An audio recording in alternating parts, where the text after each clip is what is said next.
Elena's POV. Mrs. Hill appeared in the main hall, her shoulders hunched like she was carrying the weight of the world. Her eyes darted around nervously until they landed on Eric, who was leaning against the grand staircase, arms crossed, his gray eyes sharp as knives. "Alpha Eric," she started, her voice trembling. "Please." Eric didn't even flinch.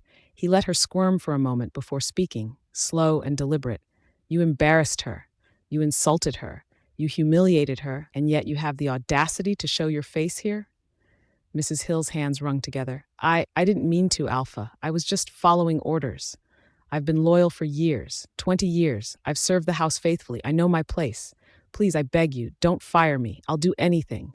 I'll never speak out of line again. I swear." I stepped forward, my arms crossed, my eyes locked on her. "Anything?" I asked, voice calm but ice running through it. "You call me vulgar, disrespectful, a slum orphan, and tell me I don't belong here. And now you want me to let you stay?" She flinched. "I miss Elena, please. I was wrong, truly. I didn't think." I let out a short, hard laugh. "You didn't think? You called me a servant, told me to know my place and judged my mother. That's your idea of thinking?" Eric's jaw tightened. He stepped closer to me, resting a protective hand lightly on my shoulder. "The decision is hers," he said quietly, letting Mrs. Hill feel the weight of the silence between us. Mrs. Hill dropped to her knees, hands trembling. "Miss Elena, please, I beg you, don't throw me out. I'll do whatever you want. I'll follow every rule, never speak again unless spoken to." I straightened and met her gaze, cold and steady. "You want to stay? Then you need to understand what staying here means. No more insults, no more talking down on me, no more judging me, my clothes, my hair, or my background, no more speaking to anyone in this house as if you're superior. Do you understand?" Yes, I understand," she stammered, desperation dripping from every word. "Good," I said slowly. "But you also need to know this isn't Alpha Eric's decision anymore. This is mine, and I will not tolerate any disrespect under this roof. Fail, and you're out. Not him, not anyone else. Me. Your fate is in my hands now." Eric's expression softened slightly, though his arms remained crossed. He didn't interfere, letting me take the reins. Mrs. Hill nodded vigorously, tears brimming in her eyes. "I swear, Miss Elena, I won't disappoint you. I'll be perfect." I studied her for a long moment, listening to her sobs, watching her bow and plead. For a second, I almost nodded. Almost. Then something inside me settled. "No," I said quietly. Mrs. Hill looked up in shock. "Miss Elena?"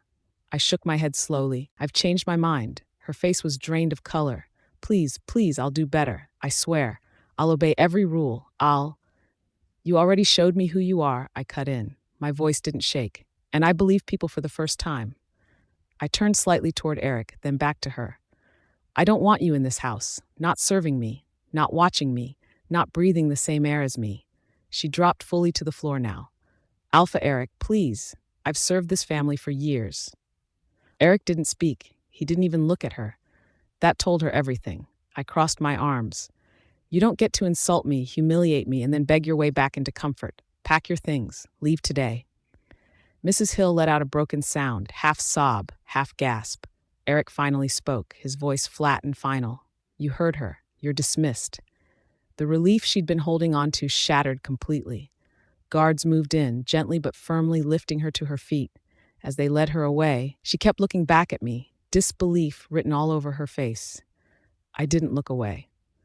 When the hall was quiet again, I let out a long breath I didn't realize I'd been holding. Eric stepped closer. "Are you okay?" I nodded. "I am now." For the first time since returning to the villa, it felt like I could finally stand straight. Eric came up behind me, and I could feel the weight of his presence even before he spoke. "I got you something," he said, sliding a small, sleek box into my hands. I stared at it. "A phone?" He nodded. "For you. I know you've been without one." I lifted the lid, revealing a brand new device gleaming in the dim light of the villa. My fingers trembled slightly as I turned it on. "Check the contacts," he instructed, his voice low and steady. I swiped through. There were only 2 numbers saved. One was his, the other May's. "Just 2?" I asked, raising an eyebrow. "Yes," he said. "You can call May once a week to check on your grandma." My heart tightened. "Once a week?" He gave a small smile, resting a hand on my shoulder. "Only once. I want you focused here, on me. But I also know you need to see that they're safe. I tapped the gallery icon, and then I froze. Photos and videos filled the screen.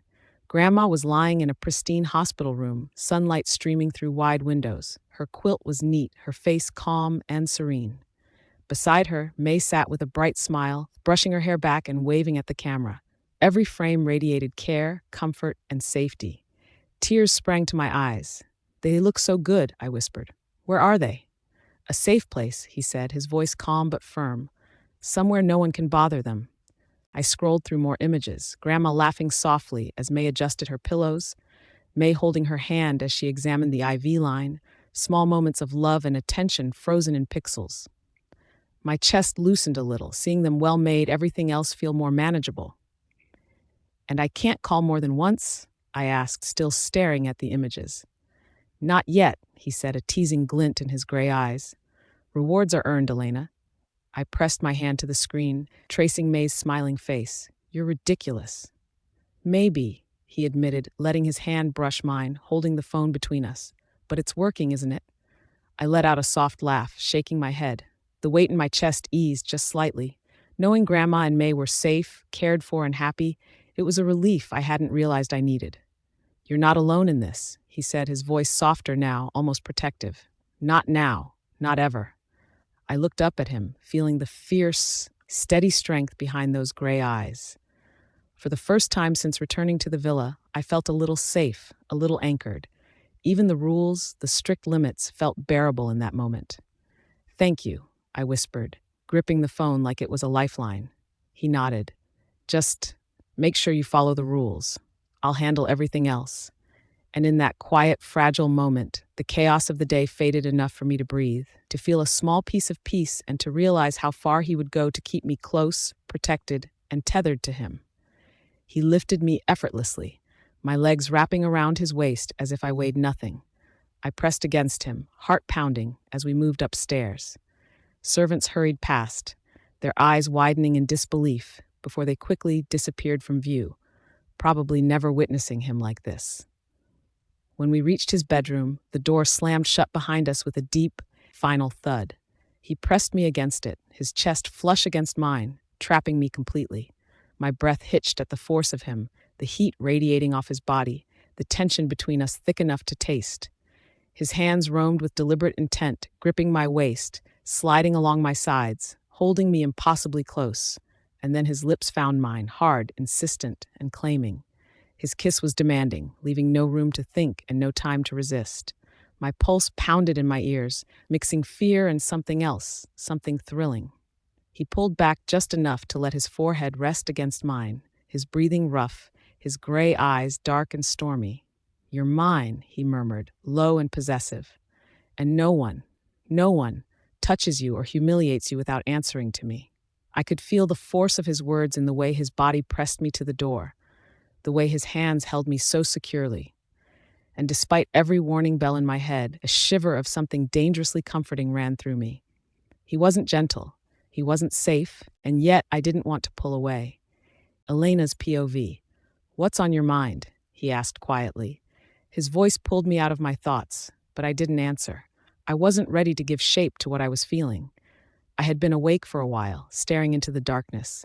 My thoughts wouldn't settle. Eric lay behind me, too close. His arm rested around my waist, his breath warm against my neck, as if he was afraid I might disappear if he let go. When I shifted, trying to turn away, his hold tightened. "Tell me," he said. It wasn't a request. I swallowed. "I was thinking about how I've gone against everything I believed in," I said softly. "Everything I held sacred." There was a brief silence. Then he laughed under his breath before flipping me around to face him. "That virginity rule of yours was nonsense from the beginning." Something sharp twisted inside me. "Your first love was from Frostpine," I said, unable to stop myself. "Would you say her beliefs were nonsense too?" His body went still. "Where did you get that from?" he asked, his voice suddenly cold. "From Philip, I guess." "There was plenty of time to talk while we were running," I replied. He sighed. "Those rules in Frostpine were meant for royals," he said. "And you aren't one." I didn't respond. My mother had taught me to wait. I didn't know why, but because she believed it mattered. No one forced that choice on me. It's not as if anyone was watching to enforce it. I chose it myself. I protected it on my own, and now it felt like something small and foolish in his eyes. That hurt more than I expected. I breathed out slowly. "What if I ask you to marry me?" The words escaped before I could pull them back. I felt him stiffen. "Are you asking me that now?" he said. I stayed quiet. "I'll give you the world, anything," he said after a moment. His voice was firm, almost a warning. "But don't ask me that." The finality in his tone made my chest ache. I pulled away from him and sat up. "I need a bath," I said quickly, before my voice could break. I got out of bed and went straight into the bathroom, closing the door behind me. The warm water poured over my back, and I exhaled fully. I stood there, letting the steam cloud my thoughts. He wouldn't let me go back to work. He wouldn't marry me, so what was I supposed to be? Stay locked inside his world, waiting until he got bored, or until he found someone more suitable? I didn't have an answer. 30 minutes later, I came out of the bathroom with a towel wrapped around my hair, my skin still warm from the shower. The bedroom felt different and too busy at the same time. Eric wasn't there. 2 maids were changing the sheets. The second they noticed me, they stiffened and bowed so fast it startled me. "Lady Elena," one of them said quickly, her voice tight. "The Alpha asked that you see him in his study once you're done." I nodded and took a step toward the door. Then I stopped.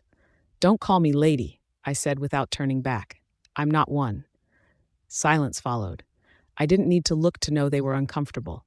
Everyone here seemed determined to remind me where I came from. Pretending otherwise felt pointless. "Yes, understood." Someone murmured, then ruined it by adding, "My lady." I exhaled slowly and left the room. His study had once been forbidden territory. So had his bedroom. Those rules no longer existed, apparently. When I reached the study, I knocked once and pushed the door open and froze. The room was full. Men and women in tailored suits stood and sat around the long table, their presence heavy and polished, powerful, important. Every single one of them turned to look at me. And there I was, in a robe, hair damp, bare feet on polished floor. "Oh, sorry," I said instantly, stepping back. "I didn't realize." "Elena?" His voice cut through the room. Eric sat at the center like he owned the air itself, perfectly dressed, calm and untouchable. He lifted his hand and looked straight at me, as if no one else existed. "Come here." I shook my head at him, sharp and small. Was he serious? "Come," he said again, softer but no less final. With every eye still on me, I closed the door behind me and walked forward. Each step felt louder than the last. He didn't wait for me to stop. Eric reached out, pulled me in, and settled me onto his lap like it was the most natural thing in the world. His arm wrapped around my waist. His face dipped into my neck, breathing me in slowly and deliberately.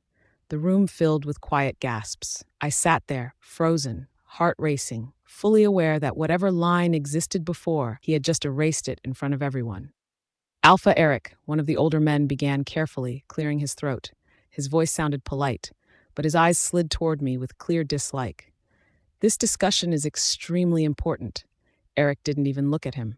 He leaned back, one arm loose around me, absently twisting a lock of my hair between his fingers as if nothing else in the room mattered.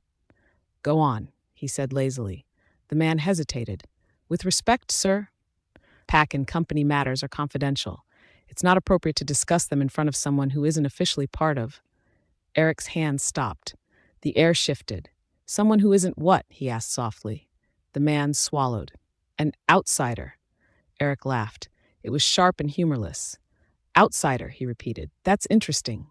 His eyes swept the room, cold and cutting. "Elena is the only person here I trust completely. Besides, you said pack matters are confidential, and yet none of you had a problem opening your mouths when Mark Dalton was sitting right where you are now." Chairs creaked. No one breathed. "Sir," someone stammered, "Mr. Dalton is Lady Bella's husband." "And?" Eric cut in. "He signed papers after he married my sister. I forced him to do it. He has no access to my company, my money, or my pack. He's nothing." His voice didn't rise, but it pressed down on everyone like weight.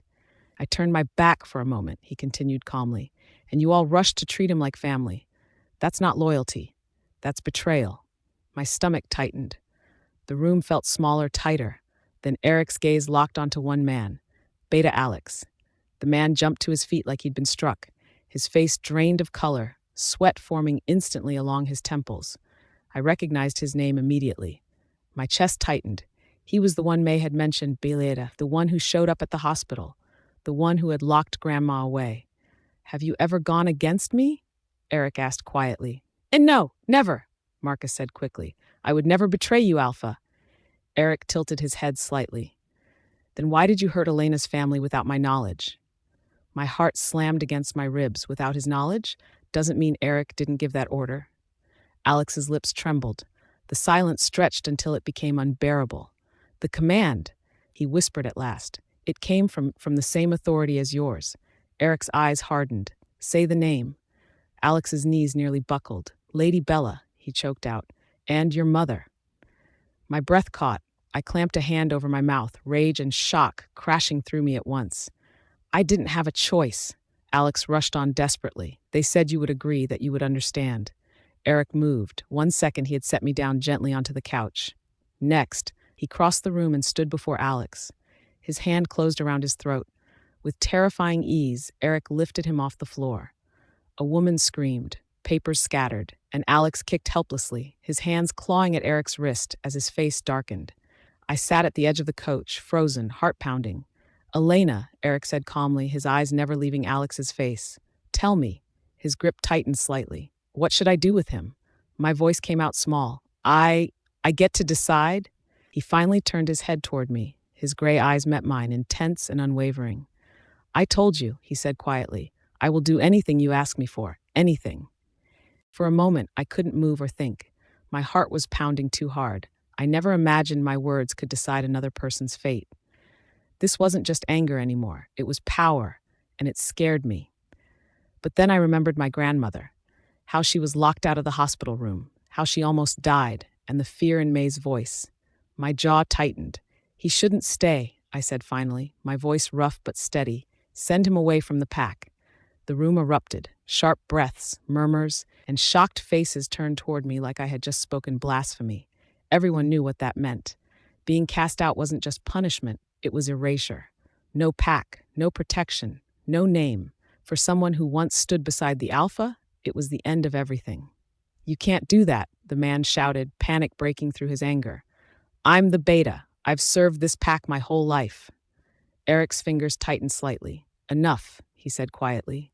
The man's protest died in his throat as he struggled for air. A woman stood up, her hands shaking. "Alpha Eric, please think carefully. He has been loyal for years. Ruining him over a woman, this is too extreme." Eric turned his head slowly. "This has nothing to do with her being a woman," he said flatly. "It has everything to do with obedience. Anyone who listens to commands that are not mine does not belong in my pack. I don't care if those orders came from my family." Silence swallowed the room. Eric looked back at me. "You're sure?"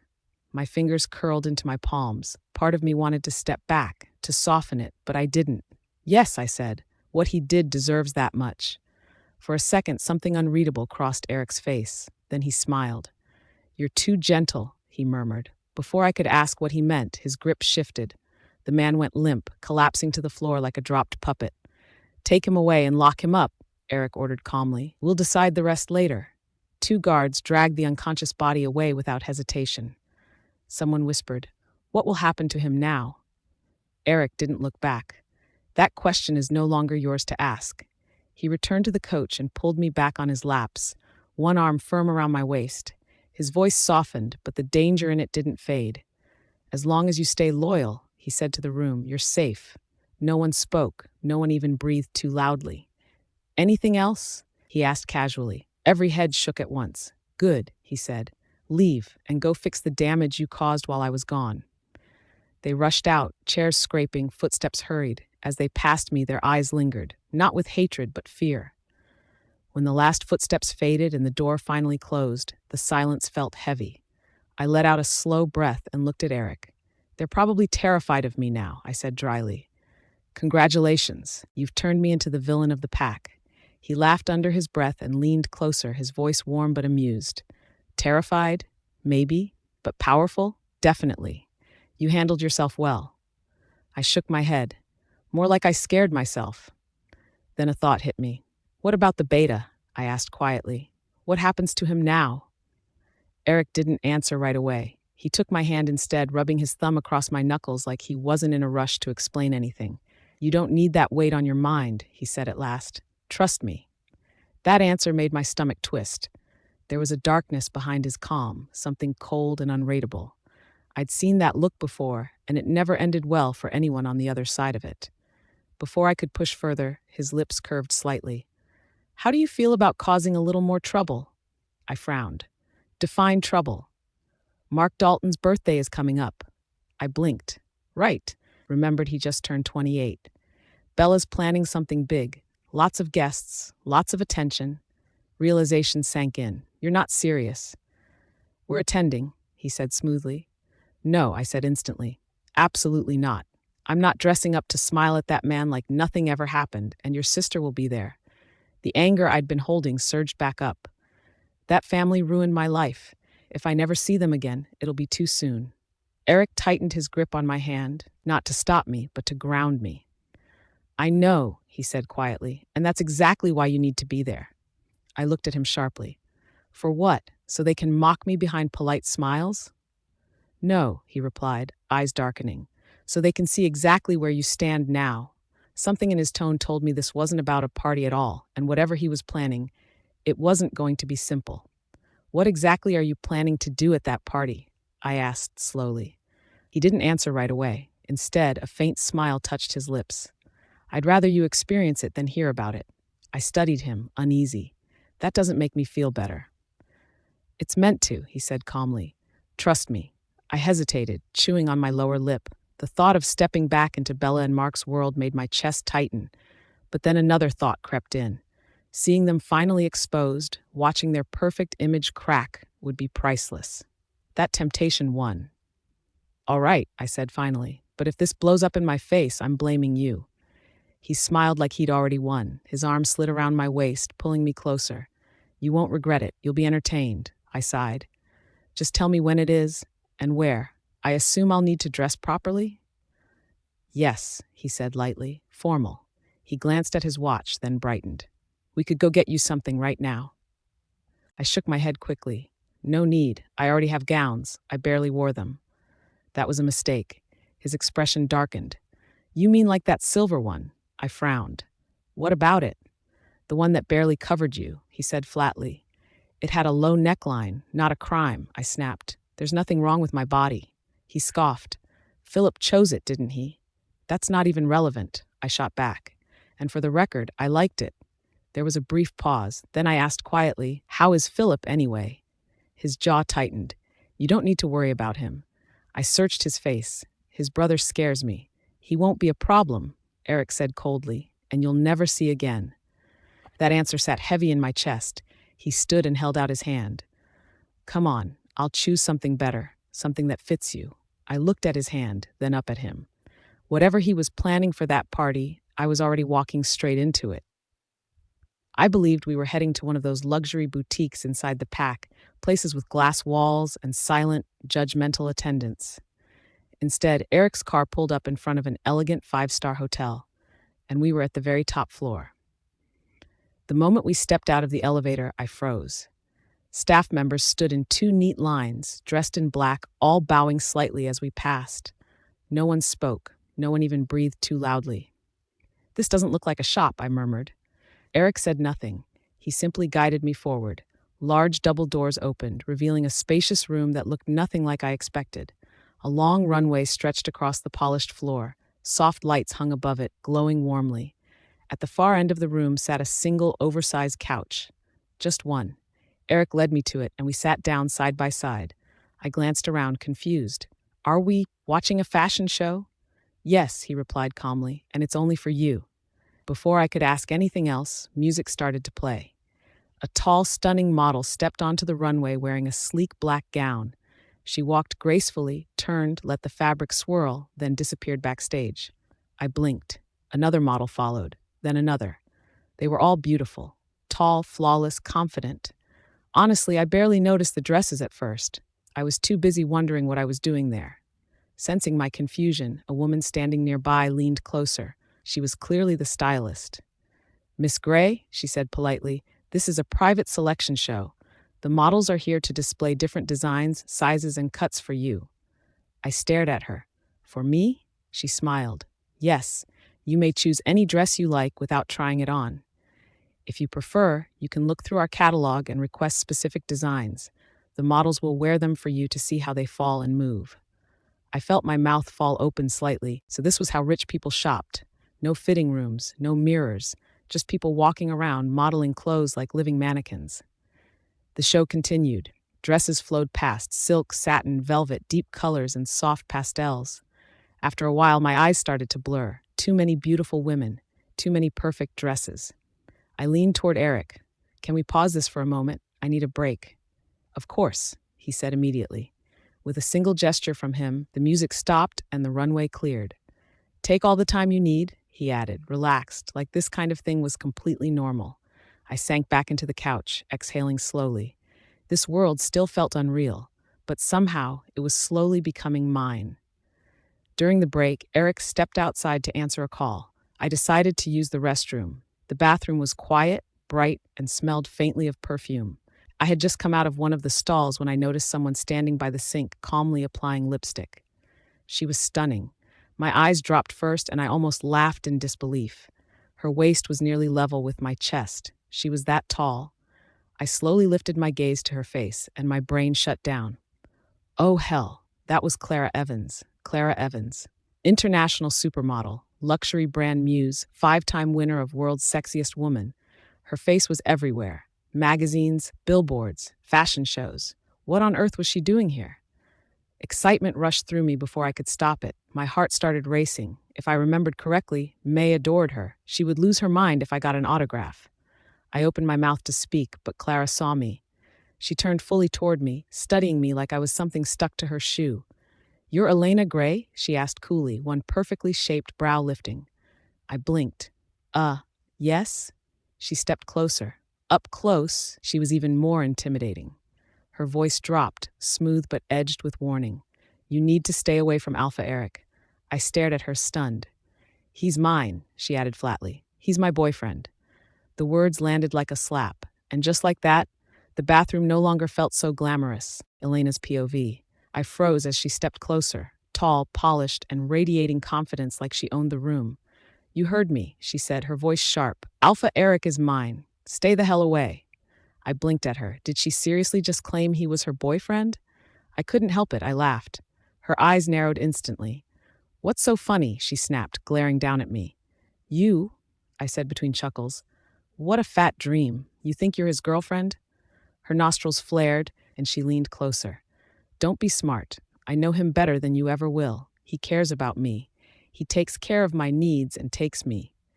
Out for dinners? I interrupted, my voice calm but sharp. Trust me, he does that for a lot of women, including me. Her jaw dropped. No, you don't understand. He's been to my family's house. He's close to my mother, and he's always sending her flowers on her birthdays. I raised an eyebrow. That actually sounded real. Eric hated anything that smelled like commitment. He avoided family talks like the plague, so if he did that for her, that was interesting. She caught my gaze and smirked. See? It's serious between us, so back off before you make this ugly. I crossed my arms. I would have left him alone, except he refuses to let me go. Her mouth fell open. Wait, what? Exactly that, I said evenly.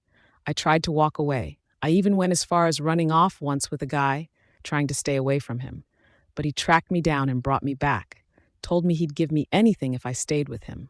Her face twisted in fury. That's impossible. You're lying. He wouldn't. He couldn't. I shrugged. Then go ask him yourself. She reached out, grabbing my arm. Aren't you curious? Don't you want to know why he picked me? I shook her off lightly. Honestly, not in the slightest. You're not his special one. You're just extra drama. Her lips pressed into a thin line, and she stared at me, speechless. I left her standing there, hot with anger and disbelief, and walked out of the bathroom. When I returned to the lounge, Eric was already there, leaning back on the couch. I slid into the seat beside him, trying to act normal.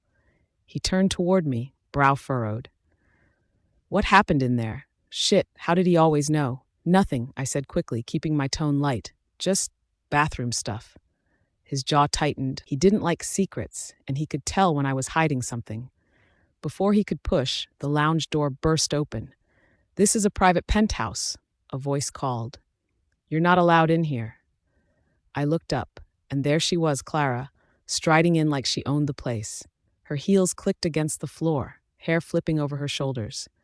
"I'm his girlfriend. Move," she declared, brushing past the staff. She spotted us and sauntered over to Eric, batting her lashes like she was auditioning for a movie. "Hey, stranger, miss me?" I stiffened beside him, staring at her with all the patience I could muster. Eric's eyes darkened with that quiet, dangerous intensity that made you know he was thinking 10 steps ahead. "Why didn't you answer my messages?" she demanded, voice sharp, practically vibrating with annoyance. "I invited you to my show in Europe. You didn't show up. It could have been mad fun." I bit my lip, holding back the urge to laugh. Oh, she really thought they had a thing. Eric's voice cut through the tension, calm and deadly. I thought my silence spoke clearly enough. Her confident mask flickered for a second, but she quickly masked it with a small sneer. Then she stepped closer, and I could smell her scent. It was nice, but a bit overwhelming. "I saw you on TV with her," she spat, eyes flicking to me. My chest tightened. I could feel every nerve on alert. Her next words made me cringe. "My whole family saw it. They were upset. They didn't understand why you'd be with this little slut instead of me. Honestly, neither do I." I felt my hands ball into fists, and yet there was a part of me that almost pitied her. She was really delusional. Eric cut her off with a flat, impatient edge. "And why the hell would I care what your family thinks?"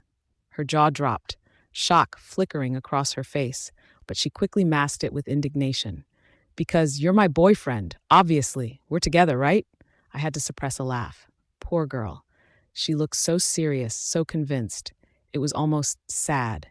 He straightened, voice low and sharp. "Guards, take her out." Her scream sliced through the room. "What? You're throwing me out? But I'm your girlfriend. I just wanted to know when we can hang out together."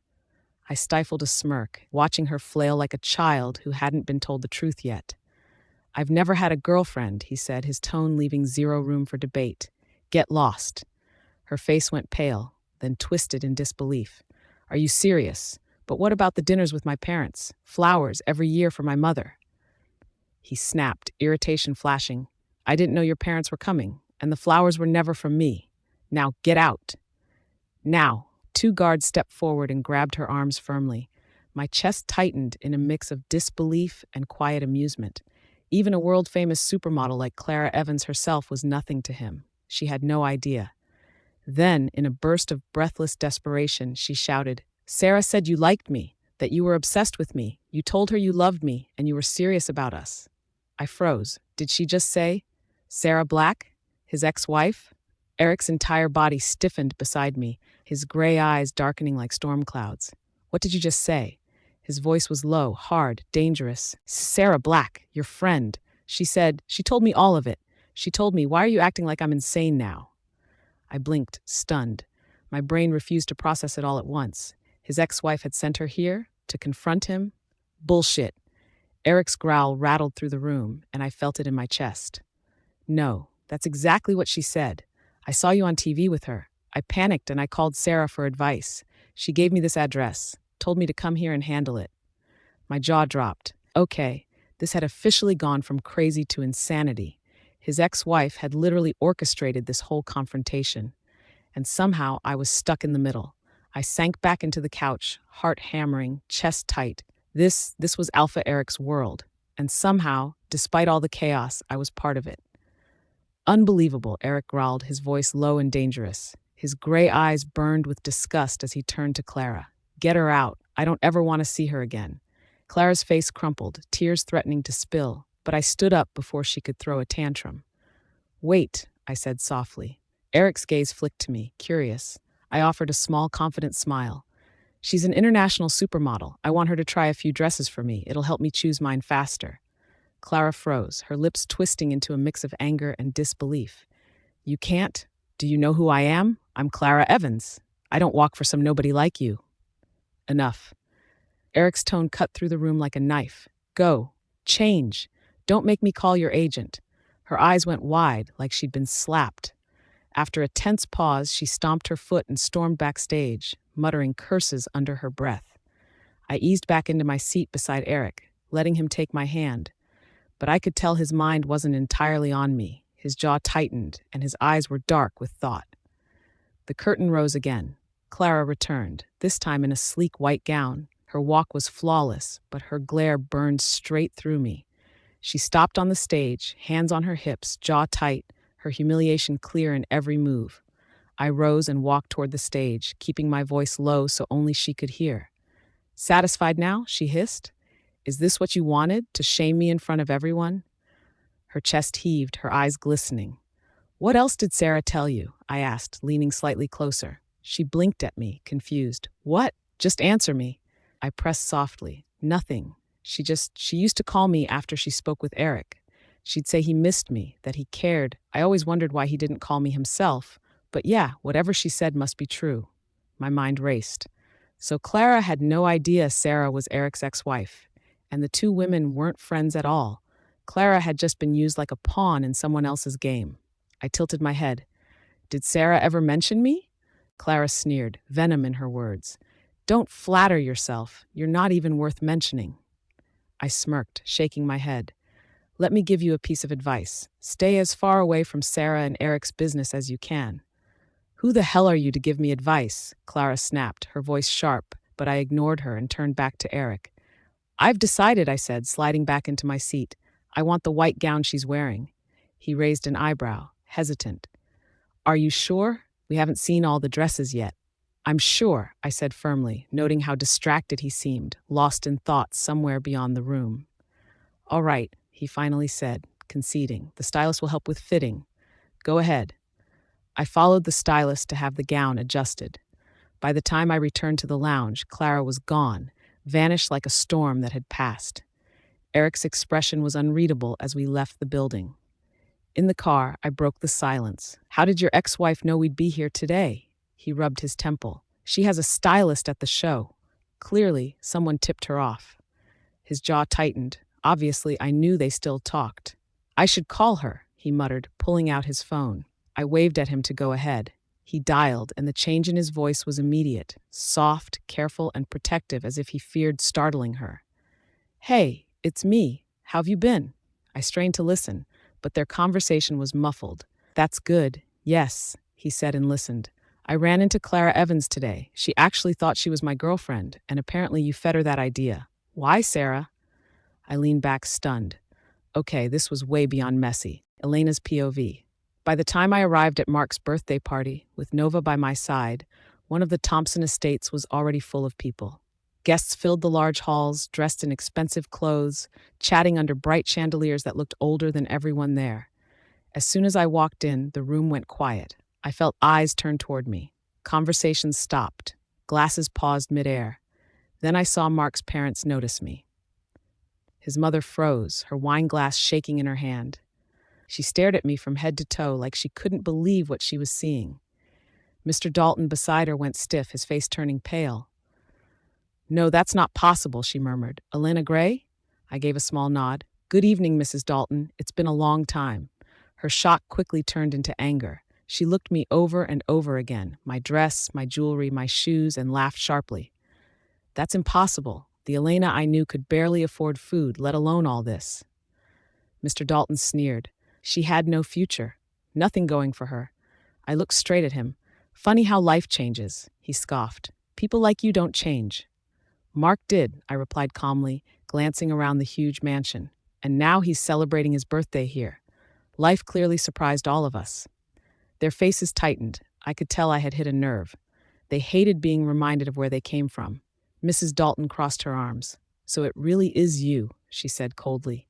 "That rude, shameless girl." I smiled faintly. "And you haven't changed either." Her eyes lingered on my jewelry, slow and bitter. "Life must be very kind to you now," she said, "or maybe you just made bad choices to get here." Before I could answer, Nora stepped in. "You're wrong," she said evenly. "Top designers beg Elena to wear their work. She gives them status." Mrs. Dalton laughed bitterly. "Sure, money always comes with a price, and I know what kind of girl she is." I tilted my head. "If we're judging morals," I said calmly, "then let's talk about your son too. Mark didn't rise by talent alone. He attached himself to power and played his role well." Her face turned red with rage. She suddenly rushed at me. I reacted fast, grabbing her wrist and pushing her back. She stumbled, and her husband shouted loudly, drawing attention. "Security! Get her out of here!" The guards approached, but Nora looked at them sharply. "Before you touch anyone," she said, "be sure you know who she is." The guards hesitated. One of them straightened immediately in recognition. Mrs. Dalton screamed, panicking. "I don't care who she is. Throw her out." No one moved. Instead, one guard turned to me politely. "Ms. Gray, do you need assistance?" I smiled calmly. "No, I'm leaving." The silence that followed was heavy. Mrs. Dalton stared at me in disbelief. "Why are they listening to you?" "Because time passed," I said simply. And I moved on. Her eyes narrowed. "You didn't come here by accident. You're after Mark." I laughed softly. "Believe whatever you want." I turned to go, but she suddenly grabbed my arm tightly and leaned close. "You think money erased your past? It didn't. Mark is powerful now." Then she shouted loudly for everyone to hear. "Stop her! She stole my necklace!" The room went still. Guests turned to stare. Whispers spread quickly. I pulled my arm free slowly and looked at her. "This is pathetic," I said calmly. She smiled. She didn't care at all. "Go on," she said with a cruel smile, touching her thick neck. "Check for my necklace." That was when I noticed it. The flashy diamond necklace that had been sitting on her chest earlier was gone. Her eyes lit up. "I was wearing it when I started talking to you," she snapped. "Now it's missing. If you didn't take it, then who did?" Her husband laughed softly, full of confidence. "That necklace was a present from Mark, worth hundreds of thousands, something you could never dream of buying." Nora scoffed. "Please, Elena wouldn't waste her time stealing junk like that." Mrs. Dalton's face twisted. "So now that amount is junk?" she sneered. "Everyone here knows her history. She used to live on nothing. People like her don't change. They steal." Whispers spread around us. Some people laughed quietly. Others stared at me with judging eyes. Even though the old scandal had been cleared, gossip clearly lived longer than truth. "Call the police," Mrs. Dalton shouted. "This thief should be arrested immediately." The guards hesitated. One of them spoke carefully. "Ma'am, we don't believe Miss Gray would." "I don't care what you believe," she cut in loudly. "I know she took it." Before anyone could react, she suddenly reached toward me, shoved her hand under the fabric of my dress, and pulled something out. "There," she screamed, holding it up high. "My necklace! I found it on her!" The room went silent, then gasps broke out everywhere. My heart skipped. It was the necklace, but I knew I hadn't taken it. And then it clicked. She had shoved me earlier. That was when she planted it on me. I stared at her, disgusted. This woman was truly shameless. "Well," she snapped at the guards. "What are you waiting for? Arrest her!" Her husband added mockingly, "Stealing something that expensive? From Lady Bella's family? That's a serious prison term." The guards looked uncomfortable. None of them moved. Nora cursed under her breath and reached for her phone. "This is insane. I'm calling." I stopped her with a raised hand. "No," I said calmly. "Let me handle it." I stepped closer to Mrs. Dalton and met her eyes. "You really want me locked up?" I asked. She smiled darkly. "That's where people like you belong." I laughed softly. Then I took the necklace from her hand and held it up for everyone to see. "That plan won't work," I said clearly, "because this necklace isn't real." The room exploded with shock. "What did you say?" someone shouted.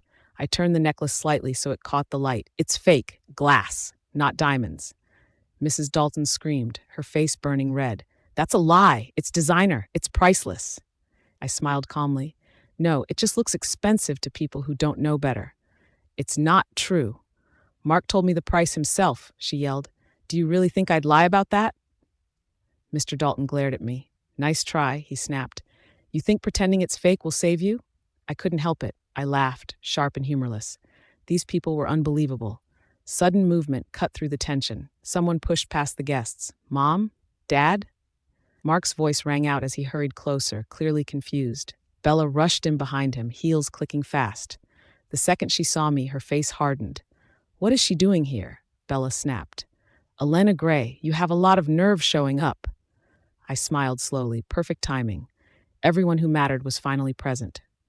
"Mark," I said lightly, looking straight at him, "since you're here, maybe you should tell everyone something." The room went quiet. I lifted the necklace slightly.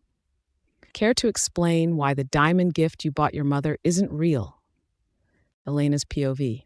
What nonsense are you spewing, Elena? Mark snapped, his voice slicing through the hall. The room went quiet. A few guests whispered to one another, some amused, some curious. I stood my ground, the necklace dangling between my fingers, its sparkle catching the chandelier light. That necklace is authentic, Mark continued sharply. I spent nearly $1 million on it. It was a birthday gift for my mother. His eyes darkened as they locked on me. Someone like you wouldn't recognize real jewelry if it hit you in the face.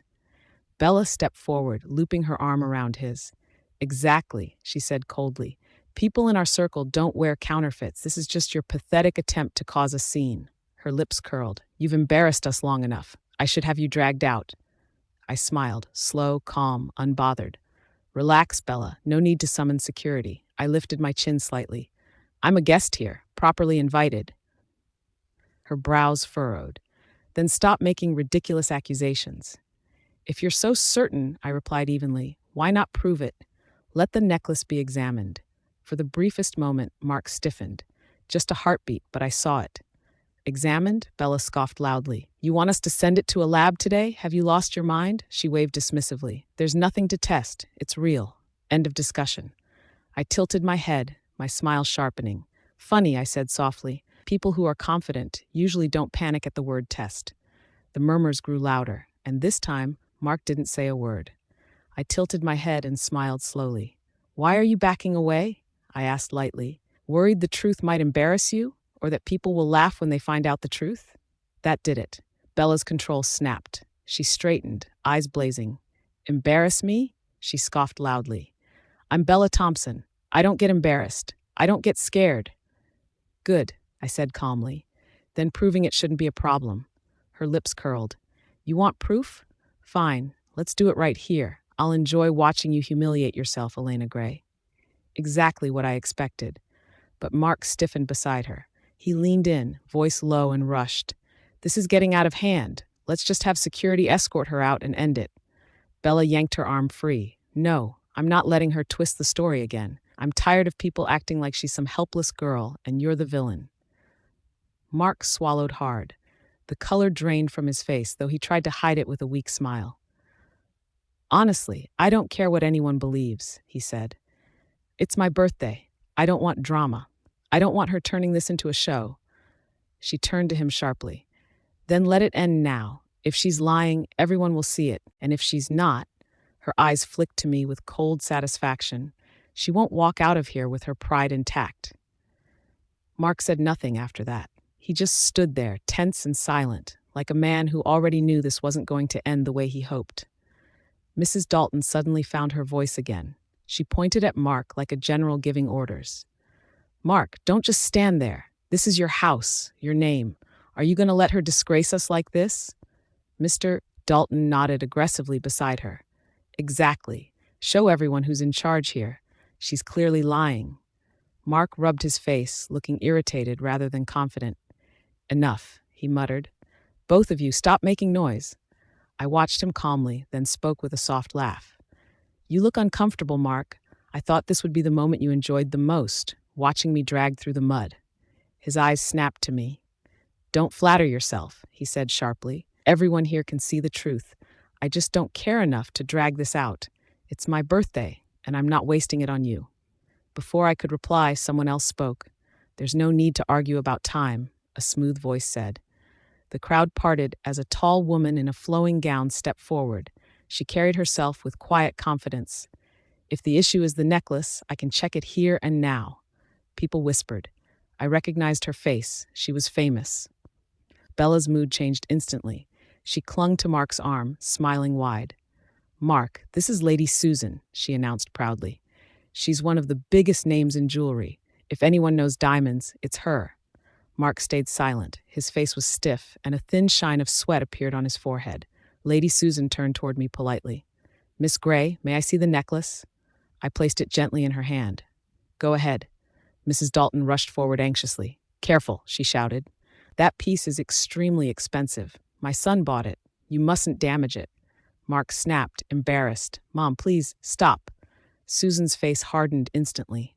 "You don't need to instruct me, Mrs. Dalton," she said coolly. "I've worked with jewels worth more than this entire room." She spread a silk cloth on the table and placed the necklace on it. Slowly, carefully, she lifted it under the lights, turning it from side to side. The crowd leaned in. No one spoke. Even breathing felt loud. After a long moment, Susan lowered the necklace and looked up. "This piece is not real," she said plainly. The hall went silent. Then everything exploded. Sharp gasps, shocked laughter, loud whispers racing through the room. Mark didn't move. His hands were tight at his sides. Bella stared like she had stopped breathing. Mr. and Mrs. Dalton looked as if the ground had vanished beneath them. Bella finally found her voice. That's not possible," she said weakly. "It has to be real." Susan didn't hesitate. "I'm certain it's not a lab diamond. It's not even a good copy." She paused. "It's glass, completely worthless." She glanced at me. "You noticed something was wrong. Good eye." "Thank you," I replied calmly. Mrs. Dalton suddenly shrieked, "That's a lie." Her voice was so loud it made people flinch. Her face burned red as she pointed at Susan. "You don't know anything. Look at how it shines. Look at the size. You think fake stones can sparkle like that?" Susan's expression turned icy. "Sparkle doesn't mean value, and you will lower your voice when speaking to me." "Don't tell me what to do," Mrs. Dalton screamed. "You're working with her. Both of you are liars." She spun toward Bella. "Bella, are you blind? Why are you letting this continue? Throw them out right now." Susan lifted an eyebrow slowly. "So this is your husband's mother?" she asked Bella.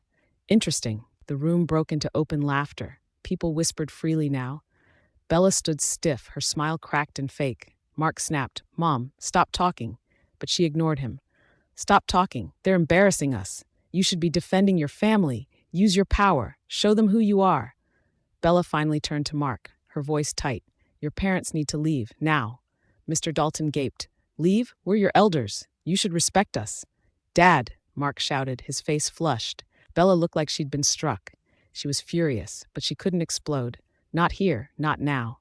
Mrs. Dalton, still unaware of how bad things had become, lifted her chin proudly and addressed the room. "My son can throw any of you out if he wants. He's almost the alpha of Silvercrest. You all better start showing respect." No one answered. No one moved. Then slow, firm footsteps echoed through the hall. Each step was calm, controlled, heavy with authority. A voice cut through the silence, sharp and freezing. "No, your son holds no power here." A tall man appeared at the entrance. He was dressed in a black tuxedo that fit him perfectly, highlighting his broad shoulders and strong build. The light from the chandelier caught his sharp features, making him look almost ethereal. It was Eric. He walked straight into the room, his gaze fixed on me. As he passed, every guest lowered their head in respect. Every single one. Everyone except Mark's parents. They stood frozen, clearly confused, clearly out of place. Mrs. Dalton snapped first. "What nonsense is that?" she yelled. "And who do you think you are?" Eric stopped beside me and placed an arm around my waist, pulling me close. His touch was steady and protective. Then he looked at her, cold, distant, and unimpressed. "I own Silvercrest," he said calmly. "All of it." The room went dead silent. Elena's POV. The two sheepish elders were paralyzed as they glared at Eric, as if their brains had stopped working. Mr. Dalton finally scoffed, waving a hand. "Who cares who you are? My son still stands above you." "Dad, stop it!" Mark snapped, panic slipping into his voice. "That's Alpha Eric Thompson, the owner of Silvercrest." Color drained from their faces. Mrs. Dalton's expression flipped instantly. Her anger vanished, replaced by a forced smile that looked painful. "Oh, you're Bella's brother," she said quickly. "Well, that makes us connected, doesn't it?" She picked a serviette to wipe her palm and stretched it toward Eric, eager and desperate. Eric didn't even look at her hand. Instead, he spoke calmly, his voice cutting through the room. "Since when did Mark Dalton gain half ownership of my pack?" Mrs. Dalton laughed awkwardly. "Oh, come on. Our children are married. That makes things shared. Family money and family power. My son benefits Tepper Fortune now." Eric's lips curved slightly, but there was no warmth in it. "You should ask your son what he signed after the wedding." Their smiles vanished. "What do you mean?" Mrs. Dalton whispered. Mr. Dalton's voice rose. "That's nonsense. Mark would never agree to anything that limits him. Tell him, son." Mark lowered his head, fists tight at his sides. His voice came out rough. I didn't get a choice, he said. He made it a condition. Mrs. Muskrat Dalton swayed slightly, like she might faint. This is unbelievable, she whispered. Does it mean we don't benefit from all that Thompson's wealth? Her eyes widened in panic. Then why did we even bother with this marriage? Bella turned sharply, her voice low but furious. What exactly are you saying? Did you marry into my family for me or for my money? Mom, enough, Mark shouted, his face burning with shame. He rushed to Bella's side and held her hands tightly. She doesn't speak for me. I married you because I love you. Nothing else matters. I couldn't stop myself. A short laugh slipped out loud and sharp. Lies always sounded louder in silence. Eric's voice cut through the room, calm but icy. Bella, these people don't belong here. Why did you even invite them? They're embarrassing you. Mark spun toward him. They're my parents. You don't get to decide if they belong here.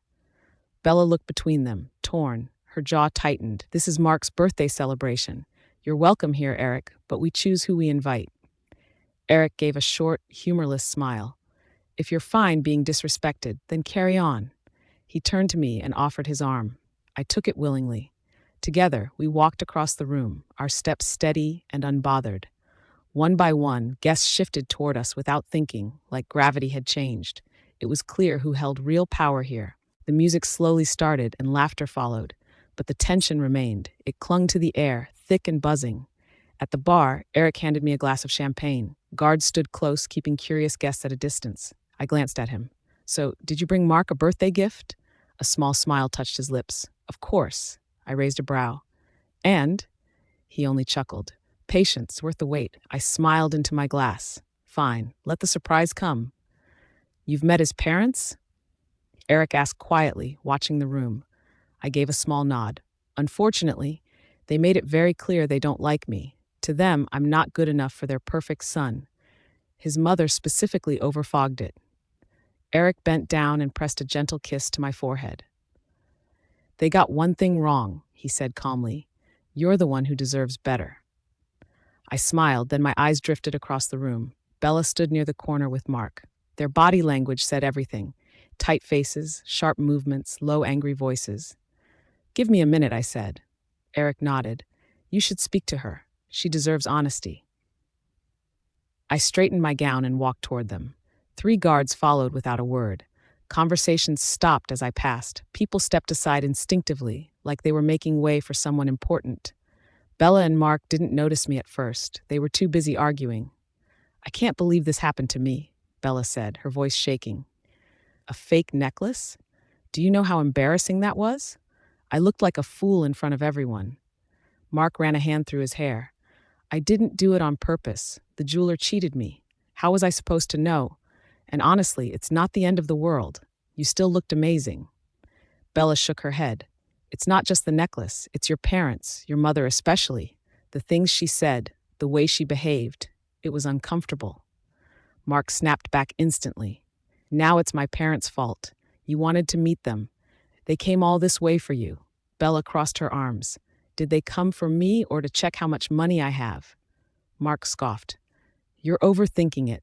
My mom talks too much, that's all. What do you expect? A formal apology? Bella's voice dropped. From the moment they arrived, they've been telling people they own part of Silver Crest, that I should treat them like royalty. I don't feel okay with that. And why not? Mark shot back. If roles were reversed, I'd share everything I had with you. That's what marriage means. Your brother is the one causing trouble. He's the reason everything went wrong tonight. Bella hesitated. But just be patient with them, Mark cut in. They're not perfect, but they're my family. Trust me, they're still better than the mess you call relatives. That was enough. I stepped closer. Mark turned sharply and frowned when he saw me. What are you doing here? My voice was calm but cold. I need a word with Bella. My wife isn't interested in talking to you, Eric said flatly, stepping forward. Walk away. Bella laughed sharply and pushed his arm aside. Don't speak for me. I'm not a child. She turned to Mark. You should leave, right now. Mark's jaw tightened. He shot me a look full of anger, then spun on his heel and disappeared into the crowd. I didn't bother softening my voice. There was no point anymore.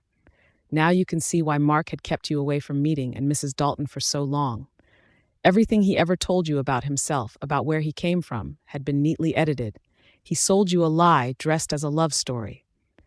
Bella folded her arms, lifting her chin. Funny. Mark says you're the one who twists things.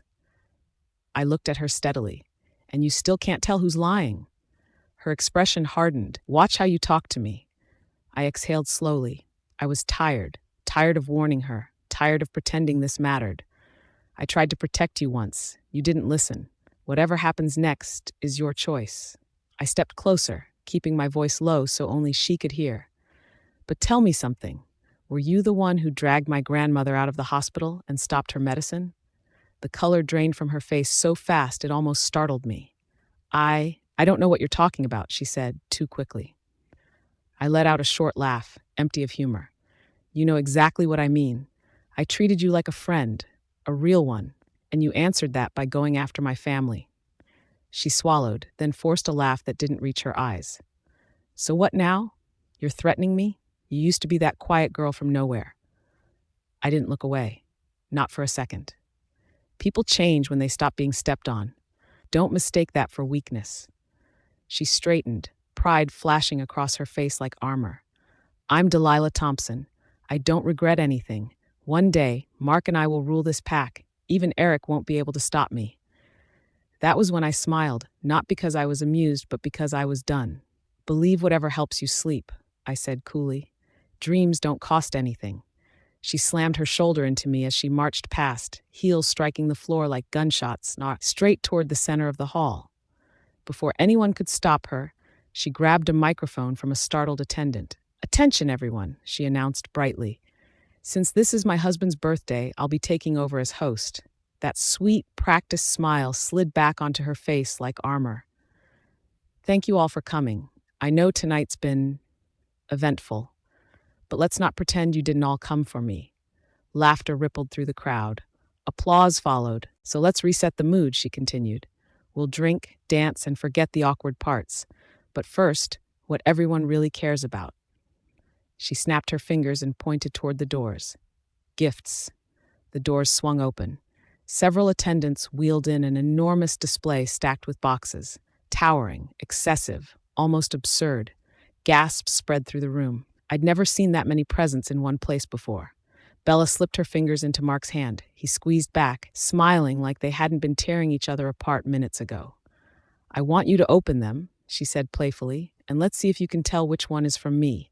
Choose wrong, she laughed softly, and you'll regret it. Mark chuckled nervously. Please, I'd recognize yours anywhere. He reached for the nearest box. Hold on. Eric's voice cut clean through the noise. Every head turned. Tradition first, he said calmly. One of his guards stepped forward, handing him a small velvet case. Dark, heavy, unmistakably deliberate. A gift from your wife's family, Eric added. It should be opened before the rest. Silence swallowed the room. Eric held the box out. His expression didn't change, but his eyes were sharp and calculating. Mark hesitated. I saw it then, the tension in his jaw and the flicker of fear he tried to hide. With this many eyes on him, refusing wasn't an option. All right, he said with a brittle laugh. Let's see what I got. He untied the ribbon, lifted the lid, the color drained from his face. For one terrifying second, he couldn't move. Then he recoiled violently, shouting as he hurled the box away from him. Something rolled across the floor and stopped at Bella's feet. The room erupted, screams, chaos, and people backing away in horror. I froze. One glance was enough to make my blood turn cold. Eric had given him a human head as a gift, Elena's POV. The room didn't explode right away. For one strange second, everything went quiet. Then panic hit. Someone screamed. Delilah staggered backward like her legs gave up on her. She dropped hard to the floor, hands flying to her chest before she retched, making a mess of her perfect dress and the marble tiles. Eric didn't even flinch. So weak, he said flatly, and you thought you were strong enough to stand at the top. He turned away from her like she was nothing and came straight to me. His hand closed around mine, firm and grounding. His eyes searched my face. Are you okay? I swallowed, my heart still racing, but I nodded. I'm fine. That wasn't true, but I wasn't true. But I was standing. Mark wasn't. What the hell is wrong with you? He shouted, his voice cracking. His face had gone pale. his confidence evaporating. "You've lost your mind. Why would you bring something like that here? Who is that man?" Eric's expression didn't change. "Look again," he said calmly. "You know him." Mark hesitated. Slowly, he turned his head. Then he froze. "No, that's not possible," he whispered. "That's Beta Alex." The crowd broke into uneasy murmurs. Bella forced herself up, trembling, and looked too. She screamed again and pointed at Eric, her voice shrill with panic and anger. "He's insane," she cried. "He killed his own Beta and brought proof here like it's a joke. Is this who you want ruling you?" People shifted uncomfortably. No one answered her. I felt my stomach twist as I looked at Eric. When he dealt with Alex before, I'd assumed punishment, maybe exile, prison, something harsh but controlled. Not this. A Beta wasn't just an officer. A Beta was the backbone of a pack, chosen, trusted, and almost sacred. You didn't remove one unless the reason was unforgivable. Mark suddenly straightened, desperation lighting his eyes. "She's right," he yelled, seizing the moment. "He's dangerous. He's not fit to lead. This is our chance, right now. Who's with me?" He raised his fist. Mr. and Mrs. Dalton clapped loudly, already celebrating, already convinced power had changed hands. But no one else moved. Not one person stepped forward. The room stayed frozen, tight, and heavy, all eyes slowly turning back to Eric, waiting. Eric laughed. Not loud, not amused. It was the kind of sound that made the air tighten around your chest, like winter slipping under your skin. "You really believe you can stand above me?" he said lightly, almost curious. His smile didn't reach his eyes. Mark lifted his chin, forcing courage where there was none. "Someone has to stop you. You rule through fear. This is for the pack and for everyone." Eric took one step forward. That was all it took. His aura hit like a wall. Mark's shoulders buckled, his feet sliding backward, without him realizing it. Alpha dominance wasn't something you argued with. Your body understood it before your mind did. "You want the reason he died?" Eric asked quietly.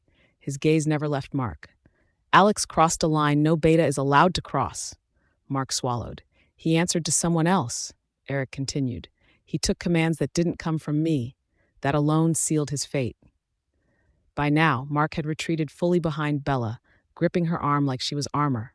I couldn't help the disgust that flickered through me. Eric's voice hardened. "You used him. You sent him to a hospital. You had him interfere with a patient under my protection, Elena's grandmother. He cut off her treatment, isolated her, and hid it from me." A ripple of shock moved through the crowd.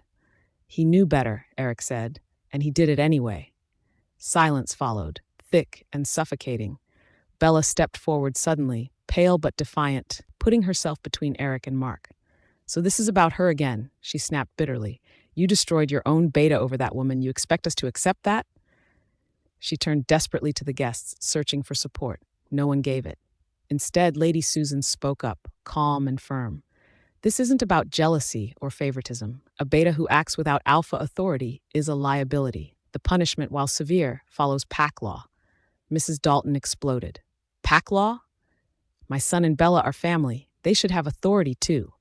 Susan didn't even hesitate. "Authority isn't inherited through marriage. Your son holds no rank." Laughter rippled through the hall, sharp and mocking. Mark's face burned crimson. "So one mistake deserves death?" he shouted. "That's savage." Eric's expression didn't change. "Leadership isn't gentle. Mercy without limits destroys packs." His gaze slid to Bella, slow, deliberate. "Someone planned this. Someone gave the orders. And that person doesn't get the same punishment as the pawn." Bella's fingers dug into her dress. Her jaw tightened. "Which one of you was it?" Eric asked. "Speak." Mark tugged at her arm, panic written all over him. Bella stiffened, then she lifted her chin. "I did," she said sharply. "I made the call. And what if I did? I'm your sister. What are you going to do, cast me out? Spill my blood in front of everyone?" Her eyes burned with challenge. "Go on, Eric. Prove to them what kind of monster you really are." The room held its breath, and so did I. Eric looked at her for a long moment, like he was weighing her worth on a scale that had already tipped. "You're right about one thing," he said evenly. "Your blood protects you. I won't take your life." Relief flashed across her face, but only to shatter instantly. "But everything else," he continued, "that ends tonight." The room sucked in a collective breath. "So did I." "You're no longer an heiress," Eric said. "No title, no claim, no privileges." The words hit her harder than any slap ever could. Bella Thompson, the woman who lived off camera's status and envy, was being erased. Her scream tore through the hall. "No, you can't do this. That name is mine. I was born into it." Eric calmly reached into his jacket and pulled out a document.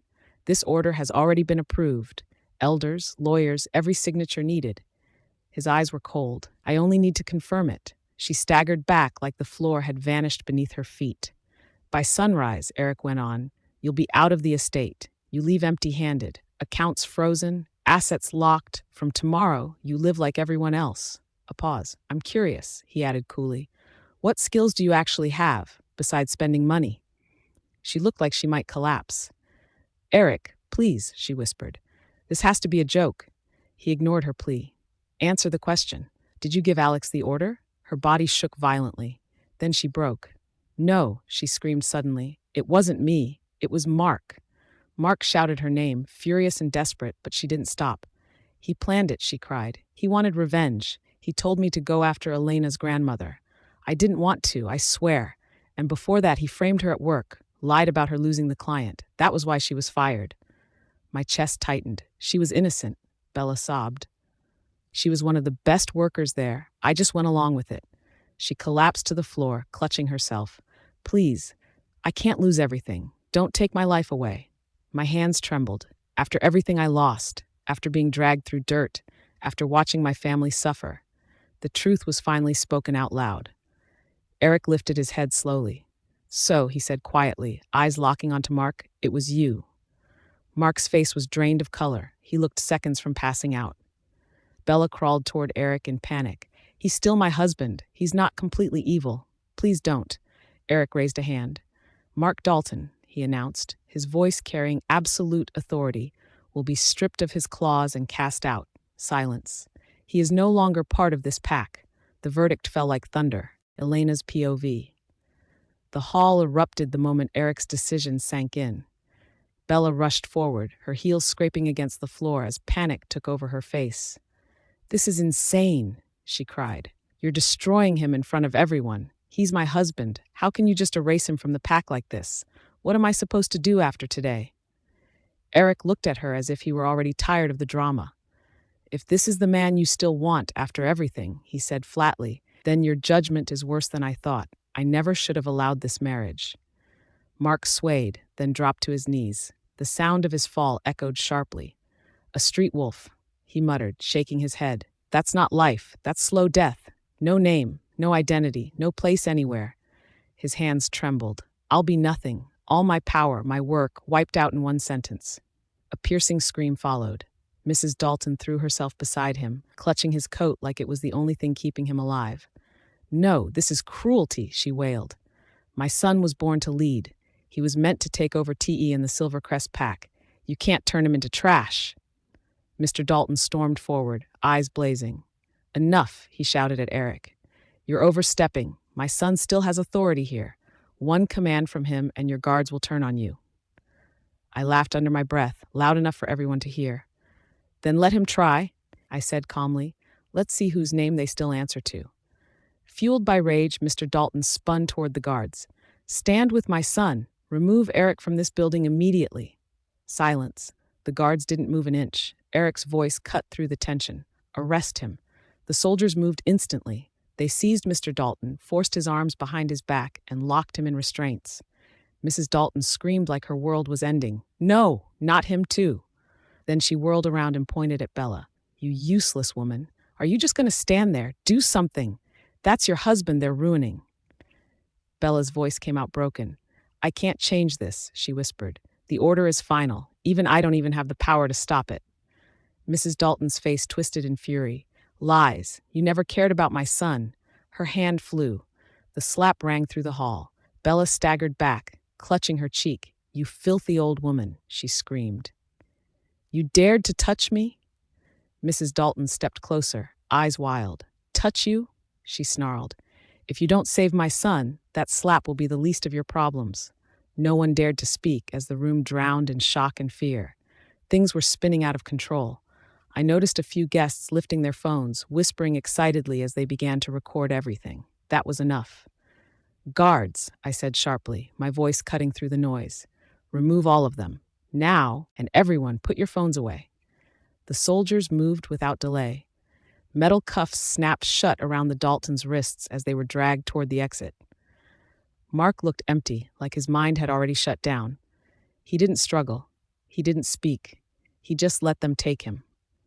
His parents were another story. They screamed, cursed, and spat insults as they were hauled away, shouting Eric's name over and over until the guards finally silenced them.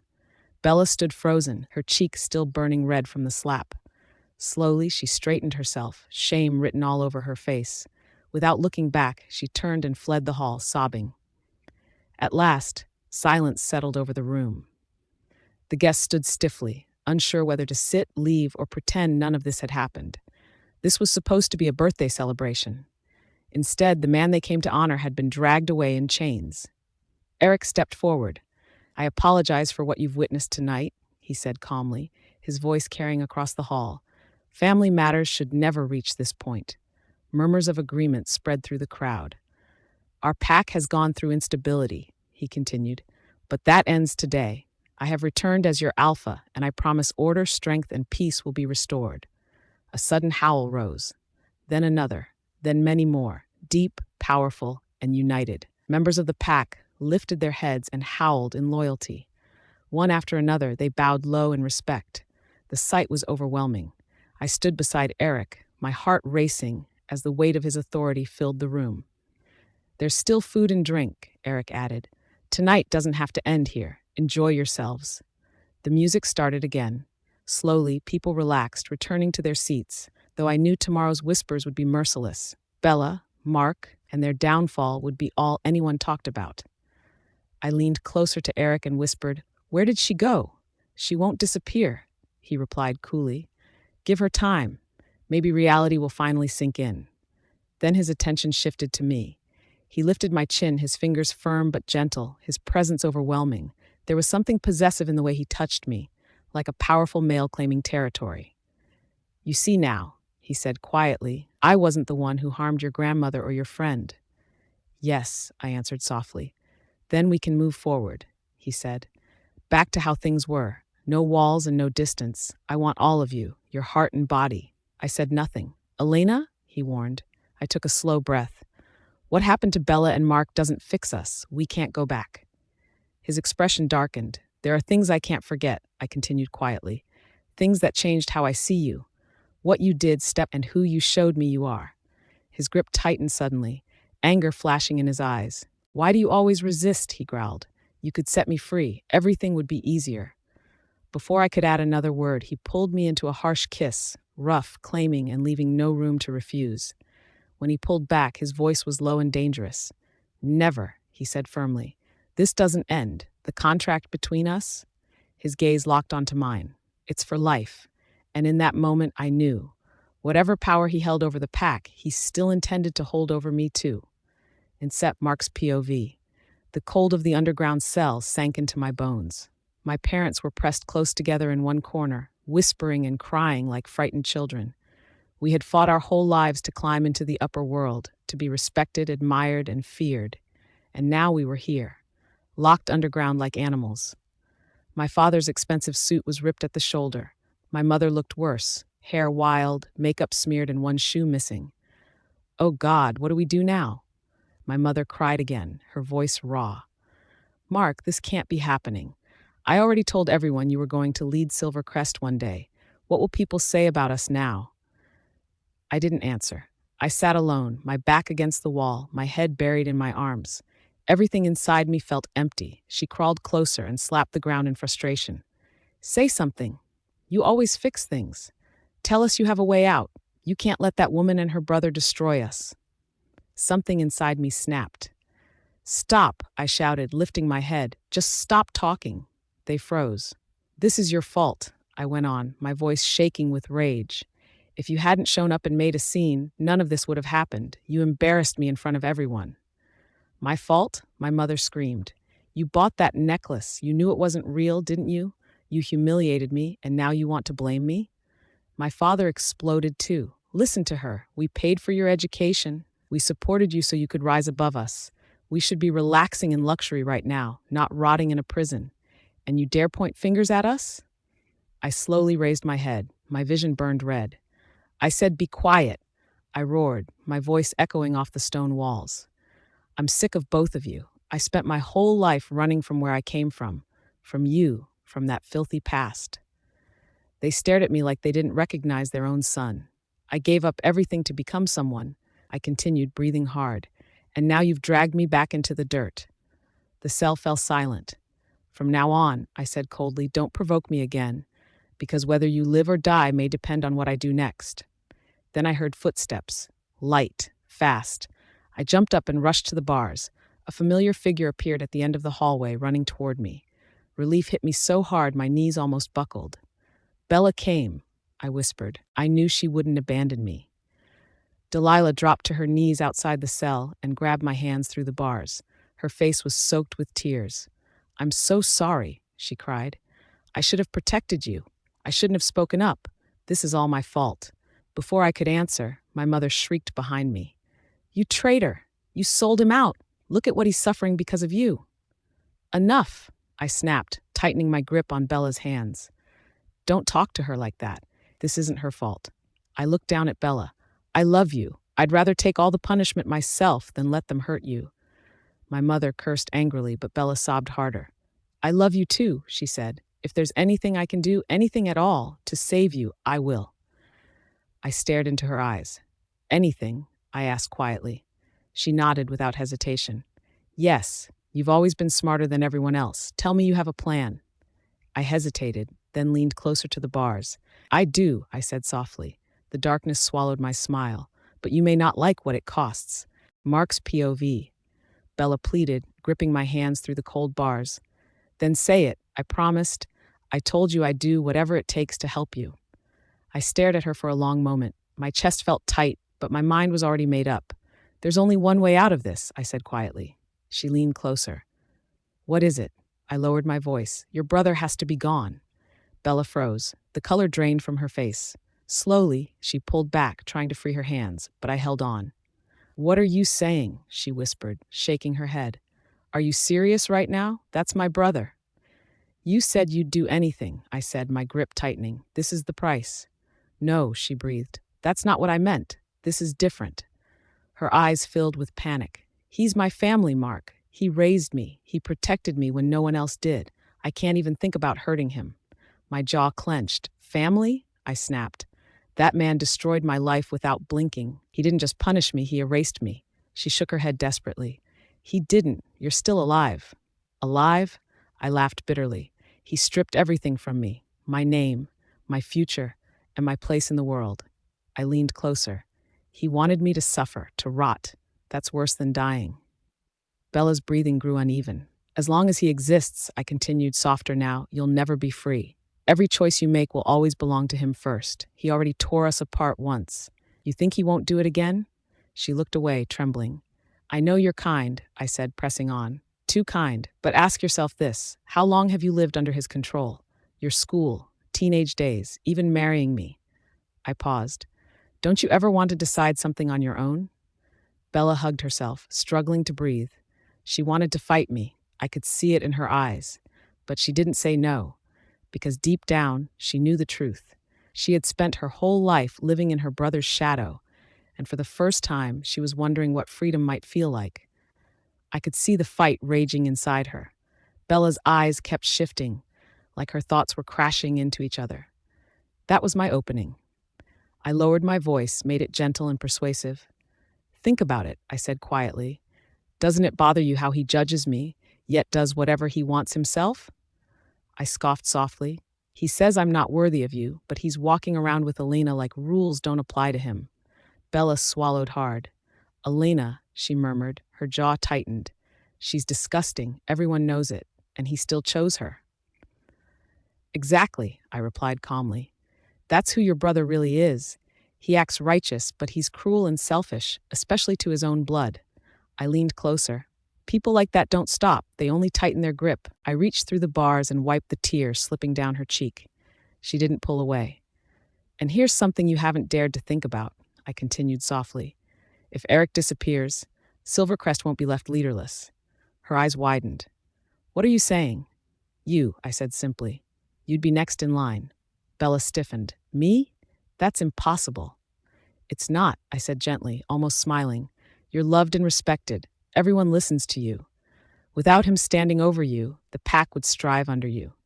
But the news, she whispered, panic creeping in. They blame us. They want us pushed aside. I shook my head. The media doesn't run a pack. Strength does. Vision does. I met her eyes. And you have both. The only thing stopping you has always been him.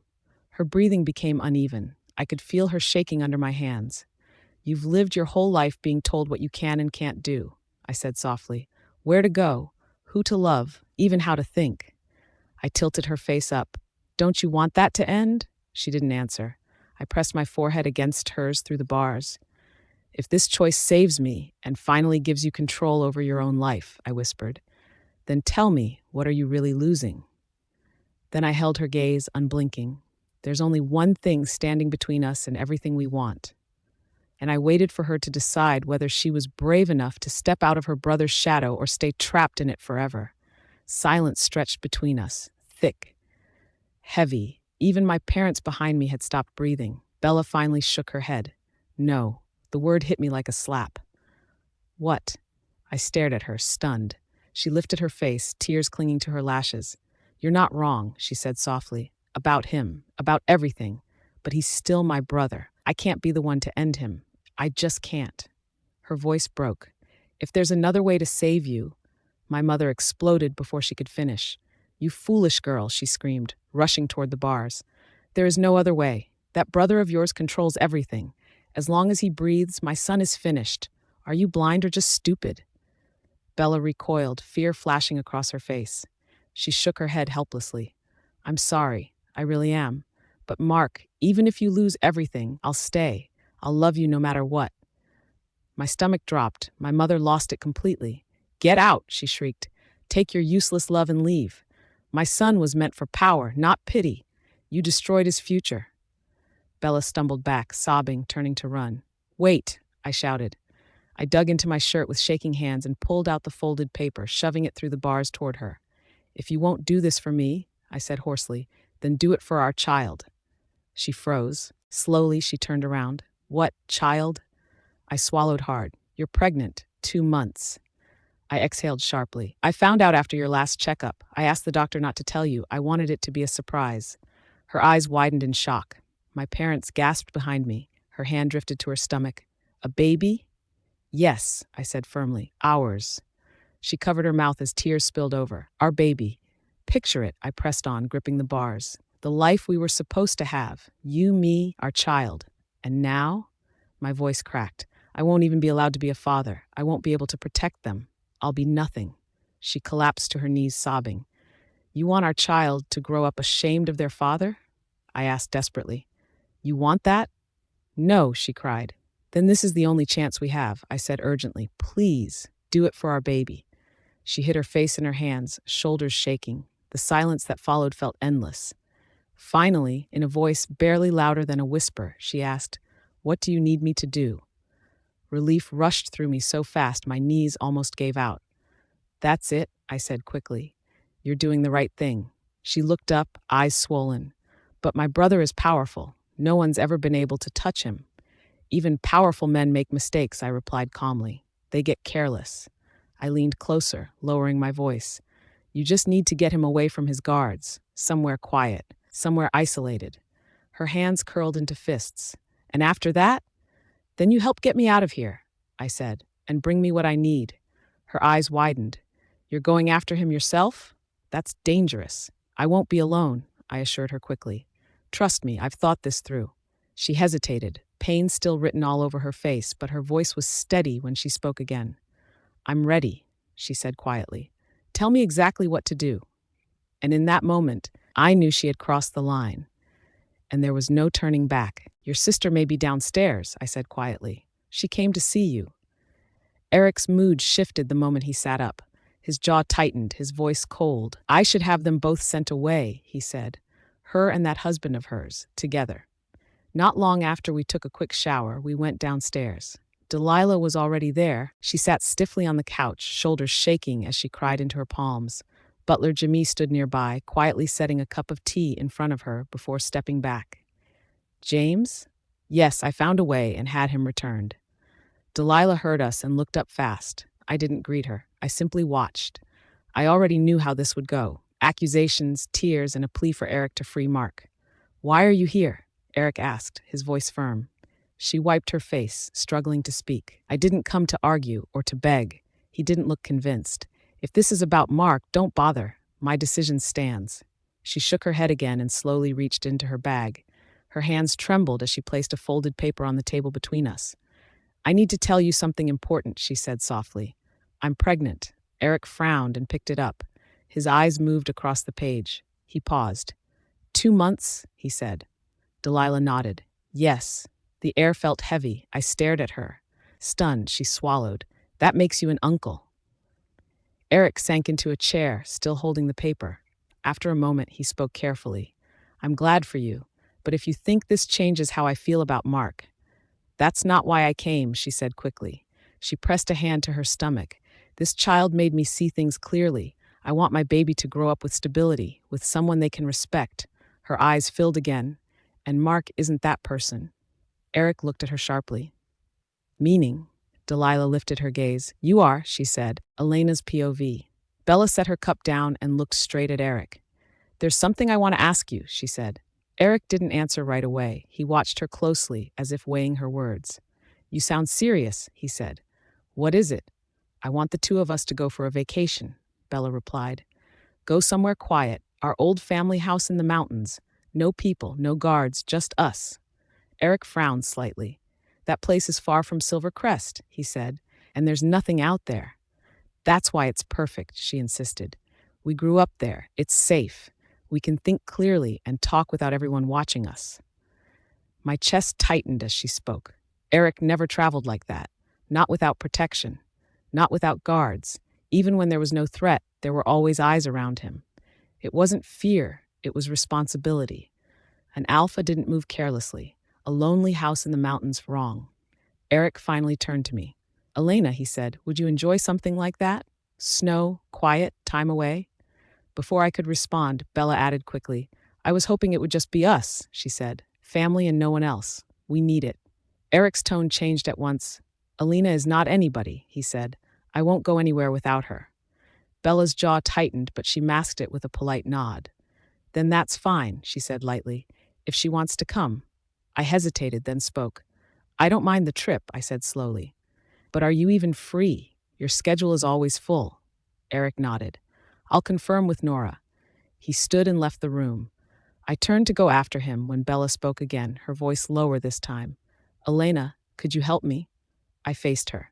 Help you how? Convince him, she said, that I mean well. I folded my arms. You expect me to believe this came out of nowhere? Her eyes flashed. You think I'm pretending? I think people don't change overnight, I said. She gave a short, humorless smile and touched her stomach.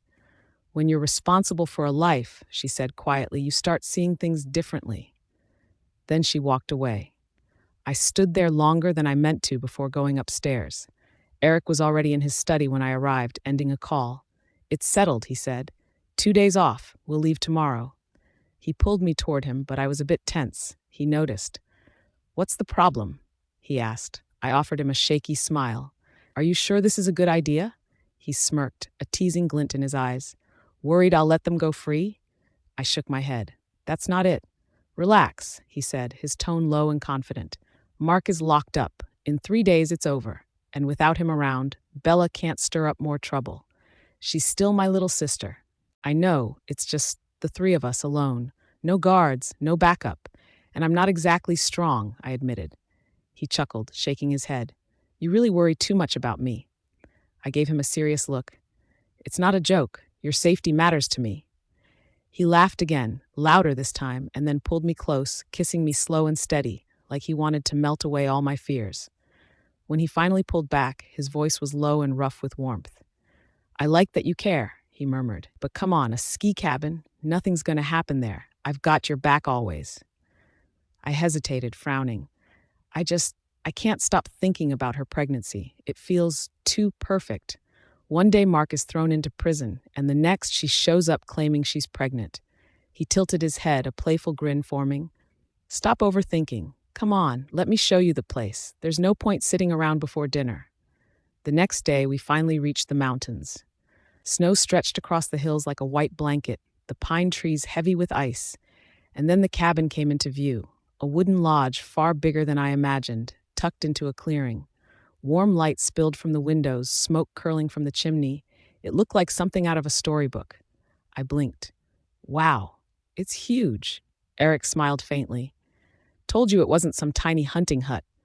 Bella's eyes sparkled as she ran ahead toward the front door. Come on, let's see inside. As soon as we stepped in, I noticed the history of the place everywhere. Family photos lined the walls. Eric as a kid, vacations, school events. Old toys and board games were tucked in corners, a reminder of years spent here. I even saw a photo of Eric at 8 years old, grinning coldly at the camera. The smell of cooking drifted from the kitchen. Relief washed over me when I saw the chefs preparing dinner. At least we're not completely alone. Just the three of us in this remote place would have been unsettling. Out in the garden, my jaw dropped. A massive treehouse rose high in one of the old oaks, complete with a rope ladder and a balcony. Did your dad build that? I asked, amazed. Bella laughed. Dad? No way. Eric built it when he was 10. He couldn't stand waiting for someone else to do it. I stared up, stunned. A 10-year-old Eric? Building something this impressive? I remembered my own childhood, wishing for a treehouse that never came. My dad was never around, lost in drinking and gambling. Hey, come look at this, Bella called softly, a strange little smile on her face. She motioned for me to step closer and pointed at something carved into the old tree trunk. E.T. and C.A., she said. E.T. is obviously Eric, I muttered. But who's C.A.? Delilah's smile grew a little sad. The first girl he ever cared about. Back when he was in Europe, you've probably heard stories. They were both from noble families, supposed to be perfect together. And he was completely obsessed with her. When he returned, he built this entire treehouse just for her. They were going to get engaged, but she vanished, gone. I stared at the carving, my stomach twisting. Why are you telling me this? I asked coldly. She leaned closer, her voice dropping almost to a whisper. Think about it, Elena. Is it really worth it? Staying close to him, knowing you'll never be the one he loved first or even second. Don't forget his past. He's not yours to have. You two, you'll never have a future together. I let out a short, bitter laugh. Did I need her to remind me? Eric had made that painfully clear long ago. Maybe worry a little more about yourself, I said sharply. You're pregnant now. Focus on raising your child instead of trying to manipulate someone else's life. Bella's nostrils flared, her anger sharp. Don't tell me how to raise my baby, she snapped. Then I'll say it again. Focus on yourself, I said evenly. She glared at me, stomped her foot, and turned away without another word. I exhaled slowly, trying to shake off the frustration. My eyes returned to the carving. Eric must have truly cared for this C.A. Whether it was her or his ex-wife Sarah, all of them were part of a world I'd never belonged to. Nobles, people of status. None of it had anything to do with me. I pulled out my phone, hoping to call May. Eric had allowed me occasional contact, and I missed my grandma and best friend more than I expected. But the call wouldn't go through. I frowned, trying again. Nothing, no signal. I looked around, my heart sinking. The cabin was beautiful, remote, and now it felt like we were completely cut off from the outside world. Elena's POV. The moment I realized my phone had no signal, a tight knot formed in my chest. My pulse raced as I hurried back toward the cabin, my stomach twisting with unease. Just as I reached the study, Eric stepped out, calm as ever. No signal, I blurted, my voice sharper than I intended. I can't reach anyone. Eric appeared in the doorway of the study, his expression calm. I noticed, he said lightly. The mountains block signals sometimes, nothing unusual. I took a shaky breath, my stomach twisting. This doesn't feel right. We shouldn't be completely cut off. Could you maybe have Nora send a couple of guards, just as a backup? He raised an eyebrow, walking over to me. His fingers brushed a strand of hair from my face, gentle but deliberate. You're worried? About me? About being alone up here? Yes, I admitted, my voice tight. I don't know how to explain it, but something about this place feels off. We need a safety net, even if it's just a precaution. He smiled faintly and pressed a kiss to my forehead. You really trust strangers more than me to keep you safe, huh? His tone was teasing, but there was a hint of seriousness behind it. Fine. As soon as I can get a signal back, I'll call Nora. Will that help? Somewhat, I whispered, my heart slowing a fraction, though unease still clung like a shadow. Before I could dwell on it, Bella stepped out of the dining room. Her footsteps were quiet against the Persian rug, but there was something in the way she carried herself, cold, precise, and too measured. Dinner's ready, she said softly, her voice flat, almost hollow. When her gaze met mine, I felt a chill. The dramatic flair she usually carried was gone, replaced by a sharp, calculating edge. I bit my lip, my stomach tightening as I followed Eric into the dining room. The table was perfectly set, crystal catching the firelight, silverware gleaming, plates piled high with dishes that were clearly chosen with care. My eyes flicked to each dish. Many were Eric's favorites. Bella had clearly put effort into this. Too much effort. So, she said, trying to sound casual as we took our seats, when was the last time we both just sat down together like this? Alone? Her smile was thin, forced, and I couldn't shake the feeling that under it lurked something else entirely. I swallowed, my fingers tightening around the edge of the chair. Something about this night, this place, and Bella's quiet control made my instincts scream louder than ever. I could feel it, a storm coming, and I wasn't sure we were ready. You used to come by the office for lunch all the time, Eric said quietly, unfolding his napkin as if nothing heavy hung in the air. Bella let out a short, bitter laugh. Then I married him, the one you couldn't stand, and suddenly I was invisible to you. She didn't look at him. Her hands moved methodically, arranging her utensils as though it gave her control over the world. I stared at my plate, feeling every second stretch, each one loaded with tension. This wasn't a normal dinner. Something dark was simmering under the surface. Bella, Eric's voice cut through softly but firmly. Don't start with him. Why not? She said, her voice fragile, trembling just enough to make the words sting. She dabbed at the corner of her eye with the napkin, careful, precise. Isn't he the reason we're all sitting here awkwardly? I need to understand. Why did you despise him so much? Eric's jaw tightened, his gaze hardening. What was there to like? Bella, how did you not see it? Mark Dalton, he's selfish, manipulative, and only ever thought about himself. He saw you as a prize, nothing more. Every word, every gesture, it was all calculated. Bella's hands froze. No, that's not true. He cared about me. He had plans, sweet ones. He always talked about starting small things, like getting dogs, having a yard for them. He even volunteered at shelters. I couldn't hold it in. The disbelief boiled over, and my voice came out sharper than intended. You actually believed that?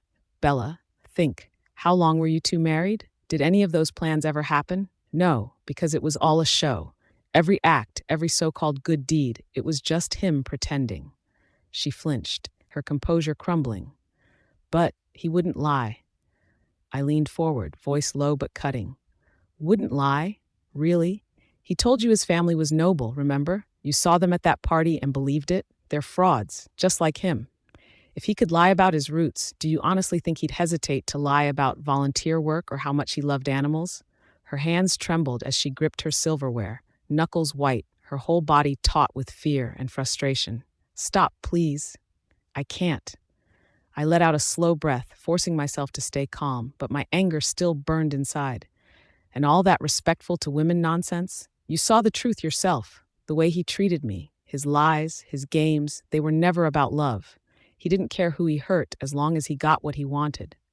Bella's eyes shimmered with tears, her lip trembling. The air between us was tight, thick with truths that were hard to swallow, but I couldn't let her soften what she needed to hear. Not now. And I was with him, Bella, I said, my voice low but steady.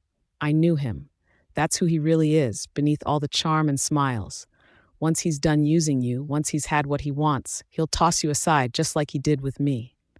Bella pressed her hands to her face, a quiet, trembling sob slipping through. Her shoulders heaved, as if the sound alone could let some of the pain escape. I can't even tell anymore, she whispered, voice breaking. When we were together, he seemed so perfect, so flawless. How was I supposed to know it was all fake? I stayed silent for a moment, letting her words hang in the air. Inside, my chest tightened. That was the real terror of him. His skill wasn't just lying or manipulating. It was the way he could become exactly what someone needed, reflecting every hope, every dream, making you believe the illusion was true. And when it ended, all the pieces were left for someone else to pick up. The quiet at the table was suffocating. It wasn't angry. It wasn't loud. It was heavy, the kind of silence that fills the air after a storm, leaving nothing but the ache of what's been lost and the dread of what's still coming. Elena POV. Something whizzed past my head so fast I barely had time to react. A sharp crash followed as it slammed into the flower vase on the table behind me. The vase exploded into a cloud of glittering shards spraying across the floor. I didn't even think, I just lunged forward, colliding with Eric as we tumbled to the ground. The impact knocked the air out of me, but instinct made me twist around to shield him. Ah! A scream tore through the air. Bella. I caught sight of her, frozen in shock, her hands clutching at her face. My heart skipped a beat, but I couldn't focus on her. Not yet. I shifted, pushing myself slightly off Eric to check him. "Eric, you're okay?" I asked, my voice tight with worry. "Stay behind me," he rasped, barely audible. There was something in his tone, a strain or a weakness that made my stomach drop. I lifted my head and looked at his face. The color was all wrong. He was pale, and blood was trickling from his nose, thin and bright against his skin. My mind raced, snapping into place like puzzle pieces. The wine, the one Bella had given him. I froze, a cold knot forming in my chest. My eyes snapped toward Bella. What did you put in the wine?" My voice cracked, a mix of fear and fury. She backed away, trembling, her hands shaking so violently they almost hit the floor. "It's wolfsbane. It's just a tiny dose." Her voice was barely a whisper. My blood ran cold. Wolfsbane. Even a small amount could paralyze the strongest alpha, maybe even cause permanent damage. The thought that Bella tried to poison her own brother, could be in danger because of her, it made my stomach twist. I clenched my fists, my voice shaking but sharp. "Do you realize what you've done? He's your brother. How could you?" Bella stumbled back, fresh tears spilling down her cheeks. I didn't have a choice. I didn't mean for it to go this far." I stared at her, heart hammering, every nerve on fire. "You didn't have a choice?" I echoed, disbelief and rage cutting through me. I felt my chest tighten as my anger boiled over. "He's done everything for you, Bella. Even after everything, you betrayed him, and he still came all this way just to make things right. And you tried to kill him?" My voice cracked, but I couldn't stop screaming. Bella opened her mouth, probably to protest, but a deep, dangerous voice cut through the room like a knife. "Bullshit. Eric Thompson doesn't care about anyone." I whipped my head toward the doorway. My heart almost stopped. Mark. He was standing there, steady, a gun in his hand. My mind froze. You're supposed to be in prison," I breathed, disbelief rooting me to the spot. He smirked, cruel and triumphant. "You can thank my darling wife for that," he said, glancing mockingly at Bella. "She made sure I was free." It all clicked in an instant. The dinner, the remote location, the quiet house with no signal, none of it had been innocent. Bella had lured us here, poisoned Eric's drink, used his trust and love against him like a weapon. She had planned this. Then Mark called out over his shoulder. "Come on in. You've been waiting for this, haven't you?" My stomach turned as another man stepped inside, holding a gun. For a moment, I didn't recognize him, but the memory hit me like a blow. Angus, the TE official who had once tried to have me arrested for sleeping in the supermarket. "Angus," I whispered, my voice shaking. "What are you doing here?" He sneered, his face twisted in rage. "I didn't finish last time at the lake," he spat. "Not this time. This time, you're going straight to hell." A cold shiver ran down my spine. It was you," I said, disbelief and fear knotting my stomach. "In Europe, you tried to kill me?" He didn't answer with words, just a snarl, pure and raw. Bella's voice cut through the room, small and panicked. "We don't have to. Please, we can take him alive, strip him of everything. Fine, but don't kill him." Mark's head snapped toward her, his eyes blazing. "Move, Bella." But she didn't. She planted herself, arms wide, as if she could physically block them.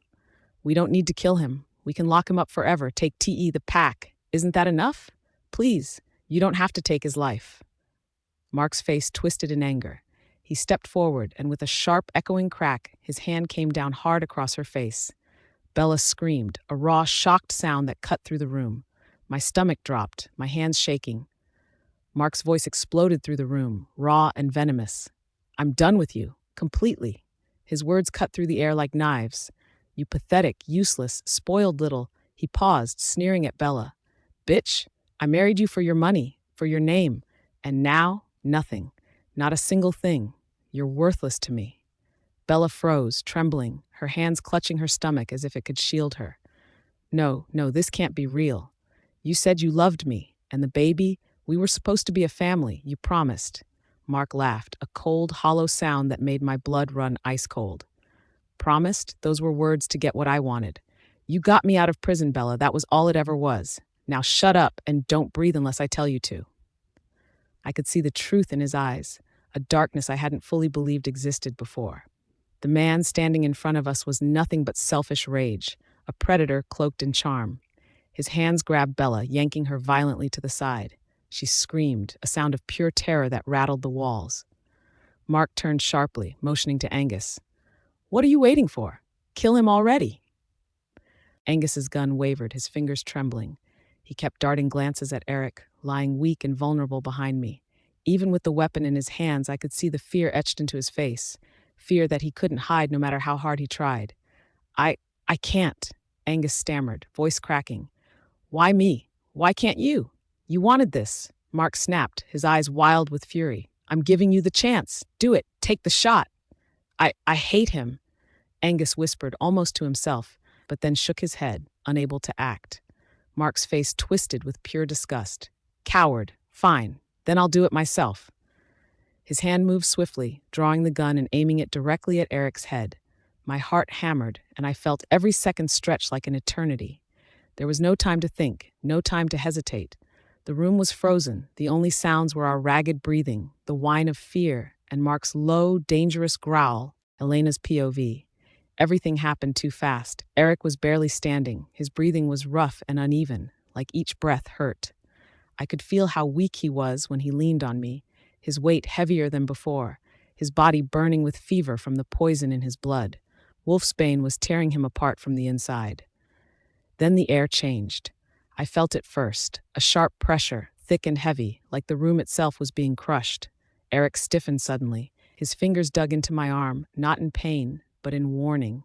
"Elena, move," he rasped. Before I could process it, his body jerked violently. A deep, feral growl ripped out of his chest, low and terrifying.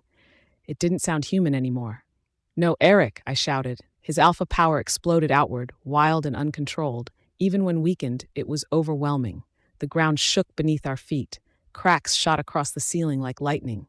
Then he shifted. Bones snapped and reshaped with brutal force. His frame expanded rapidly, tearing through clothes, through flesh, through the limits of a human body.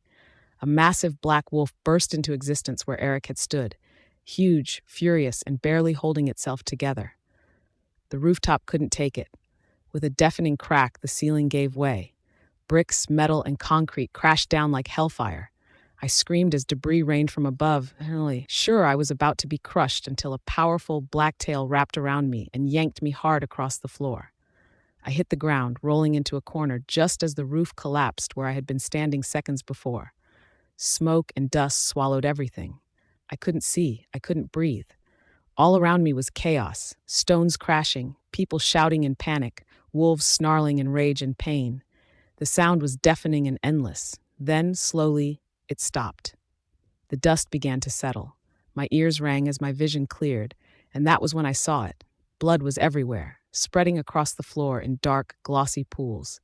Angus lay in the middle of it, groaning weakly. His face was twisted in pain, his body half buried under rubble. One arm was bent at a wrong angle, completely broken. My heart dropped. Eric's shift hadn't just saved us, it had torn the entire place apart. Mark had Bella trapped against his chest, his arm locked tight around her neck. The gun in his hand was pressed straight to her forehead. My blood turned cold. "Don't come any closer," he shouted at the massive black wolf facing him. His voice cracked with panic. "One step forward and she's dead." The wolf growled low and deep, the sound rolling through the room like thunder. The walls seemed to shake. I felt my legs weaken. Mark swallowed, trying to sound brave. "You hear me? You don't want your sister hurt, do you?" I stumbled out from where I'd been hiding, fury burning through my fear. "What is wrong with you?" I screamed. "That's your wife. She's pregnant with your child." Mark laughed, short, ugly, and empty. "I don't care anymore," he said coldly. "She's useless to me now. I'd trade her and that baby for my freedom without blinking." Bella squeezed her eyes shut. Tears slid down her face, but she didn't make a sound. Then Mark looked straight at me. His gaze crawled over my skin. "You know the real joke?" he said. "You were the only woman I ever loved, Elena, and still you chose to run after other men because of their wealth." Before I could answer, the wolf roared with pure rage. It moved in front of me instantly, its huge body blocking Mark's view, protecting me without hesitation. I stepped closer anyway, my voice calm but sharp.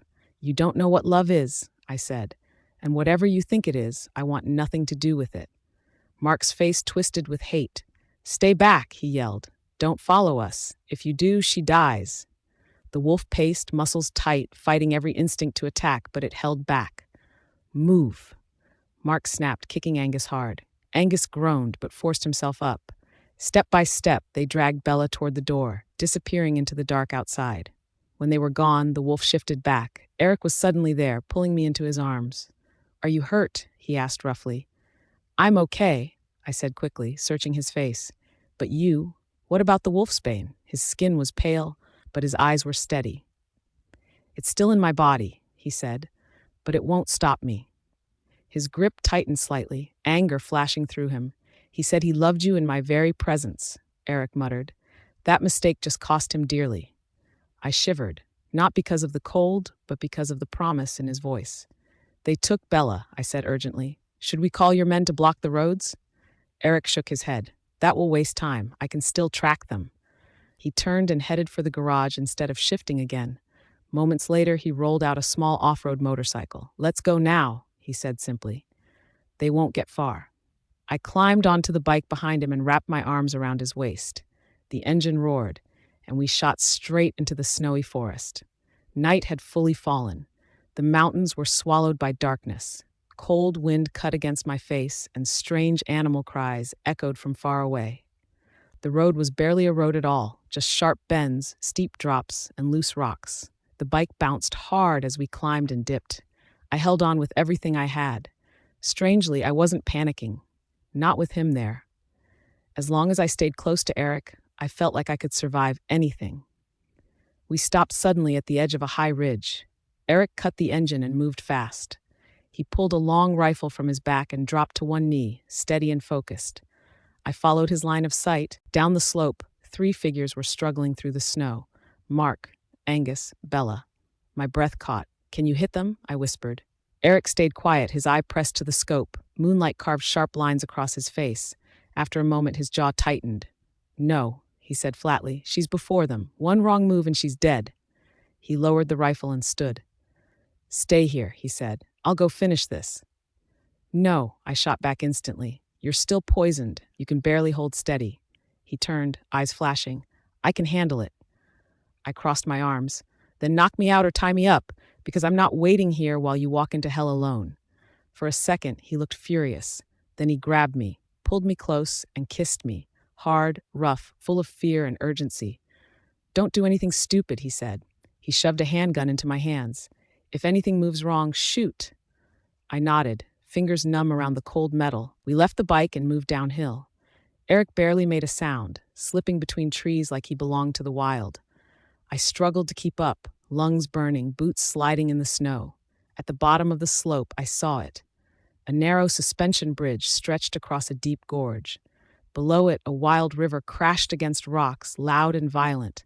Mark and Angus were already on the bridge. Mark had Bella by the hair, dragging her forward. She cried and stumbled, barely able to keep her feet.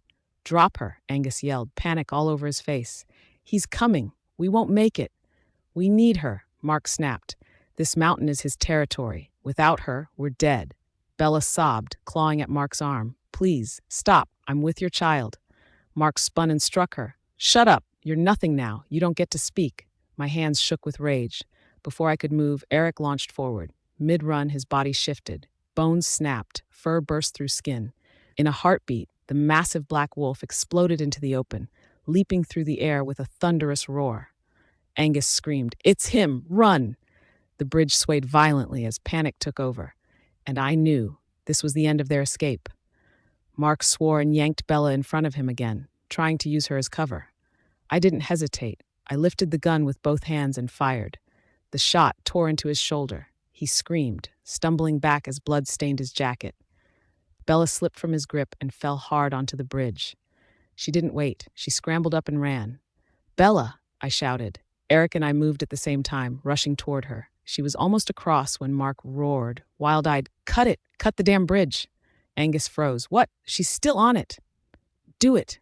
Mark screamed. "They won't cross without it." Gunshots rang out. The support cables snapped one after another with sharp, violent cracks. The bridge lurched. Bella screamed as the floor beneath her gave way. The entire structure tilted, collapsing into the gorge. I saw her slip through the broken planks, her hands clawing at empty air. "Bella!" I didn't think. I just ran. At the edge of the cliff, I dove flat and caught her wrist with both hands. The impact nearly ripped my arms from their sockets.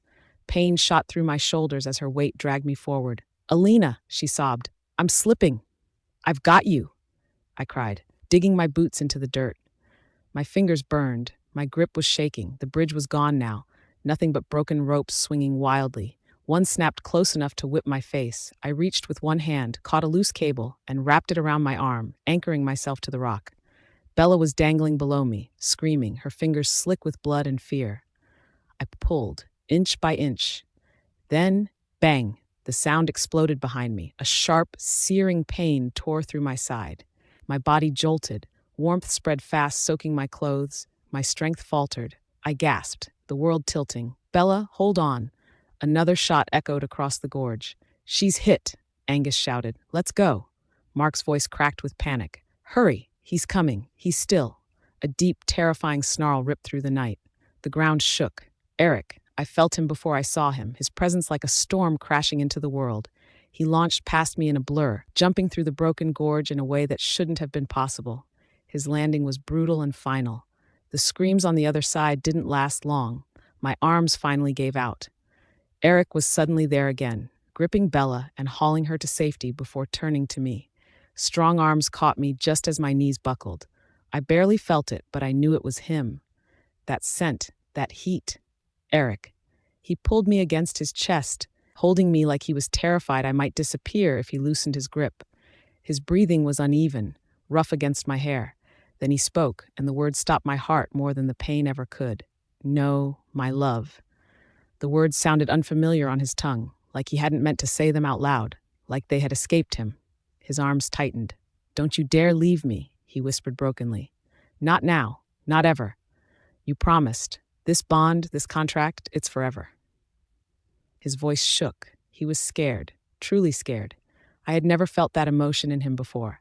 I tried to answer him, tell him I was still here, but my body felt heavy, numb, like it no longer belonged to me. The world began to drift away. It felt like cold water closing over me, pulling me down, deeper and deeper. I didn't have the strength to fight it, and I slipped into the dark, Eric's POV. The city was waking up when we arrived, lights flickering on, streets still half asleep. I hated that the world kept moving while she lay silent in my arms. She wasn't breathing right, too shallow, too weak. "Drive faster," I roared, though the driver was already pushing the limit. My voice didn't sound like mine. It sounded hollow and broken. The convoy of black SUVs slid to a violent stop in front of the pack's biggest hospital. Before anyone could open a door for me, I was already out, holding her close, her head tucked under my chin like I could protect her from death itself. People were waiting, too many of them. Doctors, nurses, a man in a suit I recognized as the hospital head. "Alpha Eric," he said quickly, almost bowing. "Everything is prepared. The surgeons are ready." "Move," I said. Hands reached for her. I stepped past them. Murmurs followed us down the hall, shoes squeaking on the polished floor, fear thick in the air. They knew better than to touch her without my permission. Inside the operating room corridor, I finally slowed. I placed her on the table myself. My hands shook when I pulled back. She looked fragile, not like the woman who stood up to monsters, not like the one who jumped without thinking. I leaned down, resting my forehead against hers for a second too long. "Stay," I whispered. "You don't get to leave me." I straightened and faced the surgeon.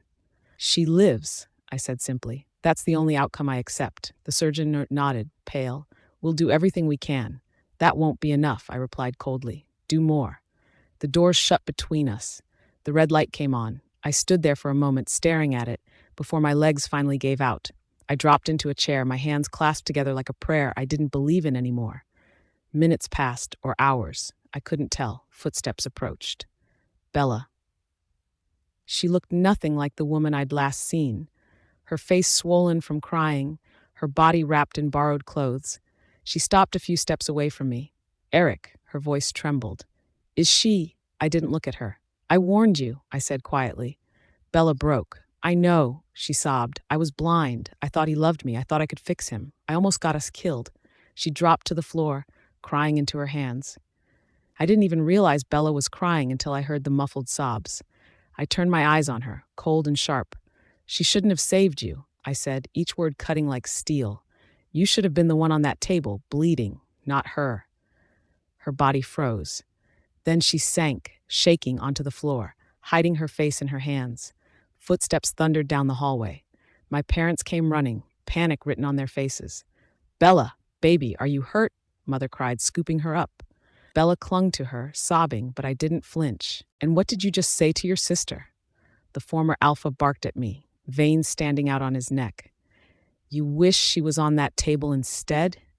That's your blood. How could you even? I didn't answer. Let them yell. Let them feel a fraction of the fear I'd felt holding Elena in my arms, watching life almost leave her because of Bella. Her mother's hands inspected Bella's scraped arms, torn clothes. Look at you. How could you be so reckless? Where are the nurses? Eric, why did you let this happen to your pregnant sister? I ignored them. My eyes stayed on the OR doors. Elena's life was all that mattered. The doors swung open abruptly. A doctor emerged, scrubbed in blood, face pale. How is she? I demanded, stepping forward. My voice was low, a quiet growl that made him flinch. She's critical, Alpha, he said. We've lost a lot of blood. We're doing everything we can, but... Bella's mother's voice cut through the tension. Doctor, check her immediately. She's the Silver Crest Pack's heiress. Her life comes first. Bella's whisper was barely audible. Mom, Elena's worse off. She's still in surgery. Mother snapped, venom in her tone. Look at you. Scraped, bleeding, barely standing. You will be treated, now. I growled low in my throat, a sound that carried through the hallway. Guards, I barked. Immediately, rifles rose, leveled at the former Alpha and Luna. They froze. My authority was absolute. What? Are you insane? The old Alpha shouted. Pointing guns at your family. How dare you? I take orders from the current Alpha, Nora said sharply, unmoving. I ignored them. My gaze snapped back to the doctor. Use every resource, I said quietly, my voice colder than ice. Every hand, every tool, every doctor on the continent. You will not let her die. Is that understood? Yes, Alpha. The doctor's voice trembled as he dashed back inside. The old Alpha slammed his cane on the floor, splintering a faint crack into the air. How could you? I gave you this pack to lead, not to waste resources on some ordinary woman. Stop this at once. I looked at him, and a humorless, icy laugh slipped out. Father, you've forgotten something. You have no power here. No one in this pack answers to you anymore. You dare speak to me like that, he roared. I am the former Alpha. I let his words hang in the air like steel. Eric's POV. The hallway felt colder than the grave. Not a single sound came from behind the operating room doors, yet the silence screamed at me louder than any howl. My parents stood across from me, staring like they no longer recognized the son they raised. You've completely lost it, my father finally said, his voice shaking as he pointed at me. Destroying your own blood for some woman? No, we won't stand for this. I slowly lifted my head. Then stand against me, I replied quietly. Let's see how far that gets you. The moment the words left my mouth, my control snapped. Darkness flooded my vision. My wolf surged forward, and my alpha power exploded outward like a storm breaking loose. The air thickened. The walls seemed to tremble. Bella screamed. She grabbed her chest and collapsed, crying as if something inside her was being ripped apart. I felt it instantly, the bond between her and the pack tearing away. Exile. Only one alpha could do that. Me. No, Eric, stop, she sobbed, writhing on the floor. My parents weren't spared either. They bent over in pain, gasping, their faces drained of color. Once they ruled this pack. But that time was over. Authority no longer belonged to them. Please, enough, my mother begged weakly. Eric, you'll kill us. I pulled the power back. The pressure vanished, leaving everyone trembling and soaked in cold sweat. I stepped closer to my father, my voice calm but lethal. I warned you, I said. Back then I didn't understand what Elena meant to me. I hesitated, and you used that hesitation to hurt her. You all did. My eyes hardened. That mistake ends now. No one lays a finger on her again. Not you, not anyone, no exception with family. My father slowly straightened, hatred burning in his eyes. You're twisted, he spat. You always were. You never loved us. You were never normal. Bella shook her head violently. Dad, stop. That's not true. But I felt nothing. No sting, no regret. I let out a cold laugh. Interesting, I said. When I was winning battles and making this pack feared, I was your pride, your perfect son. But the second I stopped dancing to your tune, I became a monster. I tilted my head. Tell me, what kind of parents only love their child when he's useful?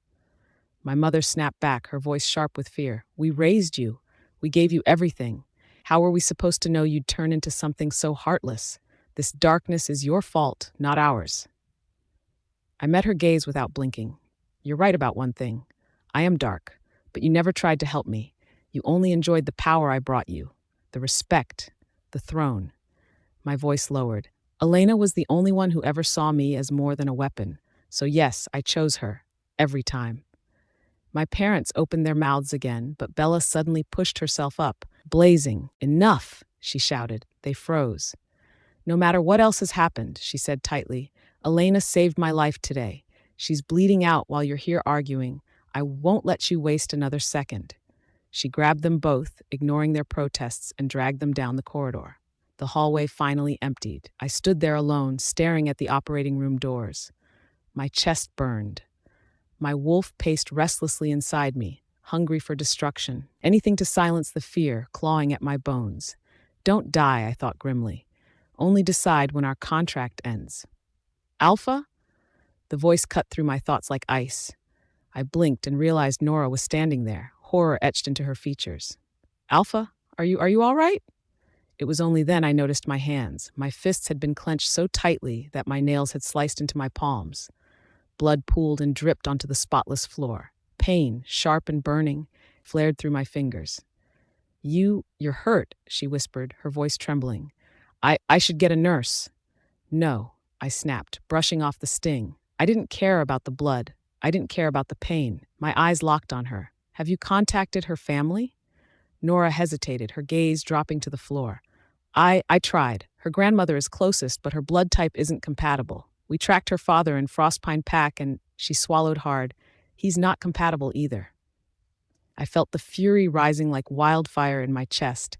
The moon goddess wasn't watching over her tonight, and that made me want to tear something apart. I clenched my fists again, fresh blood welling, the metallic taste of iron sharp in the air. I needed a win. I needed hope. Then find her mother, I growled, my voice low and dangerous. What are you waiting for? Nora flinched. Her hands shook. That's actually why I came, Alpha. I froze. Every muscle tensed. Explain.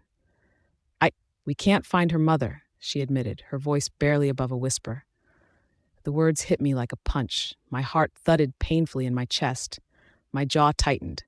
What do you mean you can't find her? My tone snapped, dangerous and cold. You have to understand, Alpha, Nora stammered. I've exhausted every resource, every contact, every trace we could follow. The only thing we know is her name, Maureen, and that she once lived in Frostpine Pack. But after she left home, she vanished completely. No records, no sightings, nothing. Impossible, and yet the evidence was staring me in the face. My wolf growled in my chest, primal and restless. The pack's resources were vast. My influence stretched across nations. No one simply disappeared from the world without leaving a mark. I slammed a fist against the wall, the echo booming down the hallway. Then you dig deeper, I barked. I don't care how long it takes. I don't care who you have to call, who you have to threaten. If she ever walked this earth, I will find her. Nora flinched again, nodding rapidly. Yes, Alpha. I'll expand the search immediately. I didn't move. I couldn't stop thinking about her, about Elena, lying on that table, fighting for her life, and about the girl whose mother had vanished, the same girl who had caused me this surge of helpless anger and fear. If the moon goddess had abandoned us tonight, I would take matters into my own hands.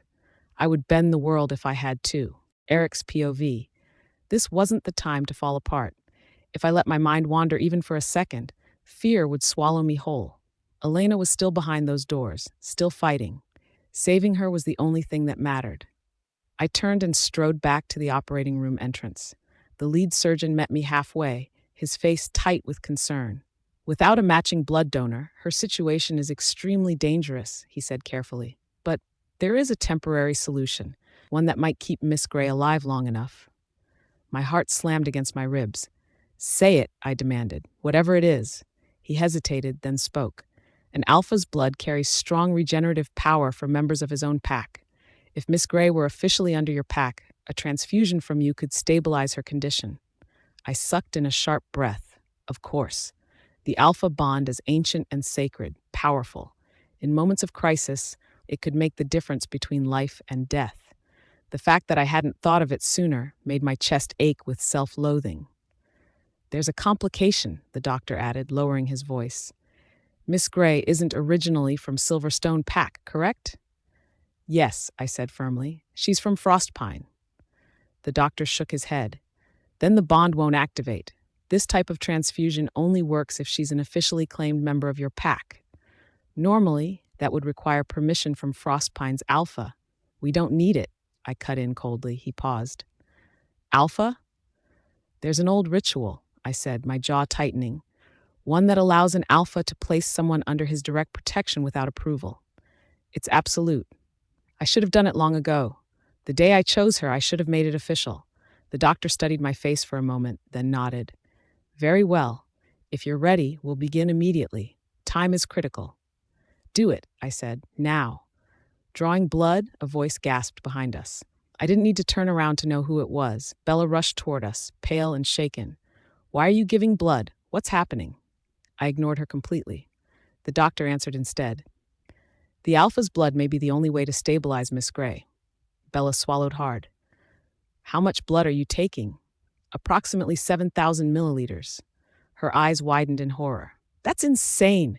That's way beyond what's considered safe. Are you trying to kill him?" "No, Lady Bella," the doctor replied evenly, "but this may be her only chance. Even then, we'll still need a master healer from White River Pack to fully save her." "This is madness," Bella whispered. "Enough," I snapped, finally turning on her. She flinched under my glare. "Now you're worried about me?" I said coldly. "Where was that concern when you handed me a drink poisoned with wolfsbane, when you worked with Mark behind my back?" Her lips parted, but nothing came out. Tears spilled down her cheeks, her shoulders shaking. "I didn't mean for things to go this far," she cried. "I just wanted to fix everything. I thought, there's nothing left to repair," I said quietly, my voice cold enough to sting. "What I'm carrying right now, this anger, this damage, and what Elena is suffering through, all of it traces back to you. So don't cry in front of me. It means nothing." Bella wiped at her face, her breathing uneven. "I only wanted to help," she whispered. I laughed under my breath. There was no humor in it. "Help?" My eyes narrowed. "Or are you helping Mark again? Is that why you're still standing here?" Her head snapped up. "What? No. I swear, I thought you already had him. Did he escape?" I studied her face carefully, watching for hesitation, for fear, for guilt sharp enough to betray a lie. There was panic there. Shock, but not the kind that comes from being caught. After a moment, I looked away. "Then do this one thing right," I said flatly. "Stay away from Elena. That's the only help I want from you." I didn't wait for an answer.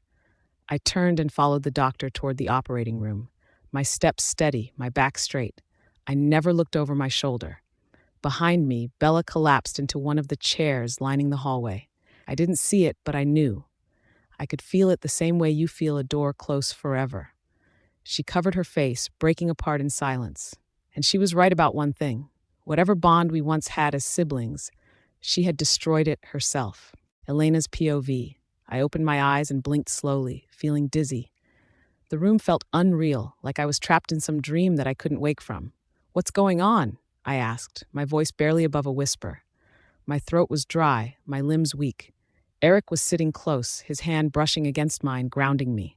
"You were shot," he said quietly, his tone almost too calm to be true. "But it's over now. You're stable. You're alive." I frowned, confusion clouding my mind. "If I was just shot, why did you give me your blood? Couldn't someone else have helped?" His expression was unreadable, his gray eyes sharp and calm, but the tension in his jaw betrayed him, because no one else could, and I didn't want anyone else to. I hesitated. "I don't understand." My words stumbled against the fog in my head. A doctor entered then, accompanied by 2 nurses. They checked the monitors, adjusted the IV, and finally removed the transfusion line. "She's stable now," the doctor said with a small smile, glancing at Eric. I tried again. "Doctor, what exactly happened? How bad was it?" The doctor glanced at Eric for a split second, and I saw Eric shake his head ever so slightly, a warning to stay silent. "You were shot," the doctor said carefully, "and you lost a lot of blood. The transfusion helps stabilize you, but your body will need time to recover fully. Any pain or weakness is normal for now." I bit my lip, unsettled. Something about the way Eric watched me made me feel like he was hiding more. "Are you sure everything is okay with me?" I asked, looking from doctor to Eric. Eric didn't answer at first. He just squeezed my hand gently. "Just trust the doctor, Elena." I closed my eyes briefly, letting his presence soothe me, even though a part of me felt uneasy. Days passed, each one slow and heavy. Eric stayed nearby as much as he could, but he was always slipping away to do urgent calls, meetings, and endless video calls. Something important was happening. I could feel it, but no one would tell me what. The pain in my side still throbbed, a constant reminder of how close I'd come to death. It wasn't healing as quickly as it should, and it made me anxious. Then Bella appeared. I had been lying in bed, flipping through a book just to distract myself when she walked in. She looked pale, nervous, and fragile. Not the poised, glamorous woman I remembered. "What are you doing here?" I asked, setting the book aside. My voice was firm. "Eric wouldn't want you here. I've heard him warn the guards more than once to keep you away." She swallowed hard. "I know," she whispered, clutching her bag. "That's why I waited. I needed to see you when he wasn't around. I had to." I studied her coldly. "Why? To check if Mark's still at large? Don't waste my time. He's a ghost if he's alive at all." "No, that's not why," she said quickly, panic rising in her voice. After everything, I don't want anything to do with him. I won't follow his plans, I swear." I didn't trust her. Not after everything. I motioned for her to sit, but my voice remained flat. "Fine, sit." She perched on the edge of the chair, fidgeting, eyes downcast. "Are you feeling any better?" she asked softly. "Better," I said, shrugging. "But don't ask me to lie to you. My body's still weak. My side still aches. That's the truth. Now, why are you really here?" She hesitated, then put her hand over her belly, tentative, as though even touching it made her heart ache. I wanted your opinion," she admitted. "I don't know if I should keep the baby." My eyes widened. I sat up straighter, wincing as the wound pulled. "Wait, you mean you want to terminate it?" Her lips trembled. I don't know what to do. How could I raise a child knowing their father, the same man who tried to kill their uncle? How could I face you or Eric with him in the picture? I took a deep breath, forcing myself to remain calm. Eric isn't going to punish an innocent child. You can trust that, but that doesn't make this an easy decision. This is entirely yours. Her eyes filled with tears. But it feels so wrong to bring a child into this world under him. She broke off, voice quivering. I shook my head. "If you expect me to say, 'It's okay, go ahead,' you're wrong. That's not my place. You have to decide for yourself. No one can do it for you. And whatever you choose, it's not simple. It's not easy, but it's yours." She stared at me, stunned. Her hands trembled as she pressed them to her mouth, and fresh tears slid down her cheeks. I don't know if I can do this. What if the child grows up in darkness like Mark, or worse?" I sat up a little straighter, wincing as my side protested. "You're the one who's going to raise this child. They'll never know their father. So who do you think they'll really take after?" Bella sniffled, fumbling for a tissue and wiping her eyes. I hope they turn out like Eric," she admitted, her voice barely above a whisper. "I'd be lucky if he could guide them, but he doesn't even talk to me anymore." "Well," I said, not bothering to soften the truth, "can you really blame him?" Her head sank, her sobs quieting into soft, shaky breaths. I exhaled slowly, trying to ease the tension in the room. But listen, I know this. He wouldn't want you to throw this baby away because of him. Just think carefully. You could have a child that's entirely yours, a little person who's completely in your hands. How amazing is that? She lifted her tear-streaked face and managed a weak laugh. You really like kids, huh? I heard Frostpine Pack's children usually take the mother's last name, and moms are the ones who provide for them. I nodded.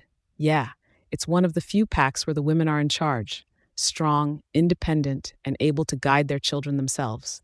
But that's usually for the royals and nobles. I let that hang. This wasn't about me, not yet. You and Eric's kids, they'd be beautiful, she said quietly, a hopeful note threading her voice. I let out a short, dry laugh. Me? Having kids with Eric? The idea was laughable. Commitment, marriage, family, those were probably the top 3 things on his permanent no list. I changed the subject. Since you're here, why don't you go say hi to your brother? He should be in the next room working. Her entire body tensed. I can. He probably won't want to see me. What's the worst that could happen? I smirked. He throws you out? Come on. Honestly, I was ready to get out of this room myself. The air felt heavy, stagnant. We left the room, walking down the wide hospital corridor toward the far end where a large meeting room sat. 2 guards nodded at us, sliding the door open silently. But what I saw inside made me freeze. It wasn't a meeting, not even close. The entire space had been turned into a media set. Cameras were positioned around the walls, a boom mic hovered, lights shone like the sun, and a director waved instructions. In the center, Eric sat on a sleek, modern couch, calm, controlled, and impossibly composed. Across from him, a professional host held a tablet, ready to begin. My breath caught. Oh God, he looked incredible. A tailored gray suit that made his broad shoulders look even wider, his shirt crisp, perfectly pressed. His hair was styled to perfection, every angle of his face sharper than any camera could capture naturally. The way he carried himself, lethal, magnetic, and untouchable, it was impossible to look away. Even in the middle of this chaos, he was all alpha. And yet, for me, he was everything else, dangerously close and utterly captivating. I realized then that nothing in the world, not hospital beds, not surgeries, not Mark's schemes, could prepare me for moments like this. He commanded the room without a word, and yet every flicker of his eyes seemed to speak directly to me. Bella stepped beside me, whispering in awe, He looks so different, so alive. I didn't answer. I just stared, heart pounding, wondering if I'd ever stop being so drawn to him, even after everything. Charm like his could probably break the internet. I just knew it. His sharp gray eyes flicked toward us the moment we stepped onto the set. When they landed on me and Bella together, his brows furrowed slightly. I stuck out my tongue at him, just enough to get a reaction. This is global news, the host announced, grinning at the camera. We're live with Alpha Eric of Silver Crest Pack. Thank you for joining us, Alpha Eric. Eric straightened, giving a faint, controlled smile that made my stomach twist. It's my pleasure, he said, calm and polished. We understand you're organizing a major international event, the Global Medical Summit, is that correct? I blinked. Global Medical Summit? So that's what had been keeping him so busy. Not exactly the kind of thing I pictured him diving into, but okay, impressive. That's right, he replied smoothly. The host tilted her head, curiosity in her voice. But most of your work has been in tech, real estate, corporate ventures, and lately, AI technologies. What drew you to healthcare? I saw an opportunity to make a real impact, Eric said evenly. Bringing together pack leaders from across the globe could spark innovation and collaboration that benefits everyone. The host hesitated, then leaned forward slightly. And there have been rumors about your past conflicts with Purple River Pack. Are you hoping to mend that relationship? Eric's expression didn't flicker. There were misunderstandings before, he said calmly. But I want to change that. I've extended a personal invitation to their alpha to join the summit. I lifted an eyebrow. Shockingly sincere. That's not how Eric usually spoke about other packs. Whoever that alpha is, they must be a big deal. The host's tone shifted again, a little sharper.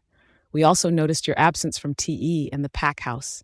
You've been spending a lot of time at the hospital. Is everything all right with your health?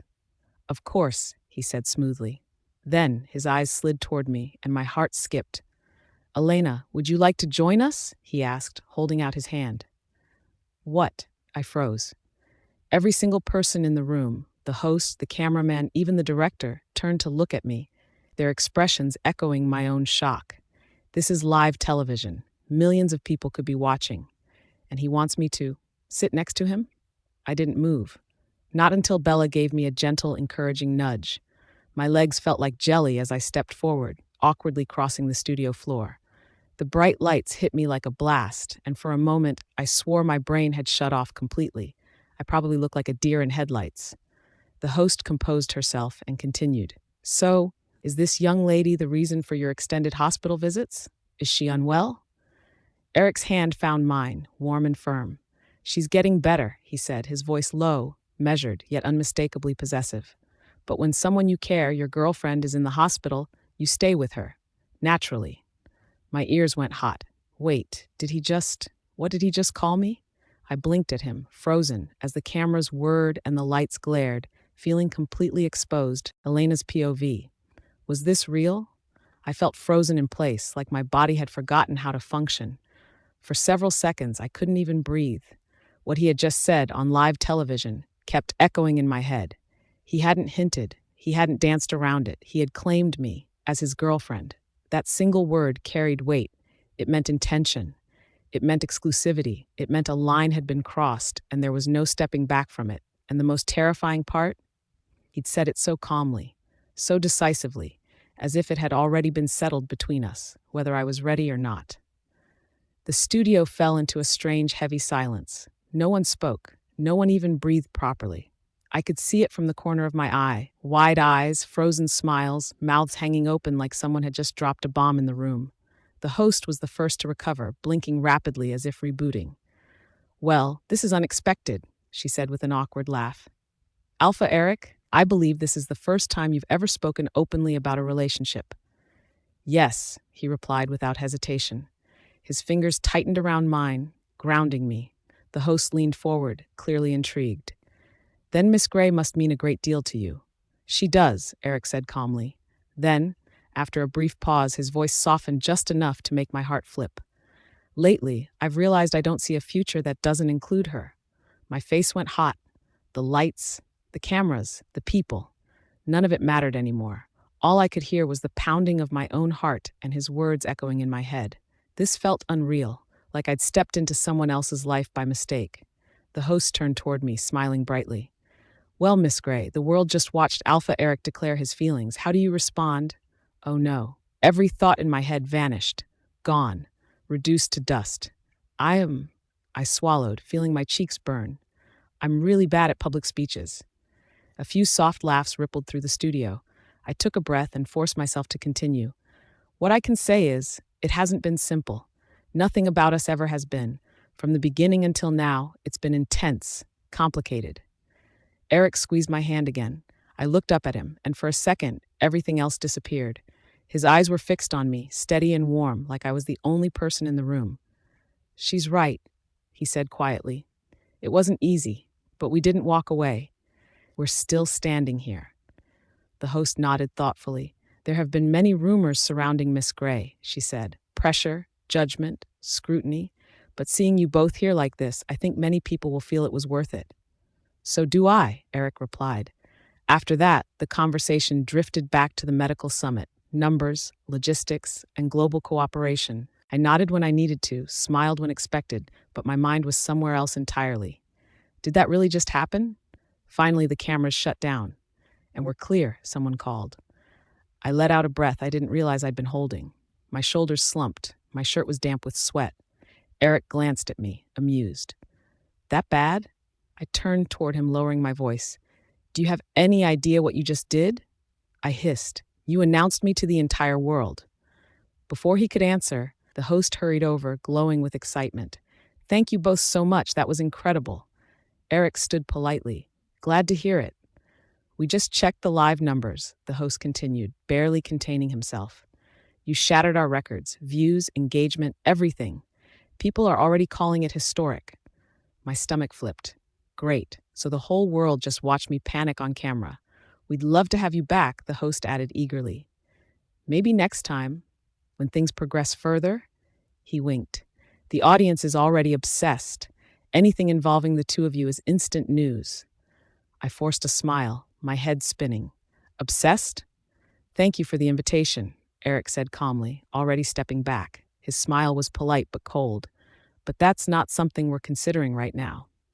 Before the host could respond, he gave a brief nod and turned away, his hands still firmly wrapped around mine as he led me toward the hallway. That was when I noticed her. Bella stood near the wall, stiff and uncomfortable, like she didn't quite belong there.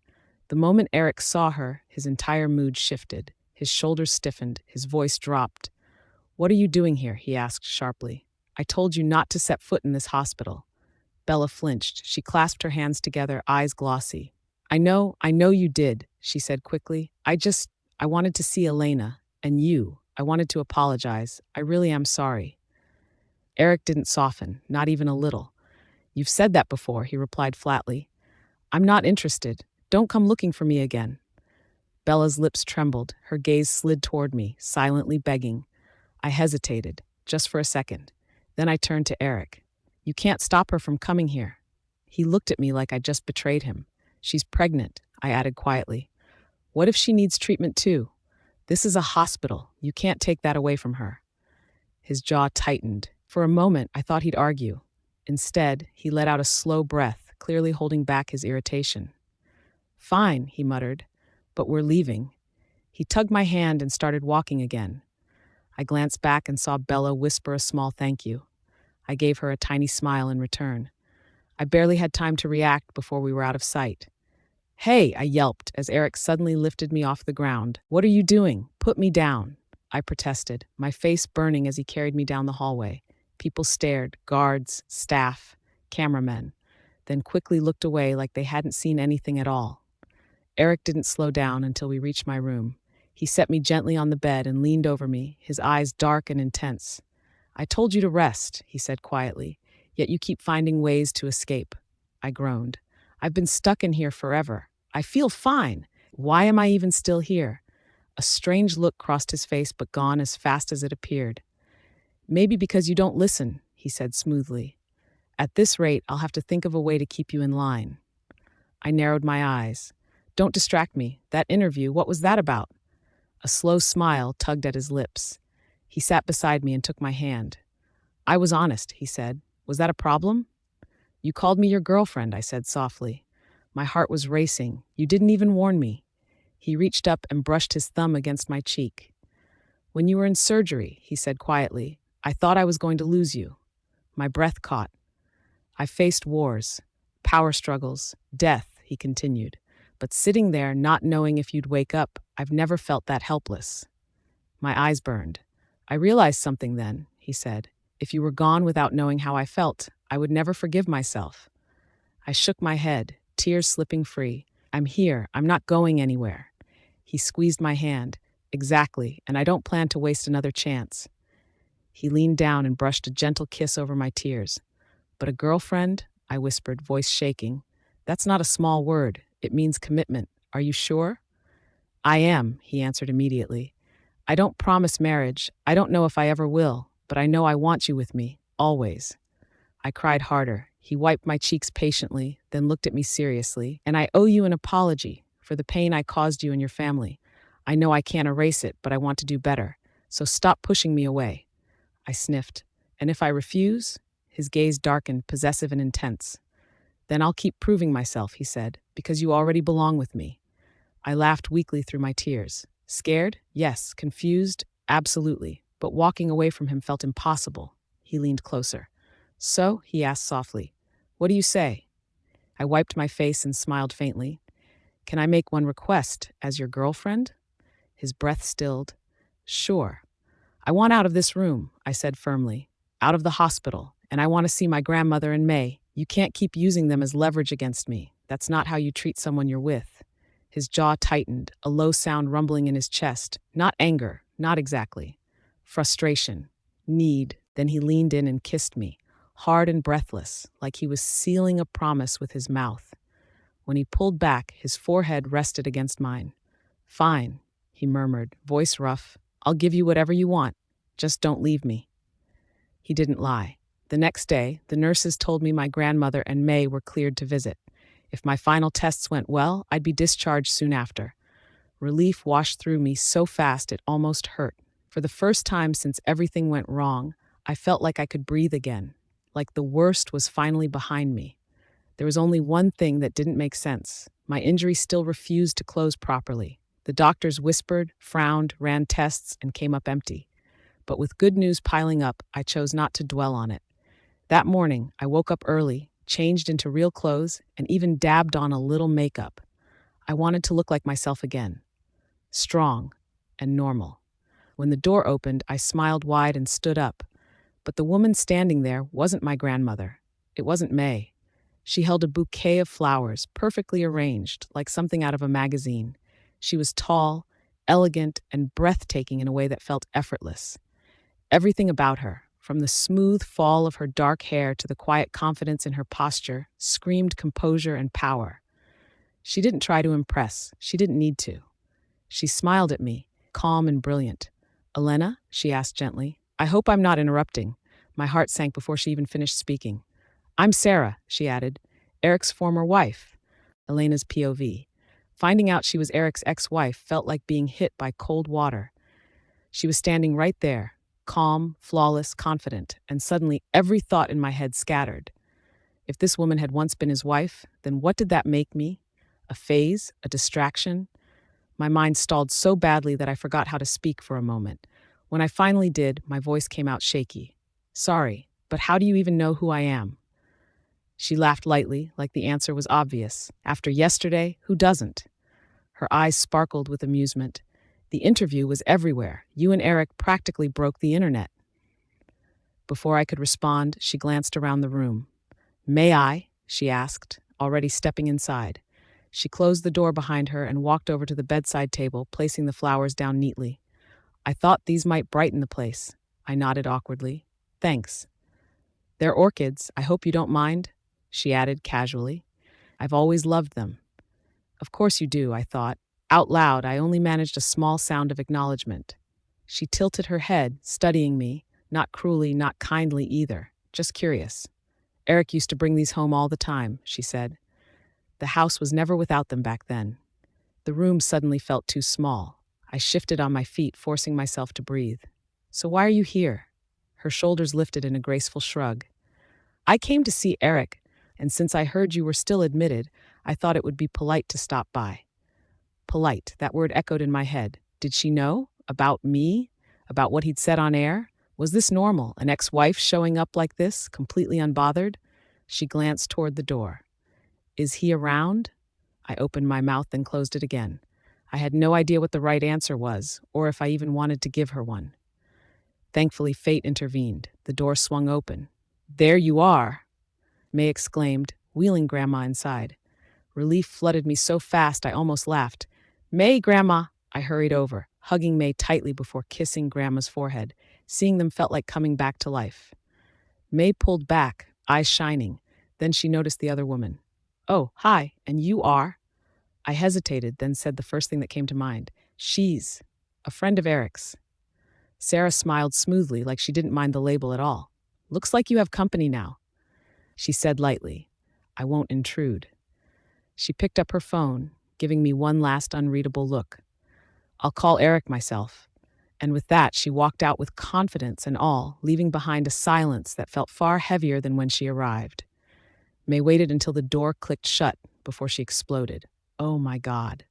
She stared at me like I just confessed to dating a king. Who was that woman? And why does she look like she walked straight out of a luxury magazine? I hesitated, then sighed. There was no point hiding it. "That was Sarah," I said quietly, "Eric's former wife." The effect was instant. May's face was drained of color. "Wait, wife?" Her voice cracked. "You mean the woman he couldn't get over? The one everyone whispered about?" I nodded. "She's the one who ended the marriage. If she hadn't walked away, they'd probably still be together." I sank back onto the bed, suddenly exhausted. My chest felt tight, like something heavy had settled there and refused to move. I'd always known she existed, at least as a story, a chapter in Eric's life that came before me. Distant, untouchable. But now she wasn't just a name anymore. She was real, close, and somewhere in this same building, possibly sitting across from him right now, talking in low voices I couldn't hear. Why did this have to happen now? Seriously, I muttered, rubbing my face. We barely made things official yesterday. One day. Is that too much to ask? May crossed her arms, eyes narrowing. Then why are you still here? I blinked. She grabbed my wrist and tugged lightly. Go find out what she wants. I pulled back. That's weird. I'm not spying on my own boyfriend. May stared at me like I just said something insane. Elena, please, that woman did not show up with flowers just to wish you well. That's not fair, I said weakly. If she wanted him back, she could have tried any time before now. May shook her head. No. Before you, Eric didn't choose anyone. No titles, no labels, no threat. She pointed at me. But you just became official, on camera, in front of the whole world. My stomach flipped. You don't think that rattled her? May continued. You changed the game. I swallowed. So you think she's here because of me? May gave a humorless smile. Absolutely. And trust me, she's not panicking. She's calculated. When there was no competition, she stayed in the background. But now, her eyes sharpened. She's making her move. I said nothing. My thoughts were already racing. Whatever Sarah wanted, one thing was clear. She hadn't come by accident. Elena's POV. May dragged me halfway down the corridor before she suddenly stopped. We were already close to Eric's temporary office, the one the staff had hurriedly set up for him near the private wing.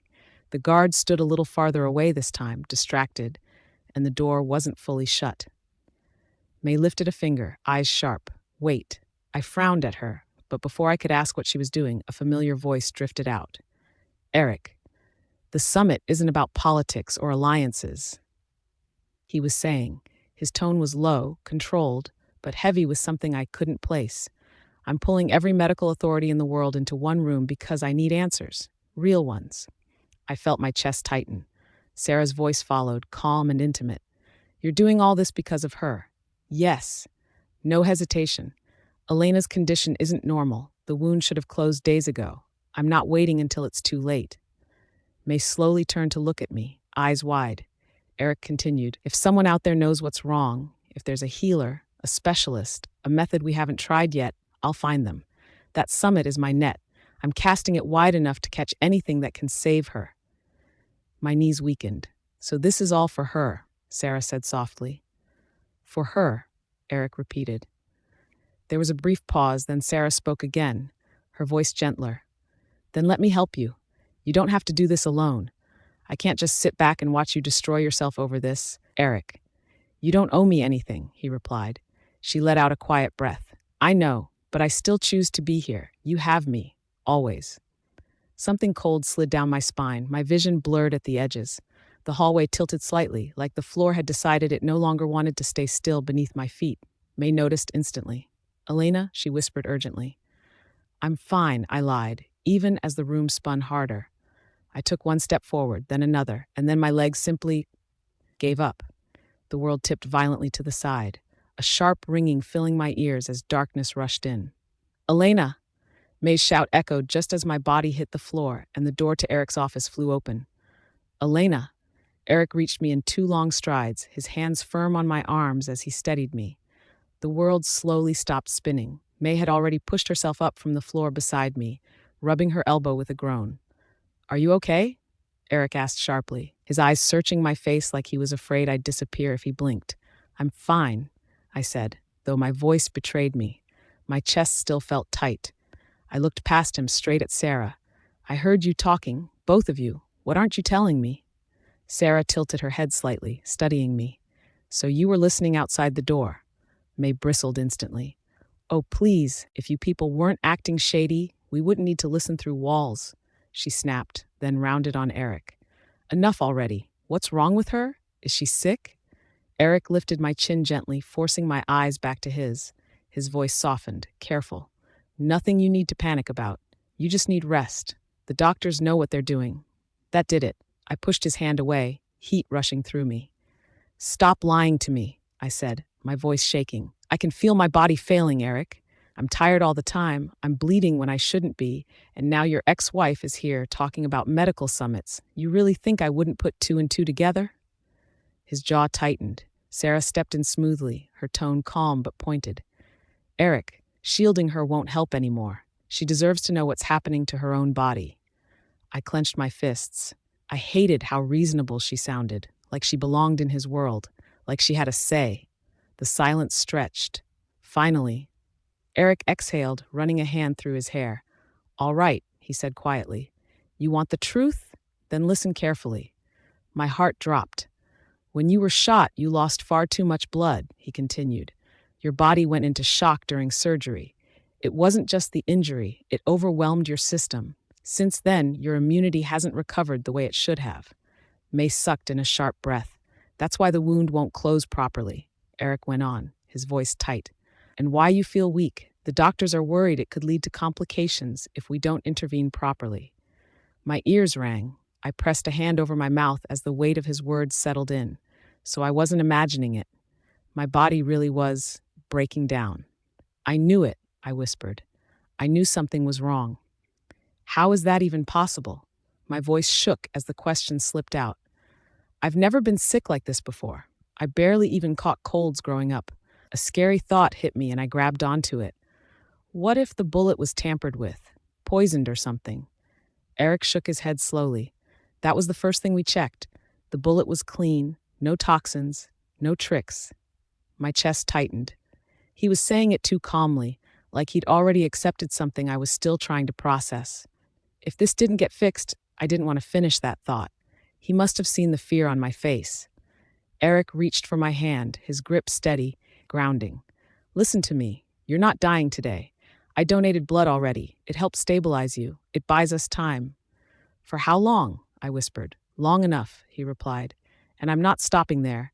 I've contacted healers from the Purple River Pack. They're some of the best.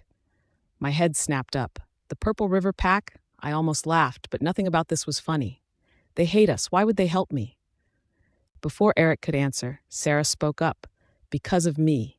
She stepped closer, her voice calm, almost gentle. I have history with their alpha. We trust each other. If there's a medical summit, I can get him there. I can talk to him for you. My heart lurched, and the word escaped my mouth before I could stop it. No. The silence that followed was thick and uncomfortable. Sarah blinked. I'm sorry? I said no. I took a breath, forcing myself to stay calm. I'm grateful you want to help, but I don't want this kind of favor. It's too much. She smiled, polite but surprised. Elena, it's really not. It is to me, I cut in. This is my body, my problem. I don't want to be caught in old alliances and debts. Eric's jaw tightened. You don't have to decide right now.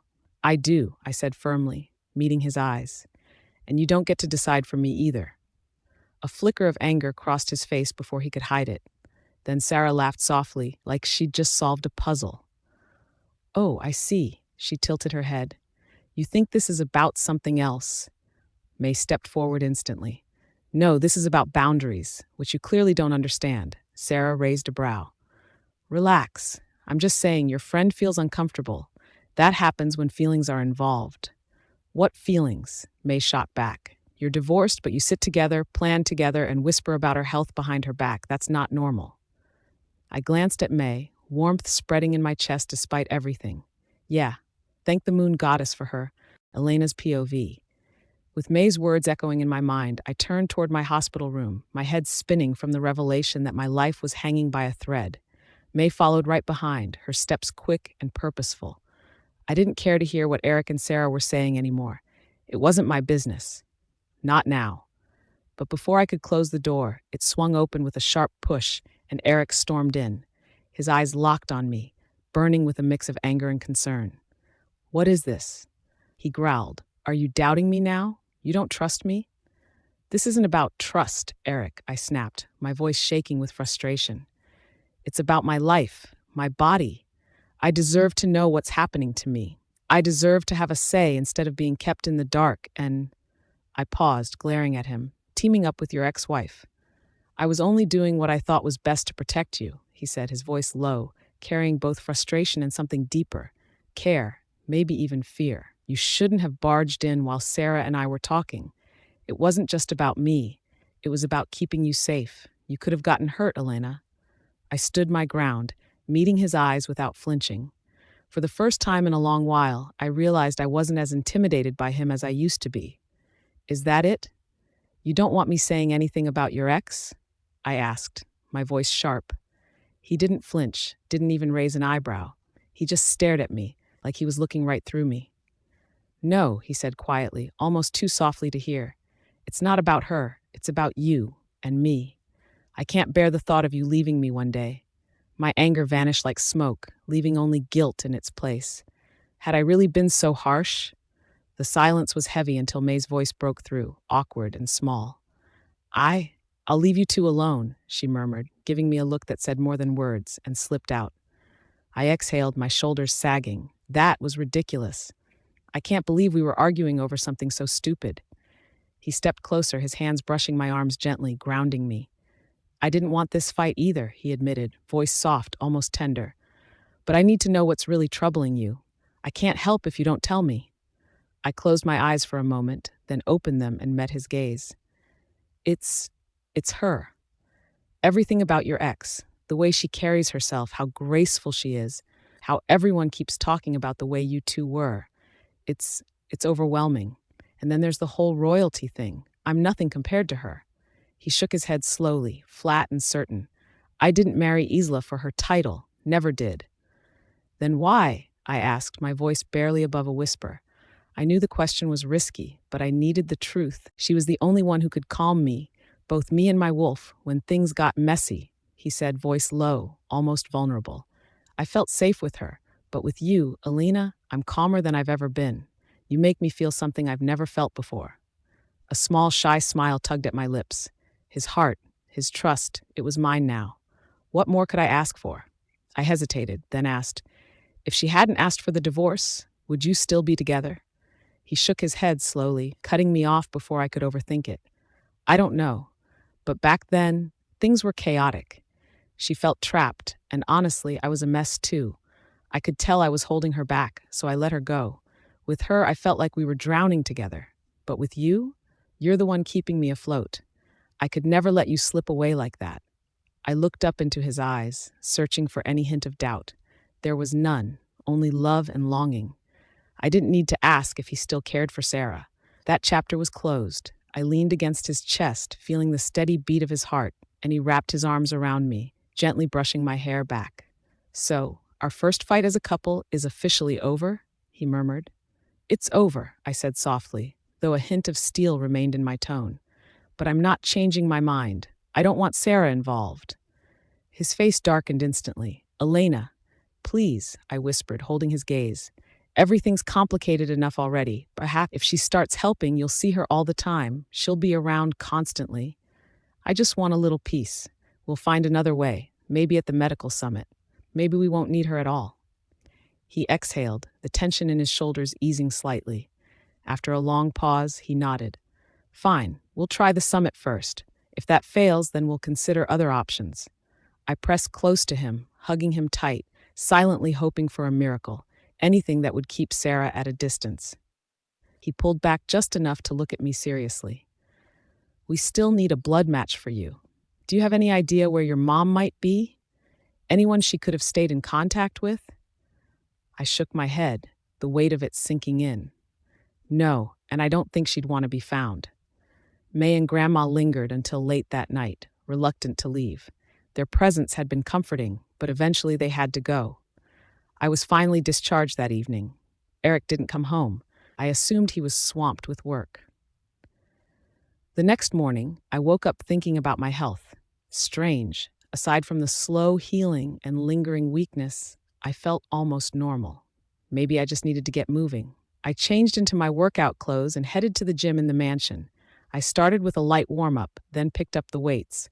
The first few sets felt great. I even broke a sweat and felt strong. Then when I grabbed a heavier dumbbell, it hit me like a wave. My legs gave out beneath me, and the weight clattered to the floor with a loud bang. I crumpled onto the mat, breathless, my vision swirling for a few horrifying seconds before it gradually cleared. Oh God, what just happened? Elena's POV. I was sitting in the living room, trying to distract myself with a book, when the door opened. My heart sank the second I saw her. Sarah walked in like she owned the place, poised, confident, and completely in control. Every step she took seemed measured, purposeful, like she had been here 100 times before. "Hi," she said, her voice smooth and calm, tilting her head slightly. "Is Eric in?" I snapped my eyes up, my hands tightening on the book. "What do you want with him?" I hissed, my voice low but sharp. She smiled faintly, like I was amusing her. "I want to update him on my conversation with the Alpha of Purple River Pack. He's agreed to attend the summit. That way he can see you and understand exactly how to help." I blinked, stunned. "Help? I thought I made it clear. I don't need your help." My voice rose despite myself, a mixture of fear and anger twisting in my chest. "Oh, Elena, it's already decided," she said lightly, as if it were the most natural thing in the world. "Eric and I talked about it last night, over a couple of drinks. He said it was fine that I called him." I felt my blood boil. "Why do you keep deciding things for me? Why does it always have to be your way?" I snapped. Sarah's expression didn't change. Her dark eyes held mine, calm and unwavering. "Because I'm helping Eric. He cares about you, and you're turning down everything he's trying to do for you. Why?" I opened my mouth, then closed it again. What could I say? Every word I had felt useless. She had this way of making everything I felt, every decision and every fear seem small, silly, and even wrong. I stood up, my heart pounding. "I don't need favors I didn't ask for, and I definitely don't need you deciding what's best for me." Sarah tilted her head, the hint of a smirk on her lips. "Elena, do you really think this is about me? This is about saving your life. Eric wants to make sure you get the help you need. You can fight me all you want, but he's agreed, and nothing you say will change that." I felt my hands clench into fists at my sides. She sounded so calm, so certain, like nothing I could do or say would make a difference. And part of me hated that part, knew she was right. "You should leave," I said finally, my voice sharper than I intended. "I don't want you here." "What the hell are you doing here?" I demanded, my voice low and sharp. "Do you even realize the nerve it takes to show up uninvited after everything? After last night?" She tilted her head slightly, that smug little smile on her lips. "Last night? Oh, I think you're overreacting." "Overreacting?" I shouted. "You made decisions with him, decisions that aren't yours to make. You can't just swoop in and act like you own him."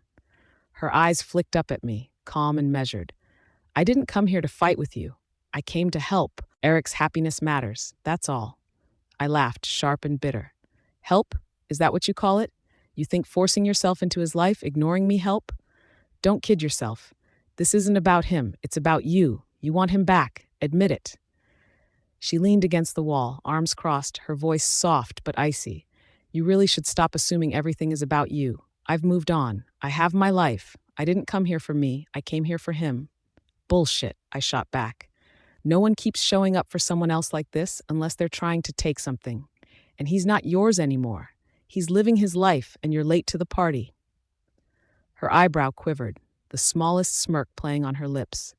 "Your anger is amusing. You really think you can scare me off?" "Oh, I'm not trying to scare you," I growled, stepping closer. "I'm warning you. Stay away from Eric, because I will make sure you regret even showing your face here if you don't back off. I don't care what your intentions are, you're not stepping into his life again." Her expression shifted, the warmth draining from her eyes. A thin smile replaced it. "You know," she said calmly, "girls like you fascinate me. You really believe raising your voice makes you powerful."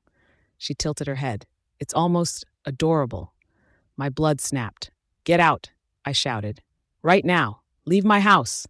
She didn't flinch. Instead, she straightened her shoulders. "Your house?" she repeated softly. "I lived here long before you ever stepped foot inside. I hosted dinners here. I welcomed guests here. And Eric and I still speak. You're being disrespectful, Elena." "I don't care about your past," I yelled, kicking the chair beside me. "I want you gone." Before she could answer, there was a sharp knock at the door. "Elena? Lady Sarah?" James's voice came through, tense. "Is everything all right?" "Come in," I snapped. James stepped inside, eyes flicking between us. I pointed straight at her. "Call security. I want her escorted out, immediately." James froze. For a split second, nothing happened. Sarah smiled gently at him. "James, it's good to see you again." His posture softened. "Lady Sarah, it has been a while." "And your son?" she asked warmly. "Did he settle into the new position?" His face lit up. Yes, thanks to you. That referral changed his life. My stomach dropped. Sarah turned to me slowly. I suppose you didn't know, she said sweetly. James worked for me for years. I brought him into this house. We're not strangers. She stepped closer, lowering her voice. This home, I decorated it. The garden, I planted it. The staff, they trust me. Her eyes hardened. You're living in a space I built. My hands curled into fists. Stop talking, she smiled, satisfied. I understand why you're upset. Anyone dating a man so far above their reach would be. She picked up her purse. I'll leave. I don't want to overwhelm you. She smiled at James and walked out like she owned the place. The silence crushed me. The walls felt colder and hostile. Elena, James began carefully, Lady Sarah has always treated us well. She helped my family when I need to be alone, I said, barely holding my voice together. He hesitated, then quietly left. I sank into the chair, shaking. Everything May had helped me rebuild yesterday collapsed in seconds. Sarah wasn't leaving. She had already rooted herself into our lives. And no matter what I said or how hurt I was, everyone saw her as graceful and me as the problem. Footsteps thundered down the hall. The door burst open. Elena, Eric rushed in and dropped in front of me, hands gripping my arms. Why are you crying? What happened? I lifted my head, tears blurring my vision. You were with her last night? I said quietly. He stiffened. I had a meeting. She happened to be there. That's all. She said you approved of her calling Purple Rivers Alpha, I whispered, after I told you I didn't want that. I didn't, he said firmly. She did it on her own. And Elena, that call could help you. I just want you safe. I can't lose you. And I can't lose you either, I said, voice breaking. But I will. If she stays around, you'll go back to her. His expression hardened. Enough. I'm not leaving you. Ever. You're the one I chose. I nodded slowly, swallowing the ache in my chest. Then don't act like it's normal to drink with your ex-wife, because it's not. The silence that followed hurt more than shouting ever could. Eric let out a long breath and pulled me close, resting his forehead against mine. Elena, it was literally just a drink. That's it. Nothing happened. You can check the cameras at the pack house if you want. I blinked up at him, trying to steady my shaking hands. And you swear it won't happen again? He nodded, brushing a loose strand of hair behind my ear. I swear. I don't want you doubting me. Not even a little. I pressed my cheek to his chest, letting his heartbeat calm me slightly. Sarah was here, and there was nothing I could do about it. No amount of screaming, yelling, or stomping would change that. If I wanted to survive her presence, I had to accept it. Mentally, I squared my shoulders. It was time to prepare for a battle I didn't want, but had no choice but to fight. Eric tilted my chin up with a gentle finger. Want me to try cheering you up? I frowned. I'm not sure cheering is possible right now. He grinned anyway. We'll see. The medical summit is in 2 days. All the alphas and their partners will be there. I want you to host a few of the Lunas. Make them feel welcome. I stared at him. Me, host? You can't be serious. I am, he said, smiling, but his tone was steady. You don't need to be perfect. I just want you there, meeting people, showing them who you are. That's all. I swallowed hard. It's our first official event as a couple. I don't even know what I'm doing. He leaned in, pressing a soft kiss to my temple. You'll be fine. Trust me. I just want the world to see you, Elena. That's it. That night, sleep refused me. I didn't have any experience with high society events. Everything I knew about hosting elegant gatherings came from movies or reality shows where women in long dresses smiled politely over tea. Afternoon tea. Sophisticated, calm, elegant. Surely, I could at least imitate that. The next morning, I put on a pale blue tea dress and arrived at the cafe below the hotel. Nova had sent the invitations, and the staff had set everything exactly as I imagined. Delicate teacups, golden trays stacked with pastries and flowers everywhere. Tulips, roses, hydrangeas. I snapped a few photos, heart-fluttering. Beautiful, perfect. Maybe I could do this. I took a seat, constantly glancing at the door. Minutes ticked by, then an hour. No guests arrived. My stomach twisted. Something wasn't right. I pulled out my phone and called Nova. Hey, the Lunas? They're at the hotel, right? They're checked in. Everything's fine on their end, Nova said. Why? They haven't come down. Maybe check the hotel staff to see where they are. Before Nova could respond, the cafe door jingled. I whipped my head around, expecting at least one of the Lunas. but it wasn't any of them. It was Bella, striding in with a coffee in hand, casual as if she owned the place. "What are you doing here?" I demanded, voice tight. She raised an eyebrow, tilting her head. "Coffee, and you? I thought you were joining everyone upstairs." "Upstairs? What upstairs?" "The penthouse lounge. There's a welcome party, and the Lunas are all headed there. Did you not organize it?" My pulse quickened. "No. Who set it up? And who else is there?" "Oh, just Sarah," she said lightly, sipping her coffee. "I saw her coming in when I got here. I felt my stomach drop, of course. Sarah had moved in on my event before I even had a chance to begin." Bella's grin was faint, almost teasing. "Looks like someone's got a lot to prove today." I clenched my fists, trying to steady my shaking hands. My tea party, my carefully planned afternoon, it was gone. Hijacked. And Sarah, she would act like she belonged here, like nothing had changed. I pressed my lips together and drew a deep breath. "Fine. If she wants a war, she'll get one," I muttered under my breath, spine straightening.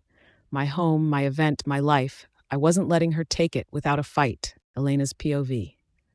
I stood still for a while, my mind going blank as I stared into nothing. No one needed to spell it out for me. I already understood. Perfectly. Bella's eyes flicked from my face to the untouched tea sets and neatly arranged pastries. Her frown deepened. "Hey, are you okay?" she asked slowly.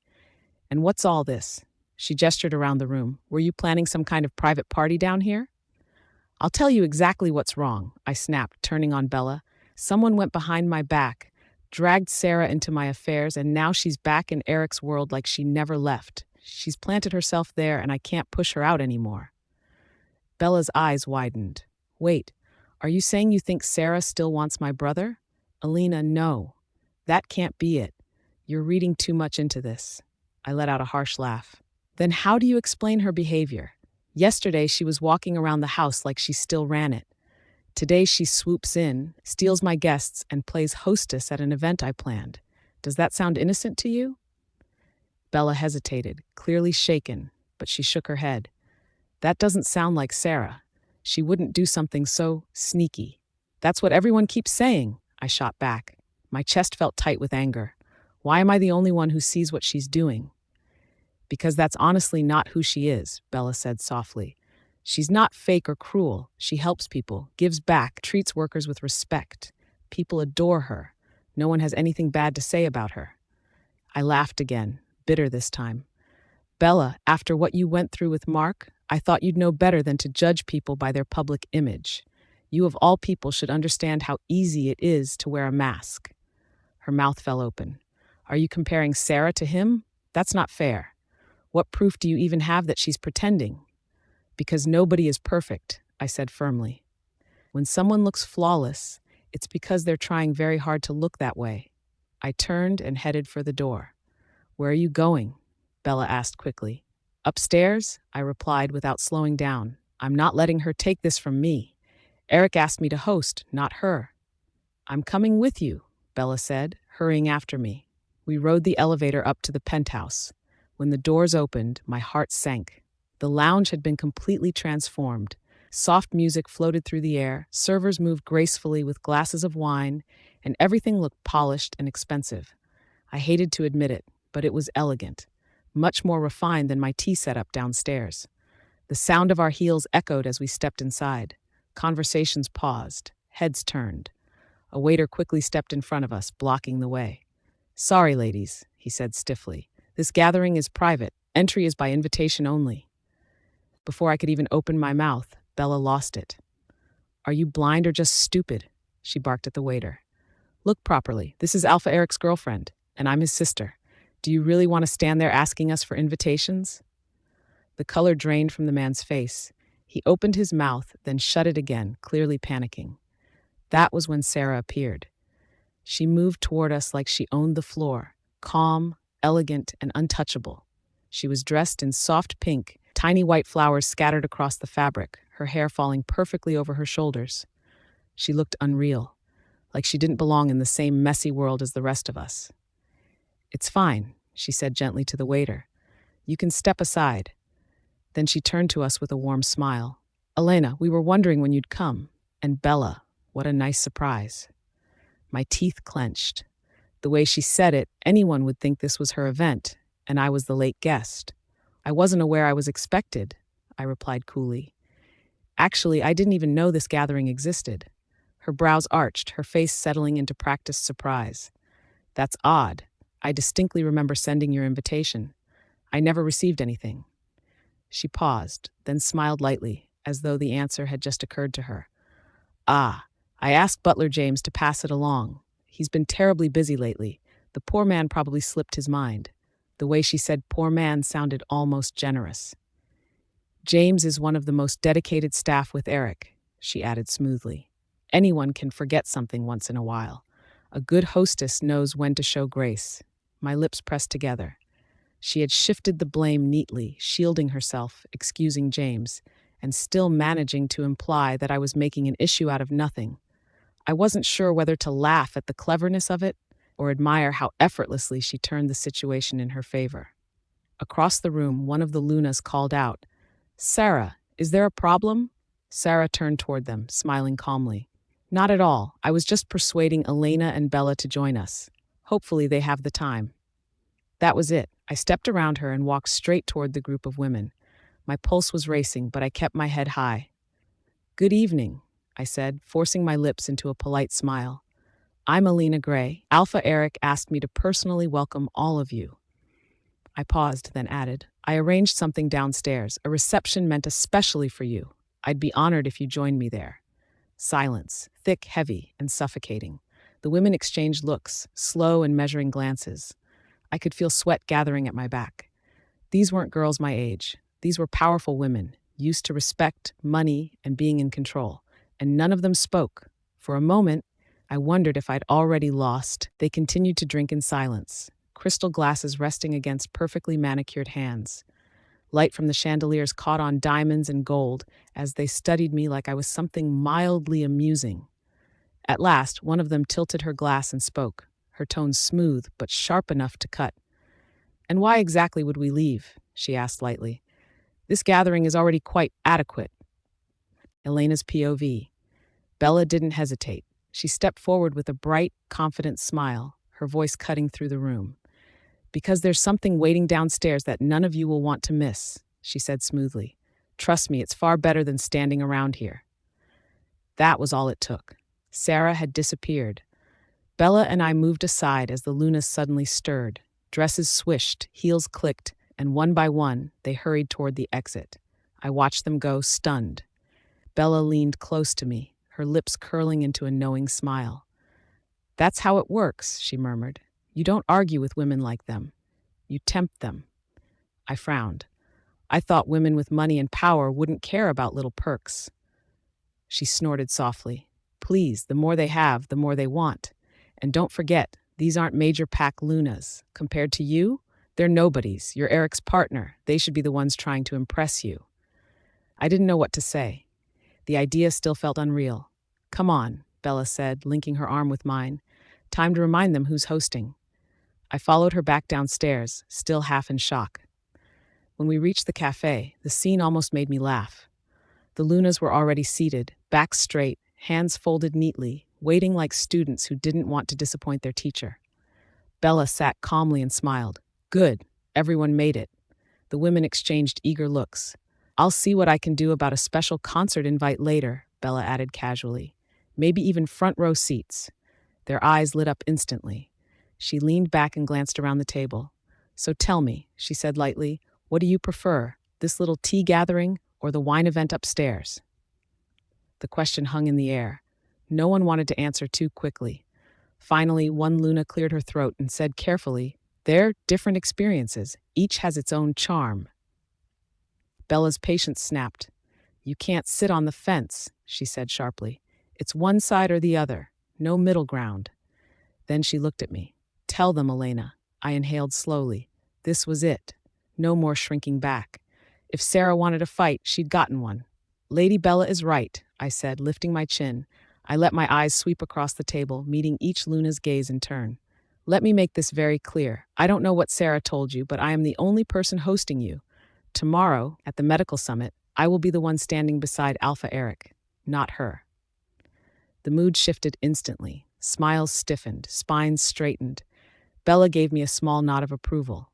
I went on, my voice calmer but firmer. Now think carefully. How do you suppose Alpha Eric would feel if he found out his guests ignored his partner to flatter someone who has no place here? Panic broke out almost immediately. We would never do that, one woman said quickly. Of course we want to spend time with you, Alpha Eric's girlfriend. Bella let out a short laugh. Really? Because I clearly heard someone calling Elena rude and classless and badly raised. Care to repeat that now? The Lunas erupted. Not me. I never said that. I would never disrespect Lady Elena. One of them pointed across the table. It was Tina. I'm sure it was Tina. All eyes turned to her. Tina, perfectly dressed, sharp makeup, that same tight expression she'd worn earlier, froze. I remembered her obvious eye roll, the way she dismissed me without a word. I smiled, slow and cold. Is there a problem, Lunatina? I asked. Her confidence collapsed instantly. No, not at all, she stammered. I didn't mean anything by it, I swear. Bella stepped in, her tone icy. Funny, those eye rolls said plenty. If you think the Alpha's sister and partner are beneath you, you're free to leave. Go back upstairs to Sarah. She paused, then added casually, Oh, and that cooperation your husband wants with Silvercrest Pack? Forget it. Tina went pale. Please, she begged, her voice shaking. Don't do this. Don't tell my husband. I'll do anything. This was a misunderstanding. No, it was Sarah. She confused us on purpose. Yes, another Luna agreed quickly. She kept hinting that she still had special influence over Alpha Eric, that she mattered more than anyone else around him, because girlfriends can be replaced. One of the Lunas admitted quietly, but Sarah said her bond with Alpha Eric goes back years. My fingers curled tight beneath the table, so I hadn't imagined it. Sarah wanted me painted as temporary, disposable, and someone they could laugh at once my back was turned. I shot Bella a look. This was exactly what I'd been trying to tell her. Bella's chair scraped sharply against the floor as she leaned forward. And you actually believed that rubbish? She snapped. Are you all blind? My brother didn't just pick Elena up on a whim. He stood in front of the whole world and claimed her. His first public relationship ever. If you're still confused about who matters, that's on you. The Lunas shrank under her words, eyes dropping to the table. The tension hung thick in the air until Bella waved her hand impatiently. All right, you can go. They didn't wait to be told twice. One by one, they hurried out, shoulders hunched, pride bruised. When the room finally emptied, Bella let out a breath. What a disaster, she muttered, then glanced at me. But at least they won't forget today. They know where the power sits now. Yeah, I said slowly. I honestly didn't know what I was doing back there. If you hadn't stepped in.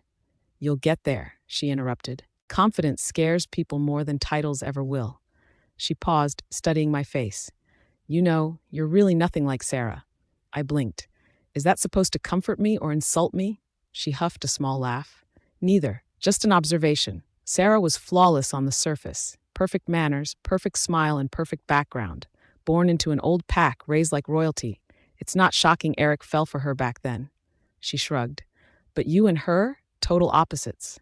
I stayed quiet, unsure where she was going with this. Bella's tone softened. Eric doesn't care about pedigree or money. He already has all of that. What he looks for is real. And you were right. Sarah's act, it's fake. Always has been.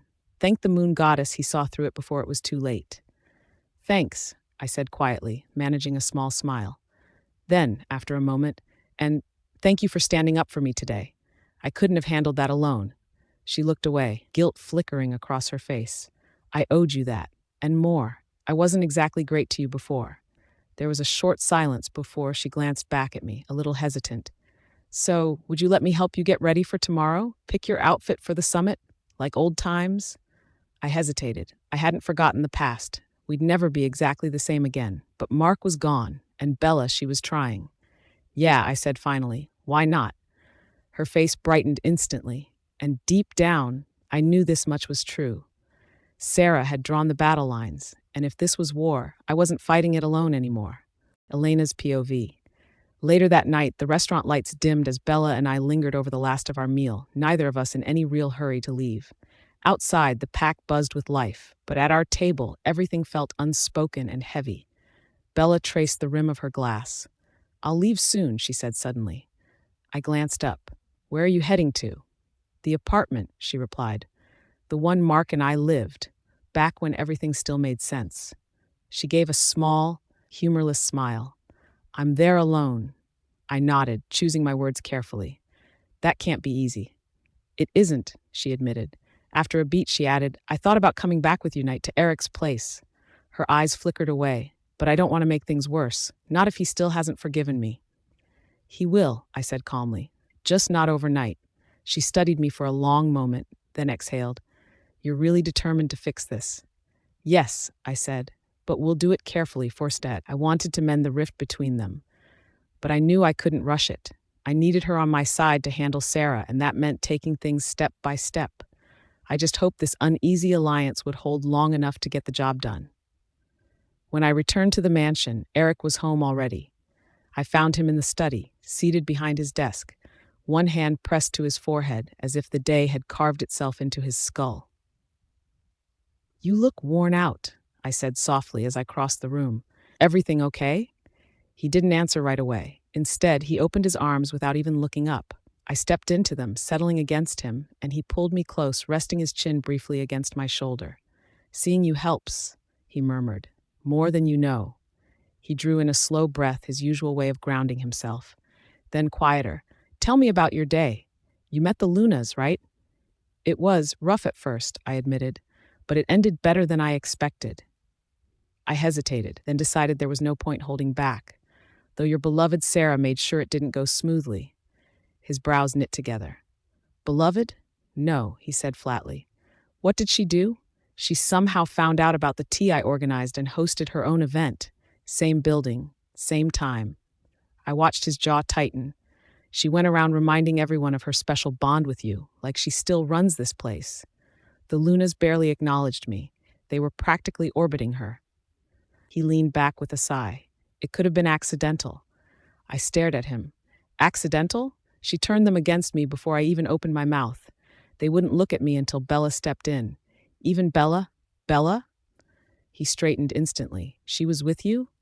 Yes, and thank God she was, or Sarah would have crushed me. His tone hardened. I told her to stay away from you. Have you forgotten what she's capable of? She's dangerous, Elena. If not for her, you wouldn't have gone through what you did. You'll be in perfect shape now. That wasn't her. It was Mark, I shot back. If anyone's dangerous to me right now, it's Sarah. If you're banning people from my life, maybe start with your ex-wife. Enough, he said sharply. This conversation ends here. Fine. I tried to stand, but his arms locked around me, unyielding. Don't. His voice was low, edged with something volatile. I felt it in the air, in his scent. I stopped struggling. I looked at him more carefully. What's really wrong? This isn't just about me. He was quiet for a moment. Then, the Alpha of Purple River still hasn't confirmed for tomorrow. I bit my lips, cutting back the remark about his ex-wife boasting about convincing the Purple River Alpha to show up, and softened my voice instead. You're worried? About me? He lifted my face, holding it as if I might shatter. I worry every second, he said hoarsely. Watching you weaken while I stand here powerless, it's hell. I'm okay right now, I said gently, forcing a small smile. I'm still here, still breathing. It didn't ease him. His eyes darkened further. If he refuses this invitation, he's choosing a side, and if that side is against me, his voice dropped, then maybe war is the only language he understands, a war my father never finished. The room felt colder after that, and a shiver ran down my spine. A war? Over me? The thought made my stomach twist. Terrifying, barely covered it.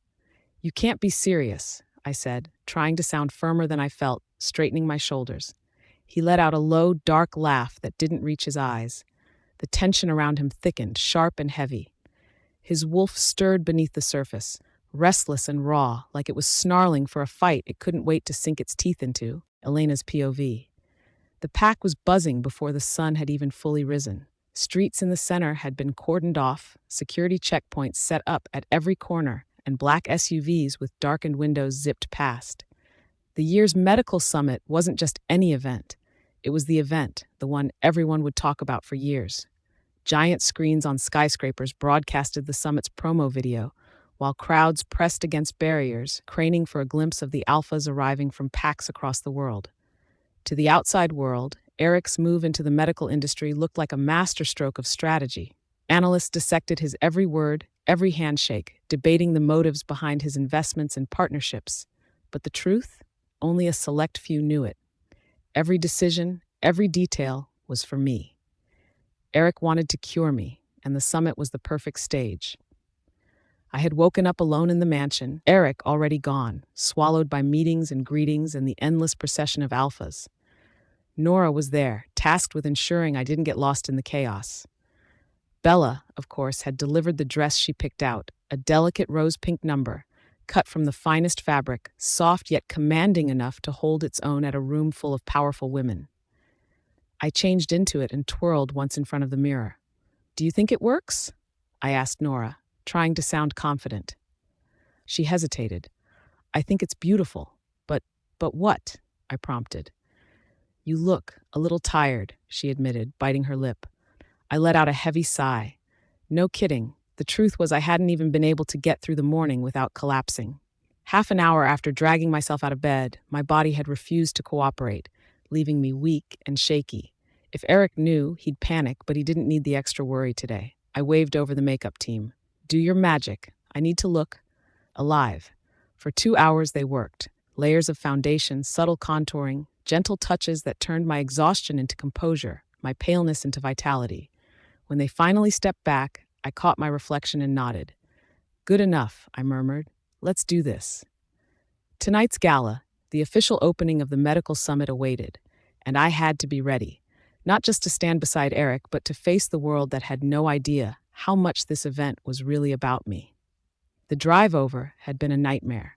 Traffic snarled in every direction, roadblocks, detours, honking horns, but at least the police escorts made things bearable. Every time one of them saw my license plate, they immediately cleared the way, letting us slice through the chaos. Still, it felt like a small victory when the building finally came into view. The second my heels touched the red carpet, the camera flashes hit me like a tidal wave. I wasn't with Eric this time, yet the photographers went wild, shouting my name and clicking relentlessly. Headlines would probably scream it by tomorrow. "Miss Gray steals the spotlight at Eric's gala." "Miss Gray over here," a reporter yelled. "Did you really host the Lunas yesterday? Is this your official debut as Alpha Eric's partner?" "Miss Gray, any wedding plans soon?" another chimed in. I ignored them and made my way inside, ignoring the chaos outside. The gala hadn't officially started yet, but early guests had already gathered in clusters, chatting and sipping champagne. As I entered, heads turned and eyes followed me, exactly like the way they had when Eric arrived at events. Only now it was me commanding that attention. "Still intimidating," I muttered under my breath. "You can handle it," Nora whispered with a small smile. "Alpha said you don't have to follow any rules. If anyone annoys you, just tell the guards to throw them away. No one will argue." I glanced at the bodyguards flanking me, their posture rigid and alert. A few curious guests, who had been inching closer, immediately hesitated and quietly stepped back. I exhaled and took a sip of champagne, letting the cold bubbles calm my nerves. Then my eyes landed on a few familiar faces, the Lunas from yesterday's tea party. Tina, the chatty one, waved enthusiastically, her grin practically sparkling. A small smile tugged at my lips. Maybe this wouldn't be so unbearable after all. "Lady Elena, shall we let them through?" one of the guards asked, his voice hesitant. I gave a small nod. They parted, creating a corridor for the Lunas to step inside. Tina practically bounced forward, her eyes wide. "Wow, you look incredible tonight. Absolutely radiant." The others quickly chimed in with their own compliments. I forced a polite smile, keeping my posture straight. "Thank you. Did everyone sleep well after yesterday's tea?" "Perfectly, and we're so excited for the summit," Tina said, practically vibrating with anticipation. "Do you think we might get a chance to meet Alpha Eric afterward? Maybe you could introduce us?" I was about to answer when a familiar, icy voice cut across the room. "I can handle that introduction for you, Luna Tina." Sarah. Of course it had to be her. She glided through the crowd in a silver blue gown that hugged every curve perfectly, hair falling in glossy waves over her shoulders. Every man she passed couldn't help but turn, drawn by her practiced elegance. I glanced at Tina, smirking. Sarah's offering her services, so which will it be, me or her? Time to gauge the loyalty of yesterday's tea party crew. Tina hesitated for barely a heartbeat before replying with confidence. You, Lady Elena. You're Alpha Eric's partner. That's the only person who matters. Another Luna chimed in, her tone sharp but sincere. We only follow the official partner. Anyone else is just pretenders. No one here wants trouble. That Sarah's smile stayed perfectly in place, but I noticed the slight tightening of her hands around her clutch. That gave her away. Seems like yesterday's tea was a hit, she said, voice smooth, voice never breaking. Of course, I replied evenly, matching her polished smile with one of my own. It went very well, even if it wasn't exactly what you were hoping for. Sarah blinked, sweet as sugar, glancing at the guards. Oh, I was hoping to say hi, but I guess it's hard from over here. Maybe someone could let me through? I don't think so, I said calmly, letting the words land. Perhaps you should find someone who actually wants to talk to you. Her expression faltered for the first time tonight. She shot me a sharp, unreadable glare, then turned and disappeared into the crowd. I let out a long sip of champagne, letting the small victory settle. That woman is unreal, Tina muttered under her breath. All sly smiles and scheming. You handled that perfectly. I nodded, smiling faintly. Thanks. I'll try to arrange a quick chat with Alpha Eric later, if the chance comes up. Their faces lit up at the suggestion, and I slipped away toward a quieter side lounge. I needed a moment to myself. This kind of crowd drained every ounce of energy. No sooner had I reached the lounge than someone collided with me hard. Hey, we both gasped. The bodyguards surged forward, forming a protective wall around me. Lady Elena, are you hurt? I steadied myself with Nora's hand. I'm fine, I reassured her, brushing it off. You idiots. How did someone get that close? Nora barked. Throw him out. Wait, I said, holding up my hand. He looks harmless. The young man before me straightened nervously, clearly shaken. I'm so sorry. It was an accident. I didn't mean. I smiled at him gently. It's okay. Really? Are you here for the summit? He nodded quickly, tugging at his ill-fitting suit, eyes wide with nervous excitement. Yes, my name's Zaki. I'm from the Purple River Pack. I can't tell you how honored I am to be here. My heart skipped. Purple River Pack? So they did send someone. But what about their alpha? Is he coming? Before I could ask, Zaki's voice broke my thoughts again. I hope this isn't rude, but you look a little unwell. I just graduated from the top medical academy at Purple River. If you'd let me, I could. Nora snapped, You wish. There's no way I'm letting some stranger anywhere near. It's fine, I interrupted, waving the guards aside. Come here. Zaki hesitated for a heartbeat, then stepped closer. His eyes were sharp and focused as he gently pressed his fingers against my wrist and neck, checking my pulse and breathing. After a few moments, he frowned, muttering to himself. That's unusual, he said quietly. Your vitals, everything should be normal, but something isn't right. Your pulse is elevated, yet your muscles feel fatigued in a way that doesn't match exertion, and there's a subtle tremor I can't ignore. Maybe I'm just tired, I shrugged, trying to downplay it. No, he said firmly, shaking his head. This isn't simple exhaustion. There's something suppressing your body's natural recovery, almost like your system is being taxed beyond what it should handle. Has anyone ever given you strong medication recently, or anything that could interfere with your energy levels? Medication? I frowned. No, nothing I can think of. This is serious, Zaki said, his brow furrowing. Your body is under stress at a level that's abnormal for someone your age. If it continues like this, it could affect your immune response, maybe even more. You need proper rest and monitoring immediately. This guy's full of it, Nora whispered sharply in my ear. There are probably a ton of posers sneaking into this summit. Let me have him escorted out. No, wait, I said quickly, holding up my hand. I actually want to hear more. He might be onto something. Before Zaki could respond, a deafening crash ripped through the venue. Glass shattered from a distant chandelier, followed by screams and hurried footsteps as guests scattered in every direction. I spun around, heart pounding. What the hell just happened? Elena's POV. I didn't stop to think. The moment the noise erupted, my body reacted before my mind could catch up. Elena, don't. Nora grabbed my wrist, panic sharp in her voice. If there's trouble. I'm not hiding, I said, pulling free. I ran straight into the chaos, pushing against guests who were fleeing in the opposite direction. Dresses brushed past me, heels stumbled, someone screamed my name, but I kept going. The main hall looked nothing like it had minutes ago. People were packed along the edges, pressed flat against marble pillars and glass walls, too afraid to move. The air felt heavy, electric, like a storm trapped indoors. Then I saw him. Eric stood at the center, unmoving. His posture was rigid, controlled, but I knew him well enough to recognize the fury beneath the surface. His hands were clenched so tight his knuckles had gone pale. Facing him was a man who radiated hostility. He was older, sharp-faced, with eyes that held no warmth at all, the kind of man who carried old grudges like trophies. "So this is the famous welcome," the man said dryly. "I travel across regions at your request, and this is the reception I get?" "You arrived with an army," Eric replied, voice calm but lethal. "That wasn't part of the invitation." Only then did I notice what stood behind the man.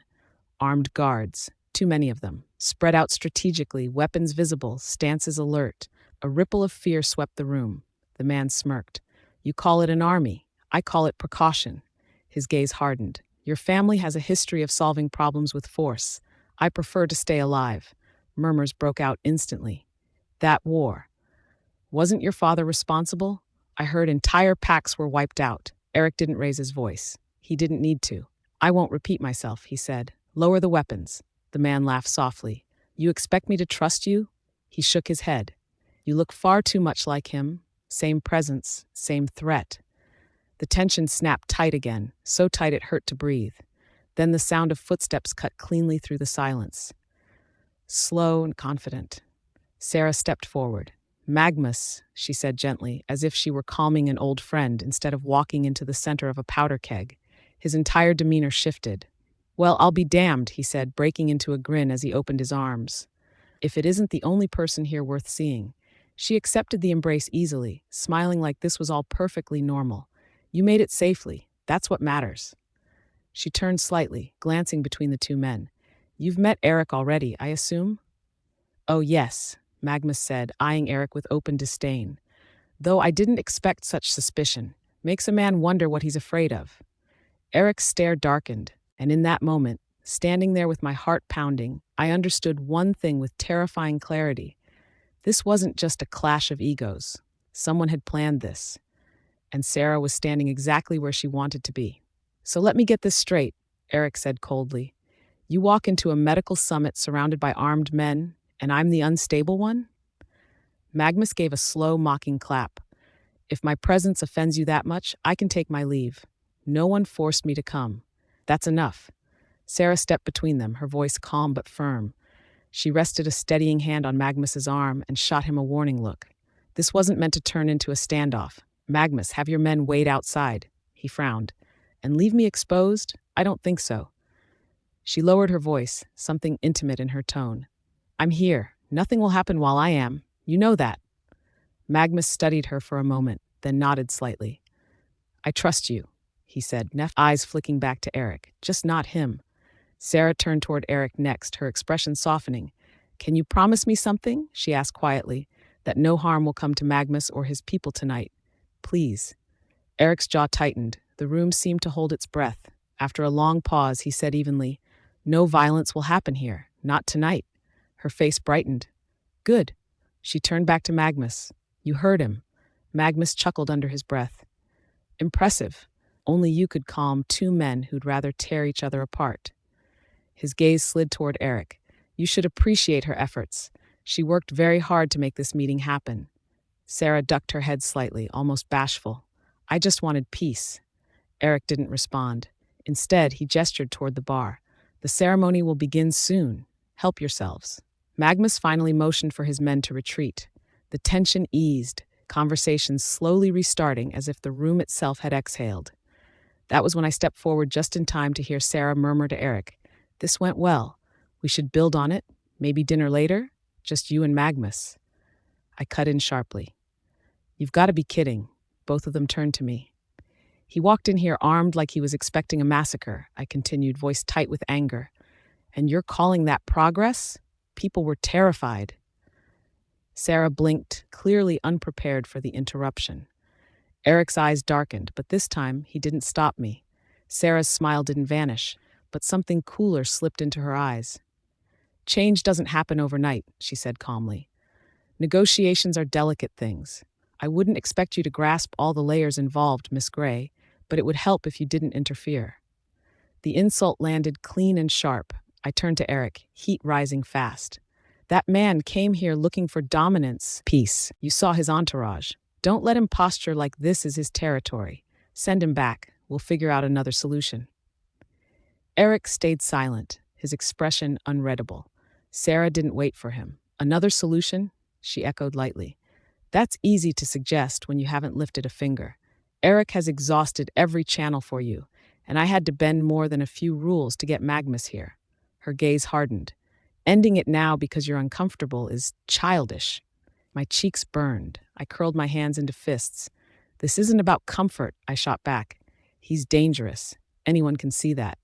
You're judging him without knowing him, Sarah replied coolly. Don't let personal emotions sabotage a rare chance at reconciliation between two packs. I opened my mouth and stopped. Every argument I had sounded weak even to my own ears. She had backed me neatly into a corner. I'll host him for dinner after the gala, Eric said at last. Sarah's face brightened instantly. Good, I'll let him know. She glanced at me, victory flickering in her eyes, then walked away as if the matter were settled. Eric turned back to me, squeezing my hand. I know this scares you. How could it not? I whispered.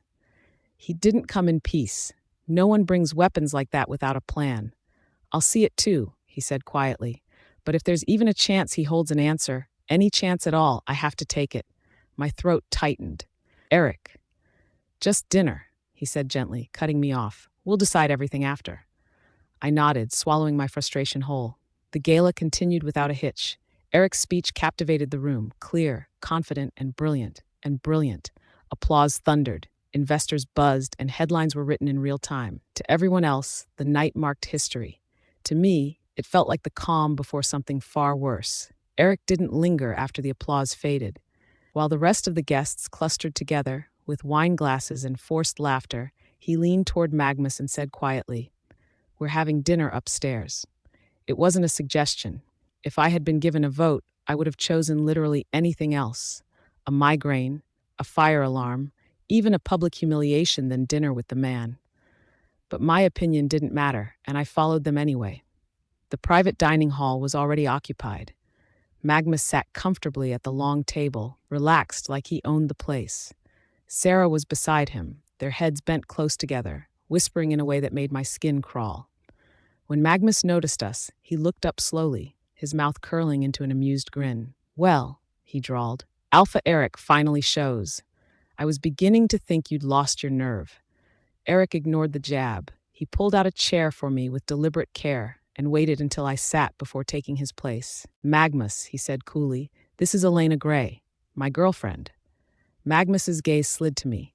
The moment it landed, a shiver ran through my body, cold and invasive like something slick brushing against bare skin. He didn't rush it. He studied me openly, critically, then scoffed. "After Sarah?" he said. "That's your downgrade? She looks painfully ordinary." Heat rushed to my face. I clenched my fists under the table. Eric's response was immediate, his voice sharp enough to cut. "You will watch how you speak. Elena is the only person I trust, the only one I want." Magnus raised a brow, unimpressed. "Relax." Sarah already filled me in. His eyes flicked back to me. "So this is the sick girl, huh? That's why you dragged me all the way here?" "Yes." Eric leaned forward, his expression unreadable but intense. "If you can help her, name your price." That finally seemed to interest Magnus. He leaned back, smiling slowly. "All right, come closer then." Every instinct in me screamed to stay where I was. Still, I stood and walked toward him, my steps stiff. When his fingers brushed the side of my neck, I flinched before I could stop myself. He closed his eyes. The room fell silent. Seconds passed. Then his expression shifted, not smug this time, but thoughtful. He murmured. "That explains a lot." My heart leapt. You know what's wrong with me?" "Yes," he said casually, pulling his hand away. "And it's not mystical nonsense, so you can relax." Eric straightened. "Then talk." Magnus folded his hands. "Your girlfriend suffered a traumatic injury. Not enough to kill her, but enough to shock her nervous system. Since then, her body's been stuck in survival mode."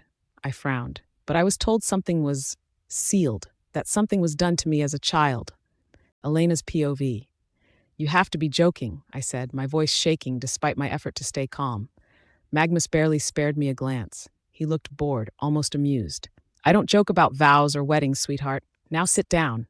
This conversation isn't for you. Eric moved before I could respond. His chair scraped loudly as he stood, his presence darkening the room. Speak to her like that again, he warned quietly, and I promise you won't enjoy what follows. Magnus laughed, low and mocking. Is that a threat? What are you going to do? Repeat history? Storm my land like your father did? His eyes gleamed. Go on. I already expect the worst from your bloodline. Enough, Sarah snapped, finally standing. Her voice cut sharp through the tension. I turned toward her, confused. Was this what she wanted? A fight? A breakdown? But her clenched fists and tight jaw said otherwise. She looked hurt, angry and tired. Magnus rounded on her. Why are you stopping me? Sarah, haven't you paid enough for his choices? He jabbed a finger toward Eric. This man walked away from you when you needed him most. I won't pretend that's forgivable. That's not true, I shot back, unable to hold it in.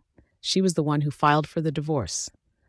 Magnus's smile turned cruel. And you never wondered why? He asked softly. Two people don't destroy a love like theirs for no reason.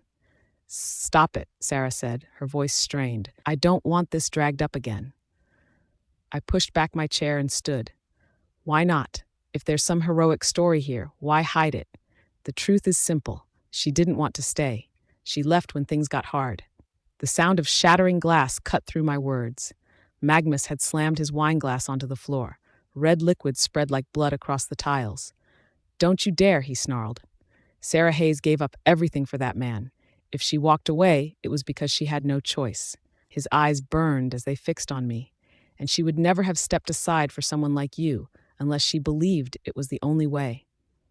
Enough, Eric roared, slamming his palms onto the table. The room reacted instantly.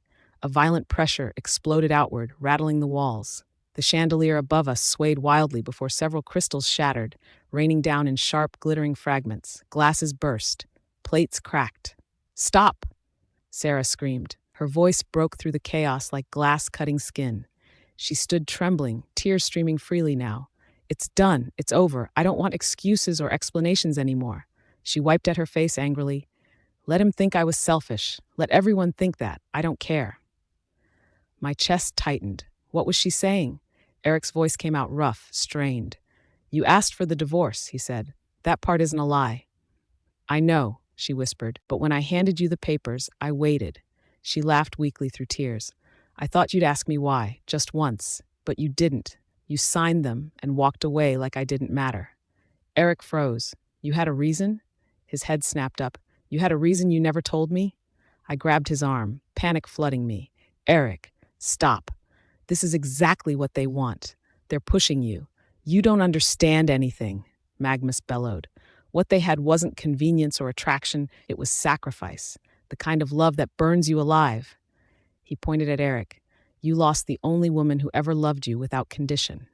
The air snapped. Eric's body tensed violently. A guttural sound tore from his chest. His skin rippled. Dark fur pushed through along his arms and neck. Power rolled off him in suffocating waves. He was shifting. Eric! Sarah rushed forward, her hands raised. Please, stop. Look at me. Her voice cracked. Don't lose yourself. For a terrifying second, I thought he wouldn't hear her. Then he stilled. The transformation halted midway. His breathing was ragged, his body shaking with restraint. Slowly, painfully, he forced the change back down. His eyes, wild, dark, torn, and locked onto Sarah. And in that moment, I knew. Whatever stood between them wasn't anger. It was something far worse. Regret. And my heart broke silently in my chest. He hadn't touched her. That was the part that unsettled me the most. When he'd been on the brink, when the room had felt one breath away from disaster, he hadn't lashed out. He'd heard her. He'd stopped because she spoke. I'd always told myself whatever existed between them was finished. A closed chapter. Maybe love once, long ago, but nothing that mattered now. Watching him pull himself back from the edge at the sound of her voice shattered that belief. I pressed my palms to my temples as pain flared sharply behind my eyes, sudden and blinding. The truth I didn't want to face pressed in on me. What they shared wasn't simple. It wasn't clean. And it definitely wasn't dead. By the time my vision steadied, Eric had already turned away. He left the room in long, furious strides, never once looking back. The silence he left behind exploded.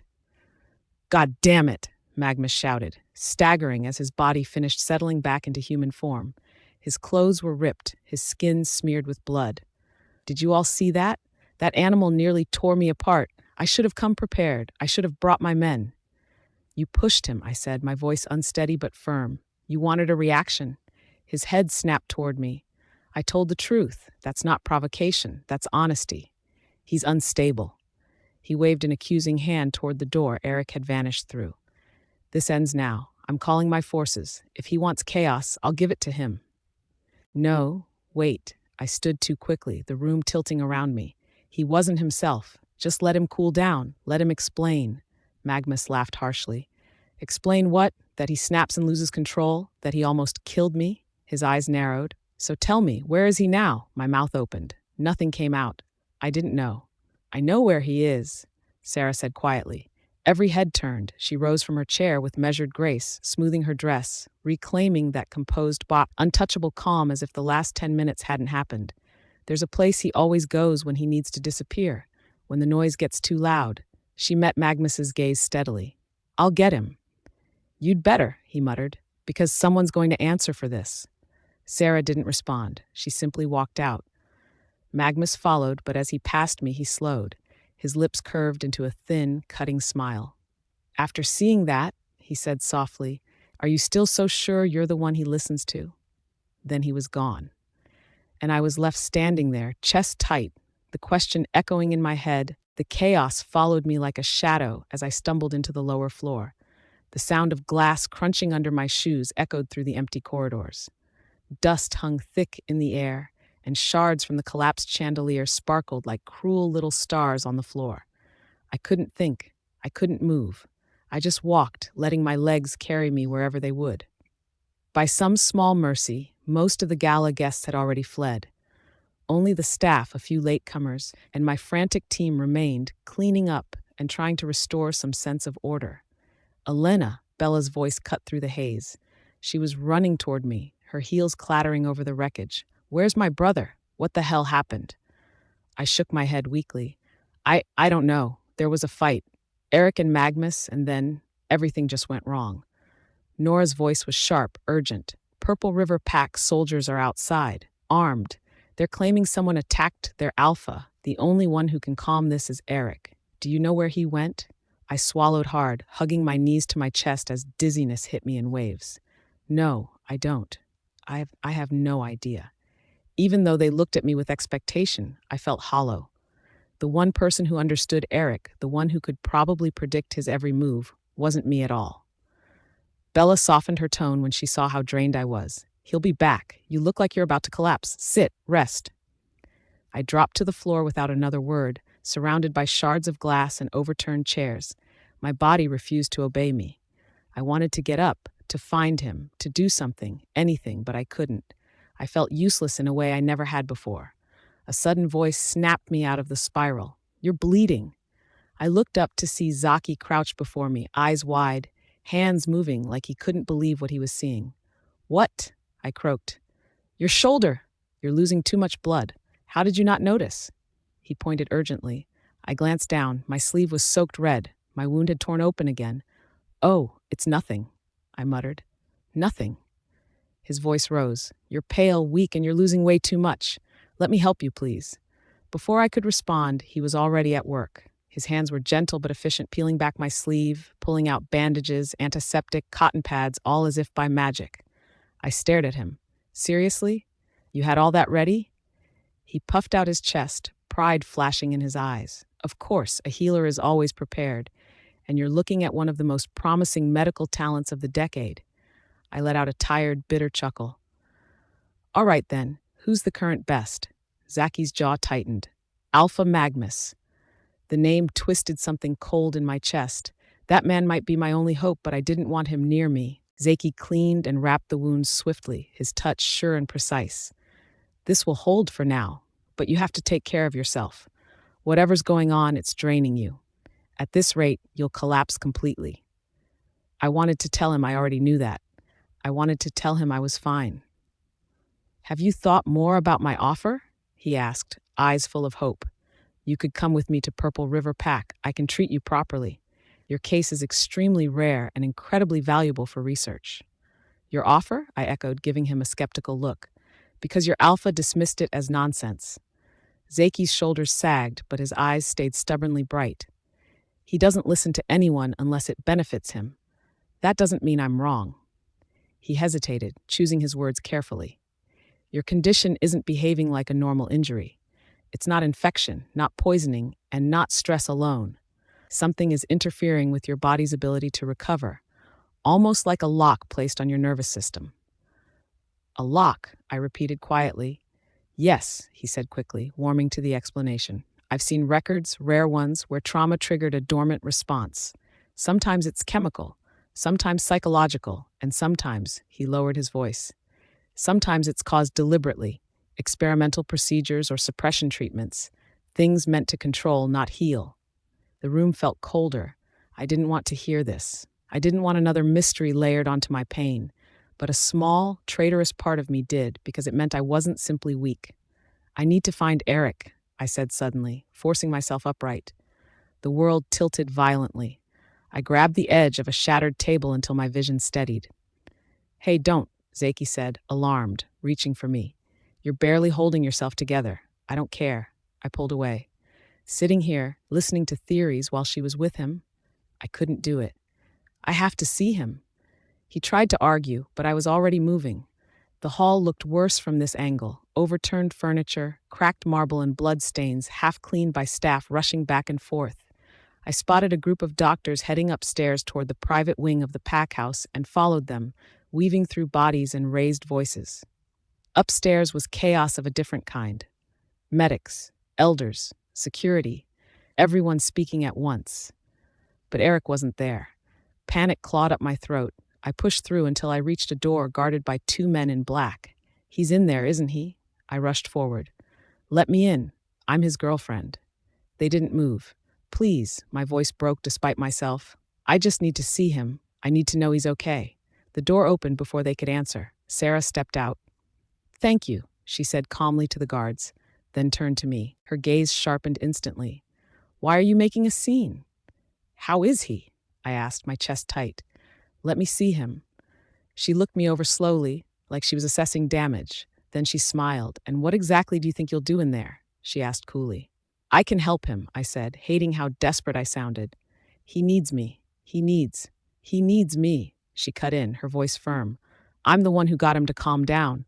I'm the one who brought him back when he lost control. My breath hitched. And when he finally settled, she continued, stepping closer, lowering her voice. The only name he said was mine. The words landed like a blow to the chest. Sarah's smile softened into something almost gentle, but it hurt worse. He even thanked me, she added, for being here tonight. The denial came first. Sharp, instinctive, useless. That's not true, I said, though my voice barely carried. My hands curled tight at my sides, nails biting into my palms. He wouldn't say that. He told me I was the one who grounded him, that I was different. Sarah didn't even look surprised. She only tilted her head, studying me the way one might study a cracked mirror. Maybe he wanted to believe that, she said lightly, but wanting something doesn't make it real. She took a step closer. When everything fell apart tonight, what did you actually do? Her lips curved. You stood there, frozen, watching. The words struck harder than a slap because they were true. I had frozen. She lowered her voice, each syllable precise and merciless. You were injured, weak, shaking, and instead of helping him, you became another thing he had to worry about. Her eyes flicked over me. And then you had the nerve to reject the only solution that might have worked. I rejected you, I shot back, my throat burning, because you didn't come here to help me. You came here to take him back. This whole thing was calculated. She laughed softly, almost indulgently. If I hadn't come, she said, he would have destroyed himself tonight. Someone had to be strong enough to stand beside him. That was when the shame really set in, hot, choking, and inescapable. Move, she said coldly, stepping into my space. You're only making things harder for him. If you cared at all, you'd stop clinging and get out of the way. I staggered back. Around us, the corridor had gone silent. elders, guards, and medical staff. None of them intervened. None of them defended me. Their looks weren't hostile, just resigned, as if the decision had already been made. When things fell apart, she was the one he responded to. My voice cracked. Just tell me if he's okay. He's stable, Sarah replied, and he doesn't want visitors. That was all. I turned away before she could see my face break completely. I didn't go far, just down a deserted stairwell where the noise of the pack house faded into nothing. I sank onto the cold steps and pressed my hands over my face, breathing in short, broken pulls. For the first time, the doubt didn't whisper. It roared. Eric lived in a world of pressure, violence, and expectation. He needed someone steady, someone unshakable, someone who didn't fall apart when things got ugly. And I wasn't that person. No miracle explanation. No hidden cure. Zaki's hopeful theory suddenly felt childish, something I'd clung to because I was desperate. The thought of stepping aside crept in slowly, and then pain ripped through my chest so violently I gasped, curling in on myself. Letting Eric go wasn't just a loss. It felt like tearing something vital out of my body. I cried without sound until exhaustion dragged me under. Elena's POV. Morning found me cold and aching, sunlight spilling through a high window like it didn't care what had happened the night before. My shoulder throbbed viciously as I forced myself upright and leaned against the wall. The pack house was quiet now. I walked back toward the main corridor on unsteady legs. The guards outside Eric's suite were gone. My heart stumbled. I moved closer, every step cautious, hopeful, and terrified, until I heard voices inside. The door wasn't fully closed, and whatever I was about to hear, I knew it would change everything. I stopped short when I heard voices drifting through the half-open door. "It's a relief to see you again, Sarah," a deep, aged voice said, Eric's father. "This pack has felt off balance ever since you left." His mother didn't even try to hide the emotion in her tone. "The house hasn't been the same without you. Tell me you're not leaving again, please," Sarah answered softly, almost apologetically. "I've thought about you both more times than I can count, but I didn't return to stay. I'm only here to smooth things over between Eric and Alpha Magnus. Once that's done, I'll be on my way." A sharp inhale followed. "Why would you leave again?" the former Luna pressed.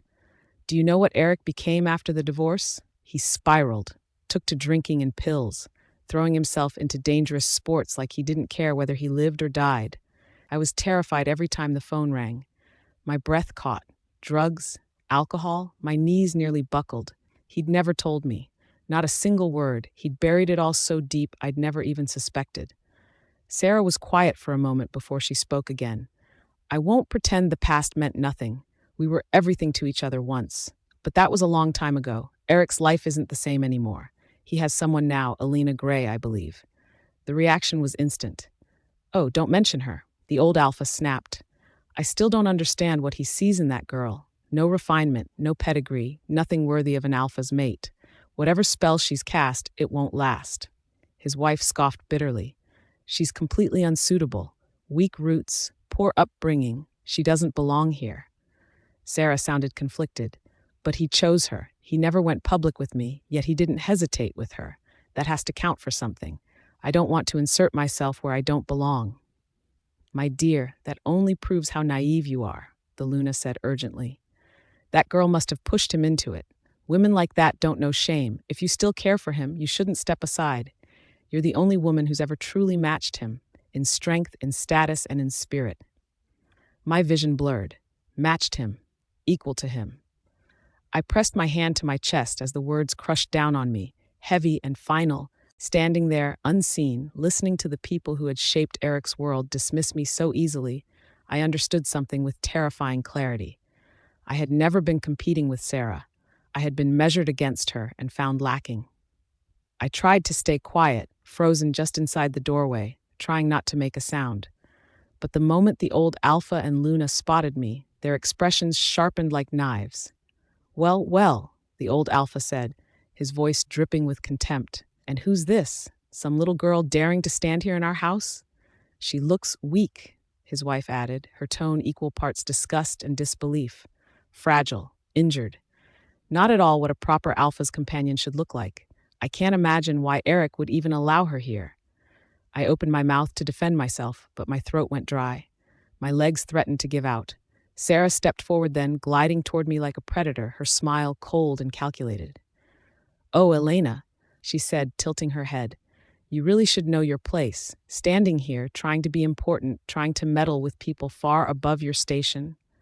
She leaned closer, voice dropping to a venomous whisper. "It's pathetic. Truly pathetic. You belong nowhere near him. Go, leave before you embarrass yourself even more." My fists clenched at my sides. I wanted to scream, to tell her I wasn't going anywhere, that I had every right to be here, but every instinct in me told me I was alone in this room of authority, surrounded by people who didn't see me as worthy. Sarah's eyes glittered with satisfaction. "Honestly, Elena, just step aside. Stop pretending you matter in his life. Let the grown-ups handle what he needs. You're injured, weak, and completely out of your depth. Do us all a favor and disappear." I wanted to cry. I wanted to fight, but the words died in my throat as the Alpha's parents nodded, smug approval written all over their faces. It felt like the walls were closing in.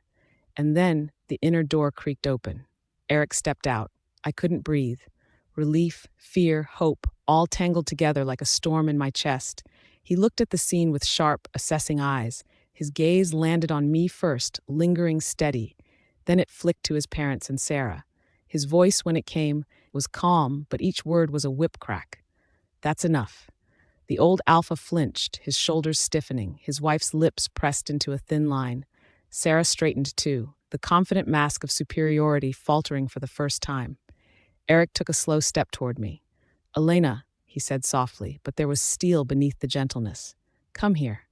I crossed the room without hesitation, letting him pull me into his arms. Everything, the humiliation, the fear, the pain of the last few hours, vanished as I buried my face against him. "I heard every word," he said, his voice low, cutting and pointed toward Sarah. "All of it, and don't think for a second I'm listening to lies about her. Not now. Not ever." Sarah's smile faltered. "Eric." "I don't want to hear it," he snapped, his icy gaze fixing on her. "Elena is the one I want at my side, the one I trust, the one I care about. And anyone trying to shame her, belittle her, or push her away will have to go through me first." Sarah's jaw twitched, but she forced her face back into that composed mask. "I was only trying to help." Eric's gaze swept over Sarah, sharp and unyielding. "And I want to thank you for what you did last night." She tilted her head, a calm, measured smile curling her lips. "It was nothing. I've done it countless times before when we were married. You know that. I was happy to help." "That's exactly the problem." His voice grew cold, distant, final. "We're not married anymore, and it's not your place to step in like that. Elena is the one I want with me, the only one." Sarah's eyes flickered, that flawless mask faltering for the briefest second. I saw her jaw tighten, a muscle twitching as she forced herself to regain control. A small, tight smile formed, but it didn't reach her eyes. "Eric, you don't have to be so harsh. Even divorced, we can still—" "No," he interrupted sharply, his voice low, deadly calm. "Even friends need limits, and I'm sure Elena wouldn't mind being here when I need her, would she?"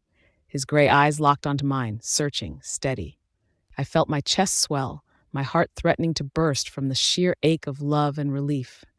I'll always be here for you," I whispered, squeezing his hand tightly. "Whatever you need, I'll do it." Sarah's gaze dropped to our entwined hands. For a fraction of a second, I caught a flash of something sharp and bitter in her eyes before she carefully hid it behind her smile. "Of course," she said, voice smooth again. "It makes sense. You'd want your girlfriend close, but Elena isn't strong enough yet. She's injured. That's why I thought it was better for me to handle things last night. Exactly why she needs to recover quickly, right?" Eric said, voice taut with warning. "That's what you're really here for, isn't it?" A tense silence fell. Sarah's cheeks flushed slightly. She looked caught and uneasy. Eric's gaze hard-hardened. "Now where's Alpha Magnus? I need to talk to him now." "I'll get him," Sorrow said quietly, her voice stripped of pretense. Without another word, she turned and left, leaving the room heavy with unspoken truths. The second the door clicked shut behind Sarah, I turned to Eric without thinking and wrapped myself around him. Relief, fear, and exhaustion collided inside me. "Thank you," I whispered, burying my face in his chest. He held me firmly, chin resting on the top of my head.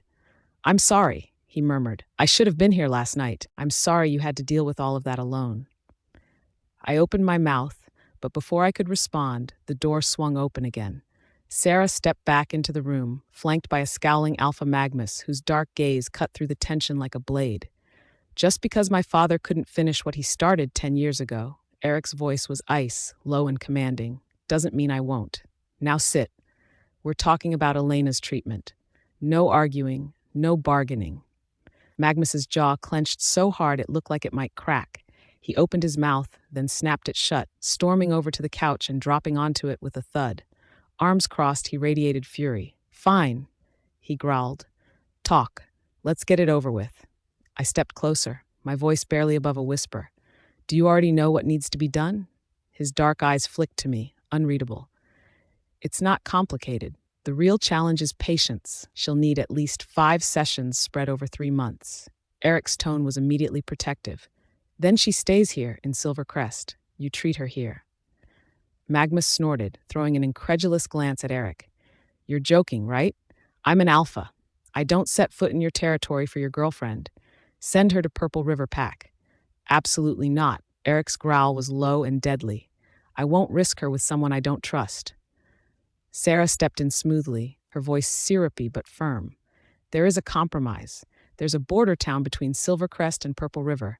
Magnus has a medical facility there. Neutral ground. Elena can get her treatment there. Magnus shrugged lazily. Fine, neutral works. Eric?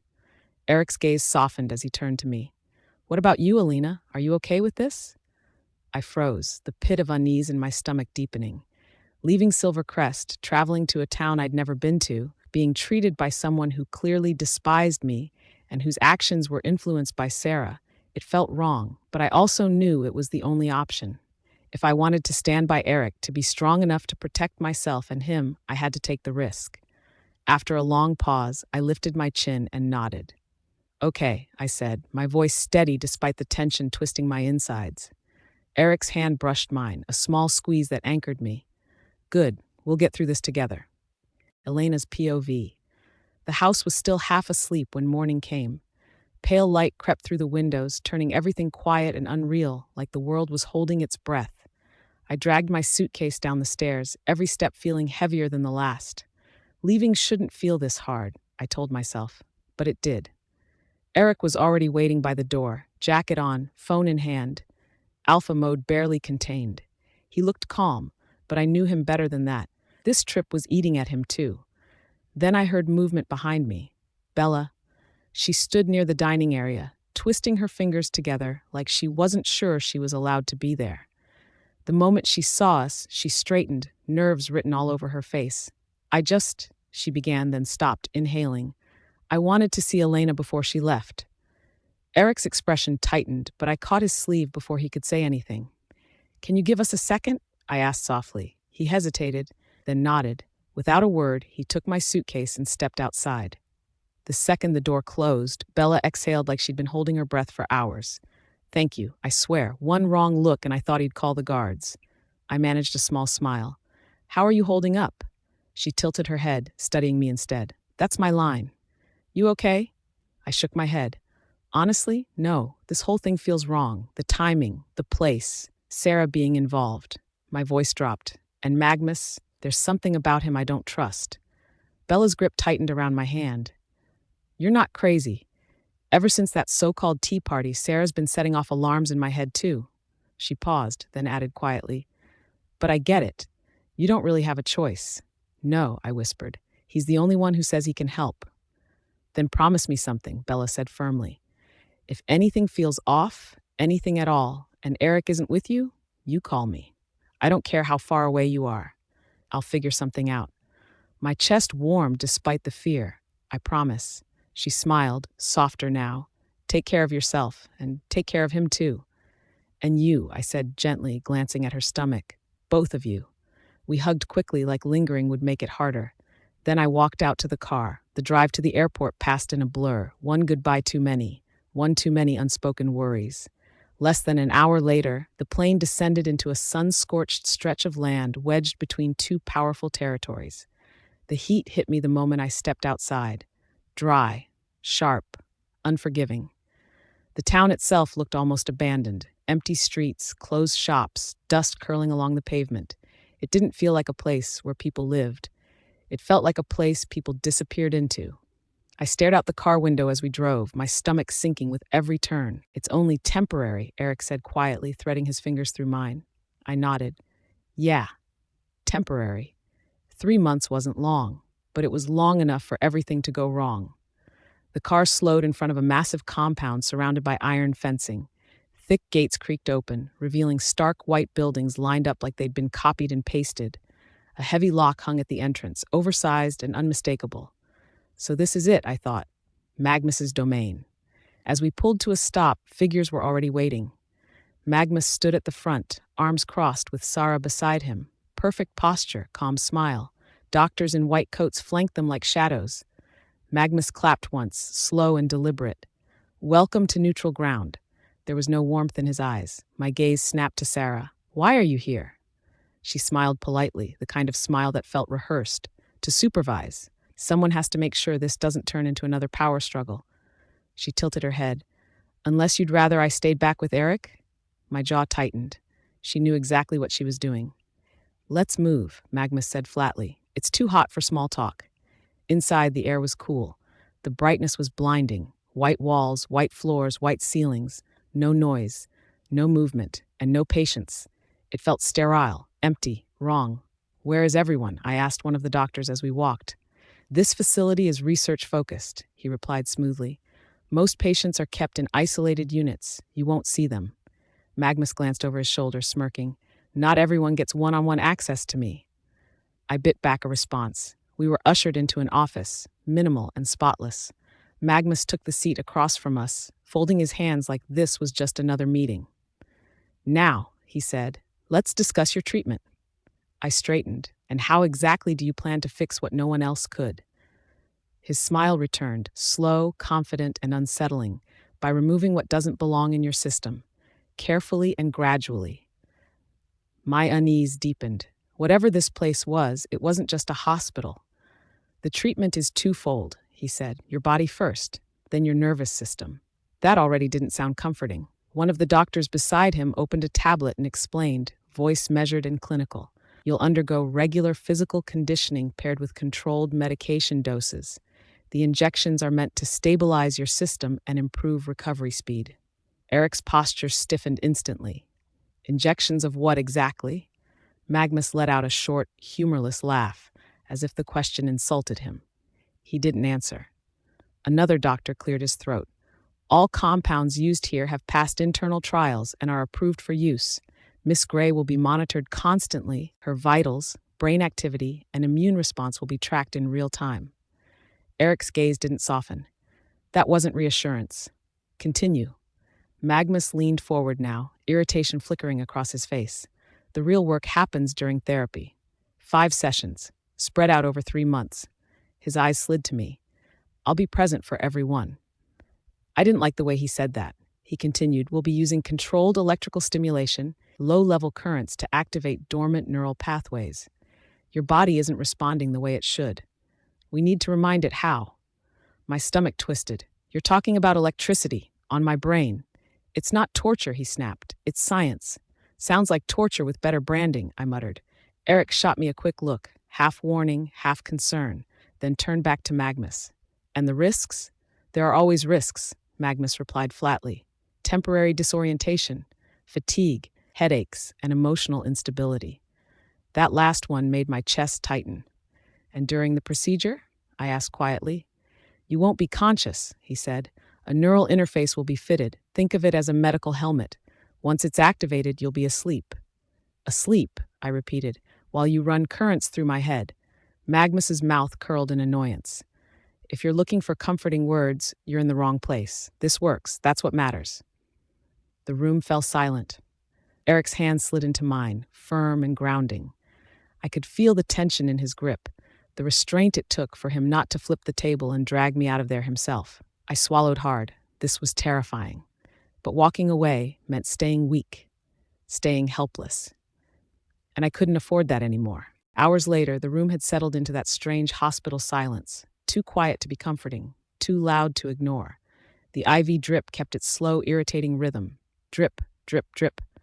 I stared at the ceiling, replaying every word Alpha Magnus had said earlier. Microcurrents, helmets, injections, 3 months of being his experiment.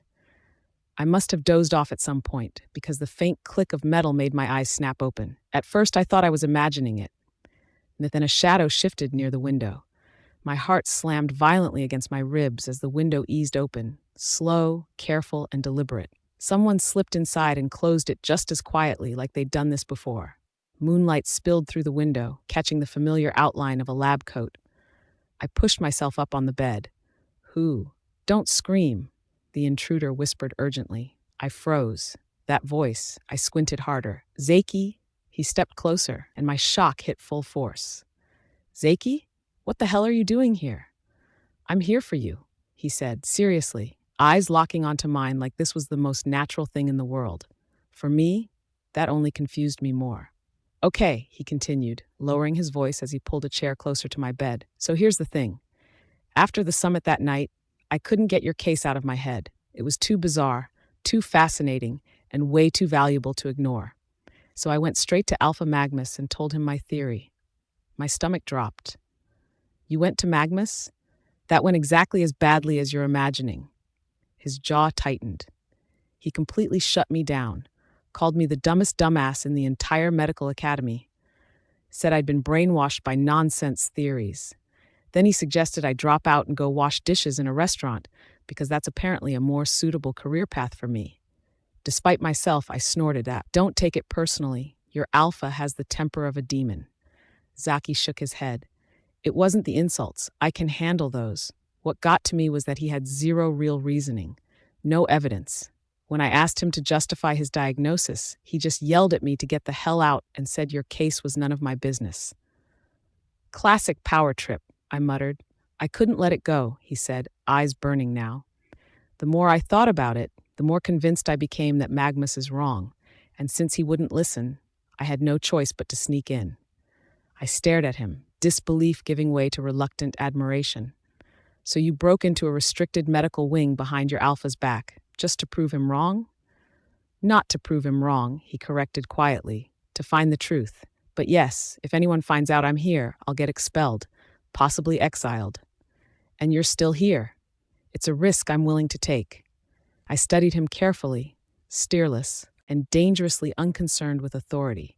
Exactly the kind of person Magnus hated, exactly the kind of person I needed. After a moment, I exhaled. "Then we worked together."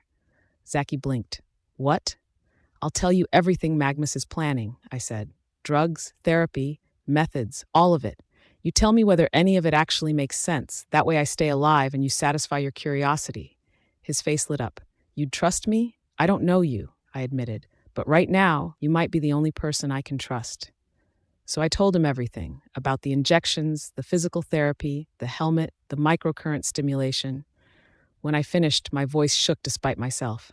"A helmet that sends electricity through my brain," I said bitterly. "Tell me that doesn't sound like a medieval torture device. What if this is just Magnus's way of getting back at me?" Zaki didn't laugh. He leaned back, thoughtful. "Actually, those methods are used to treat neurological toxins." My heart sank. "You're kidding." "But," he added quickly, "without seeing the actual current little drug formulas, I can't say whether this is treatment or something far more dangerous." And suddenly, the room felt much colder. I still couldn't tell if he was genuinely trying to help me or if I was just another subject in his quiet experiment. "Would it help if I watched the machine during the treatment?" I asked carefully. "Maybe memorize the numbers or check the drug labels?" His reaction was immediate. "Yes," he said almost too quickly.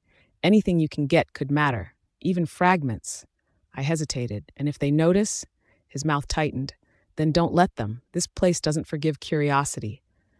That decided it. We agreed to meet discreetly after my sessions. The secrecy made my nerves buzz, but it also felt like the first real choice I'd made since coming here. The first treatment session arrived sooner than I expected. They led me into a stark, freezing room that smelled of disinfectant and steel. The lights were harsh and unforgiving. Magnus stood nearby, with 2 nurses, watching everything with clinical calm. "Lie down," one nurse instructed. I obeyed. They lowered a heavy helmet-like device over my head. It pressed against my temples, snug enough to make me uneasy. "This will help you relax," the nurse said as she injected something into my arm. The sedative moved fast. My body sank into the chair, thoughts blurring at the edges. Panic flared. This was my chance.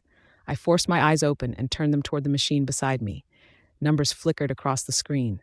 They swam, refused to settle. 7, 5, gamma, sync. I locked the words into my mind just as the darkness pulled me under. I dreamed. I was standing in a narrow hallway, walls closing in on me. Chains lined the floor, not around me, but blocking every path forward. No matter how hard I pushed, they wouldn't budge. Then the scene shifted. I was a child again, standing by the front door. My mother crouched in front of me, gripping my shoulders like she was afraid to let go. Her face was wet with tears. "I'm sorry," she whispered, kissing my cheeks over and over. "I'm so sorry, Elena. This is the only way." "Only way for what?" I asked, my voice small. She shook her head. "You'll understand one day. You'll be safe." "Safe from what?" I tried to ask again, but her image started to blur, fading like smoke. "No, please," I reached for her. A crushing sadness settled in my chest. A tear slid down my cheek. "Bad dream?" I jerked awake. The sun outside the window had shifted low in the sky. Hours had passed without me realizing it. Magnus sat nearby, studying me like I was a puzzle he hadn't finished solving. "You were crying," he said lightly. "Calling for your mom. Guessing unresolved trauma?" I wiped my face quickly, refusing to meet his eyes. "How did the treatment go?" I asked sharply. He shrugged. "Smooth. I told you it would work. Stand up. Tell me how you feel." I slid off the chair, expecting the usual weakness. It didn't come. The constant heaviness in my body was gone. My head felt clearer and lighter. "I feel better," I admitted. "Good." His smile didn't reach his eyes. "That's progress." "But something's missing," I said slowly. "Like there's a door in my head I still can't open." Magnus waved a hand dismissively. "Recovery isn't instant. You're done for today. Same time next session." As I left the room, one thought kept looping in my mind. Whatever they were doing to me, it wasn't just treatment. It was unlocking something I wasn't sure I was ready to remember. Elena's POV. The first warning was the silence. No footsteps, no voices, just the faint hum of the vents and the sound of Zaki's breathing, too loud for comfort, right behind me. I barely had time to think. I grabbed him by the arm and shoved him into the closet just as the door slid open. The nurse stepped in like she owned the room.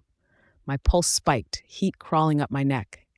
I turned away from the closet, forcing my face into something neutral and careless. Her eyes narrowed. "What were you doing?" "Living," I said flatly. She sniffed the air. "You're sweating." I wiped my forehead slowly, meeting her stare without blinking. "I was exercising. Or is that illegal now? And since when did knocking become optional?" She didn't apologize, didn't even pretend to feel awkward. "I did, but you didn't respond," she said. "Protocol says we check for your well-being." "Right. For my well-being." "So?" I crossed my arms. "You done inspecting me?" She tilted her head, like she was filing me away in her memory. "Get dressed and go to the courtyard in few minutes. There's an announcement." Then she turned and left, the door hissing shut behind her. I scoffed the second she was gone. An announcement, like this was some boarding school and not a glorified cage. I waited, held my breaths, listened until her footsteps faded down the corridor. Only then did I open the closet. Zaki stumbled out, pale and shaken. "That was too close now. If they find me here, I'm finished. My research can wait," I cut in. "Being alive comes first, Professor." He ran a hand through his hair. "You know what Magnus does to people who interfere." "I know," I said grimly. "That's why you should have stayed hidden better." He hesitated, then nodded. "She mentioned an announcement, right? Go. See what they're planning." I didn't like it, but I agreed. The courtyard felt wrong the moment I stepped into it. Dozens of patients stood in loose rows, all dressed in identical white hospital gowns. The fabric hung off their bodies like surrender. I'd never seen them gathered like this before, never seen this many faces at once. None of them looked at me. Their eyes were dull, unfocused, like they'd already accepted whatever was about to happen. A familiar voice sliced through the air. "Line up." The nurse from my room stood at the front, clapping her hands sharply. "Move it, I don't have all day." I stayed near the edge, unease crawling down my spine. Something was very wrong. She raised her voice. Your assignment for the week is simple. The east wing has been marked for expansion. You'll be clearing weeds, debris, and rubble to prepare the site. Alpha Magnus expects results. Murmurs didn't follow. No protests, just quiet movement. People began walking. My stomach dropped. Wait, what? I stepped forward. You can't be serious. These are patients. Where are your workers? She smiled. Not kindly. Not at all. In this facility, she said coolly, work is mandatory. Physical exertion promotes obedience. She corrected herself smoothly. Recovery. I looked around, disbelief burning my chest. And if someone refuses, her gaze locked on mine, then they don't eat. Silence swallowed the courtyard. The patients kept moving, shuffling toward the east side like they were programmed. I stood there, fists clenched, just one thought pounding through my head. This wasn't a hospital. It was a labor camp dressed in white. The truth snapped inside me like a wire pulled too tight. This has nothing to do with healing, I said, my voice cutting through the courtyard. You're using us. A few heads turned. I took a step forward, heat flooding my chest. People come here because they're sick, because they need help, not to be turned into unpaid labor for your sick little expansion projects. I spun toward the others, lifting my voice. Tell me I'm right. You didn't agree to this, did you? So why are you letting them do it to you? For a heartbeat, hope flickered. Then it died. Their eyes weren't scared. They were bored. Some smirked. Others shook their heads. Whispers slithered through the crowd, sharp and cruel. Drama queen. She must be new. So embarrassing. Trying to be a hero. Each word landed like a slap. The nurse's smile widened. You hear that? She said sweetly. No one's impressed. My jaw tightened. Rage buzzed under my skin. Fine, I said coldly. Then they enjoy being puppets. I turned away. This is just another one of Magnus and Sarah's tricks, and I'm not playing along. I barely took 2 steps before something huge blocked my path. I looked up. A male nurse towered over me, arms crossed, expression empty. Back in line, he said. Move, I snapped, trying to step around him. I didn't get the chance. His hand clamped onto my shoulder, crushing. Pain flared as he yanked me back, twisting my arm just enough to make my breath hitch. Let go of me, I shouted, panic flashing hot and fast. I reacted without thinking. My fist drove forward, slamming into his stomach. He staggered half a step, more shocked than hurt. Oh, he muttered darkly, you've got spirit. The next moment came too fast. His foot hooked behind my leg and kicked hard. Pain exploded. My knee gave out with a sound I never wanted to hear again, and the world dropped out from under me. I hit the ground hard. Air knocked from my lungs as fire ripped through my leg. I screamed. I couldn't stop it. The nurse approached slowly, heels clicking, her shadow falling over me as I clutched my knee, shaking. She crouched just enough to meet my eyes. See? She said softly. All this trouble because you couldn't behave. She straightened. Now Alpha Magnus will have to be bothered with you. Such a shame. I stared up at her, vision blurring, fury and pain tangling until I could barely breathe. This was punishment from Magnus and Sarah. And suddenly, I understood. They'd wanted me to break. Sweat rolled down my face and dropped onto the cracked ground beneath me. The sun burned overhead like it had a personal problem with us. Every movement sent a sharp ache through my injured leg, but no one cared. We were expected to keep working anyway. A few steps away, the big male nurse stood with his arms crossed, watching us like prisoners in a workyard. His eyes never stopped moving, always looking for someone to punish. A sudden cry rang out. I turned just in time to see him shove a young woman forward with his boot because she wasn't pulling weeds fast enough. Get moving, he barked. Something inside me snapped. I hurled the stone in my hand at the dirt near his feet. Don't touch her. He spun around, glaring. What's your problem? She's nothing to you. I pushed myself upright, ignoring the pain. She doesn't have to be. You're supposed to be a nurse, not some violent idiot throwing his weight around. He walked toward me, slow and threatening. You want me to finish what I started last time? Do it, I said, meeting his eyes. Break everything if you want, but this place won't keep me forever, and when I leave, I won't forget you. He stopped. For a split second, fear crossed his face. I leaned closer and lowered my voice. What's your name? Go on. Say it. You think Magnus or Sarah would protect you if things turned ugly? They wouldn't even remember you. His jaw tightened. He muttered something angry under his breath, then turned away. Silence spread around us. No laughter this time, no mocking looks, just quiet stares. I dropped back down and kept pulling weeds. I didn't do it for them. I did it because what he did was wrong. A soft voice spoke beside me. That was really brave. I looked up. The girl he'd kicked earlier stood nearby, nervous but smiling faintly. I'm Ella. Elena, I replied. And you don't have to talk to me. If you think this place is fine, that's your choice. Her smile faded. She glanced around before speaking. We don't think it's fine. We're just stuck. Stuck how? I asked. They can't actually keep you here. They can, she said quietly. Not by force, but by taking away treatment. Most of us have conditions no one else can fix. Magnus is the only one who gets results. That hit hard. So you endure this, I said slowly, because you don't have another option. She nodded. If we behave, they give us easier jobs. I clean the medication room. I froze. The meds room? I repeated. That had to be where everything was stored.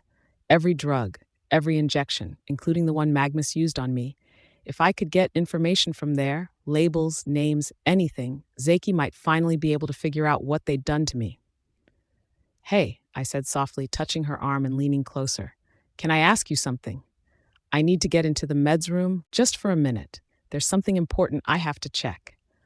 Her eyes widened like I'd lost my mind. You want me to open that door for you? Are you crazy? You don't even have to open it, I whispered quickly. Just leave it slightly open. That's all. If anything happens, you can say you didn't know. She pulled her arm away at once. Her face hardened. Do you think they're stupid? Look, I appreciate what you did earlier. I really do. But I'm not risking my treatment for you. Then she shifted away from me and went back to pulling weeds, creating a clear space between us. I let out a slow breath. Okay, that was on me. I pushed too fast. Too soon. The rest of the afternoon dragged on endlessly. The sun burned, my body ached, and my legs screamed every time I moved. By the time they finally ordered us back inside, I was exhausted and angry. I just wanted to get to my room and call Eric. He needed to know what kind of place this really was. Elena Gray, a nurse, called as we entered the building. Come here, it's time for your injection. My muscles tensed, but I walked over anyway. She carried a tray with a syringe and a small vial of clear liquid. What's that? I asked. A special serum Alpha Magnus prepared for you, she replied flatly. Roll up your sleeve. What's in it? She frowned. And if I explained it, would you understand? Are you suddenly a healer? She sighed impatiently. Just roll up your sleeve. I muttered under my breath and did as she said. She didn't bother being gentle. The needle went in hard, and when she pulled it out, a dot of blood appeared. 10 minutes to clean up and change, she said, already turning away. Then straight to the cafeteria. Late means no dinner. I waited, paying close attention to my body. No dizziness, no pain, nothing obvious. That didn't mean the injection was harmless, but at least it wasn't killing me on the spot. I headed back to my room. The moment I reached the door, I stopped cold. It was wide open. I rushed inside and my stomach dropped. My bags were torn open, clothes scattered everywhere. Everything I owned had been dumped on the floor. Someone had gone through my things. Anger rushed through me. I stormed back into the hallway and grabbed the attention of a passing nurse. What happened to my room? I demanded. She rolled her eyes. Lower your voice. It was a routine search. For what? Forbidden items, phones, laptops, anything that connects you to the outside world. My chest tightened. I grabbed her collar before I could stop myself. You took my phone? People gasped around us. The nurse went pale. Hey, don't touch me. It wasn't my decision. It's Lady Sarah's rule. That figured. Where is she? I asked sharply. Sarah and Magnus. In the cafeteria, she said quickly. If you have a problem, talk to them? Oh, I will. I shoved past her and marched straight to the cafeteria. The room fell silent when I burst in. Patients froze mid-bite, all eyes turning toward me. At the far end of the table, Sarah and Magnus sat calmly, like they owned the world. I walked up and slammed my hands on the table. Where's my phone? Magnus leaned back, completely relaxed. Sarah smiled sweetly, and it made my blood boil. What do you need a phone for, Elena? She asked. So I can tell Eric what's really happening in this place, I shot back. You don't get to take my belongings. We believe isolation helps healing. Sarah said smoothly. Less stress, fewer distractions. She tilted her head, smiling wider. And there's no need to call Eric. I've been speaking to him myself. I give him regular updates about you. My stomach twisted. So that was the game. My brain stalled for a second. Heat rushed straight to my head as I stared at her. You think that's the same thing? I snapped. He's my boyfriend. I get to talk to him whenever I want. She rose from her seat slowly, like she was enjoying this. Her smile was sharp, full of confidence. And that's exactly your problem. You think being his girlfriend gives you special rights. Eric is an alpha. He doesn't have time for childish emotions and constant interruptions. That's not your call, I shouted. Give me my phone back. He placed you under my supervision. Wraith, she shot back. And that means I get to correct your behavior. You'll stay here, recover properly, and learn how to act like a respectable woman. Maybe then, after 3 months, you'll be worthy of standing beside him. For a moment, I just blinked. Then I laughed. Not because it was funny, but because the nerve of this woman was unreal. Her smile vanished. What exactly are you laughing at? Oh, now I get it, I said slowly, my voice dripping with mockery. You actually believe you matter to him. You think you're his true partner, and I'm just something temporary you're allowed to punish. Her jaw tightened. Here's the truth, I continued. You're nothing to him. He doesn't want you. And whatever fantasy you're living in, it's sad. Truly. Her hand flew up. I caught her wrist before it could touch my face. Her eyes widened in shock as I leaned closer. Tell me, I said calmly, which part hurt the most? She ripped her hand away, breathing hard right as Magnus finally stood. That's enough, he said coldly. The phone restriction applies to everyone, Elena. You're not special.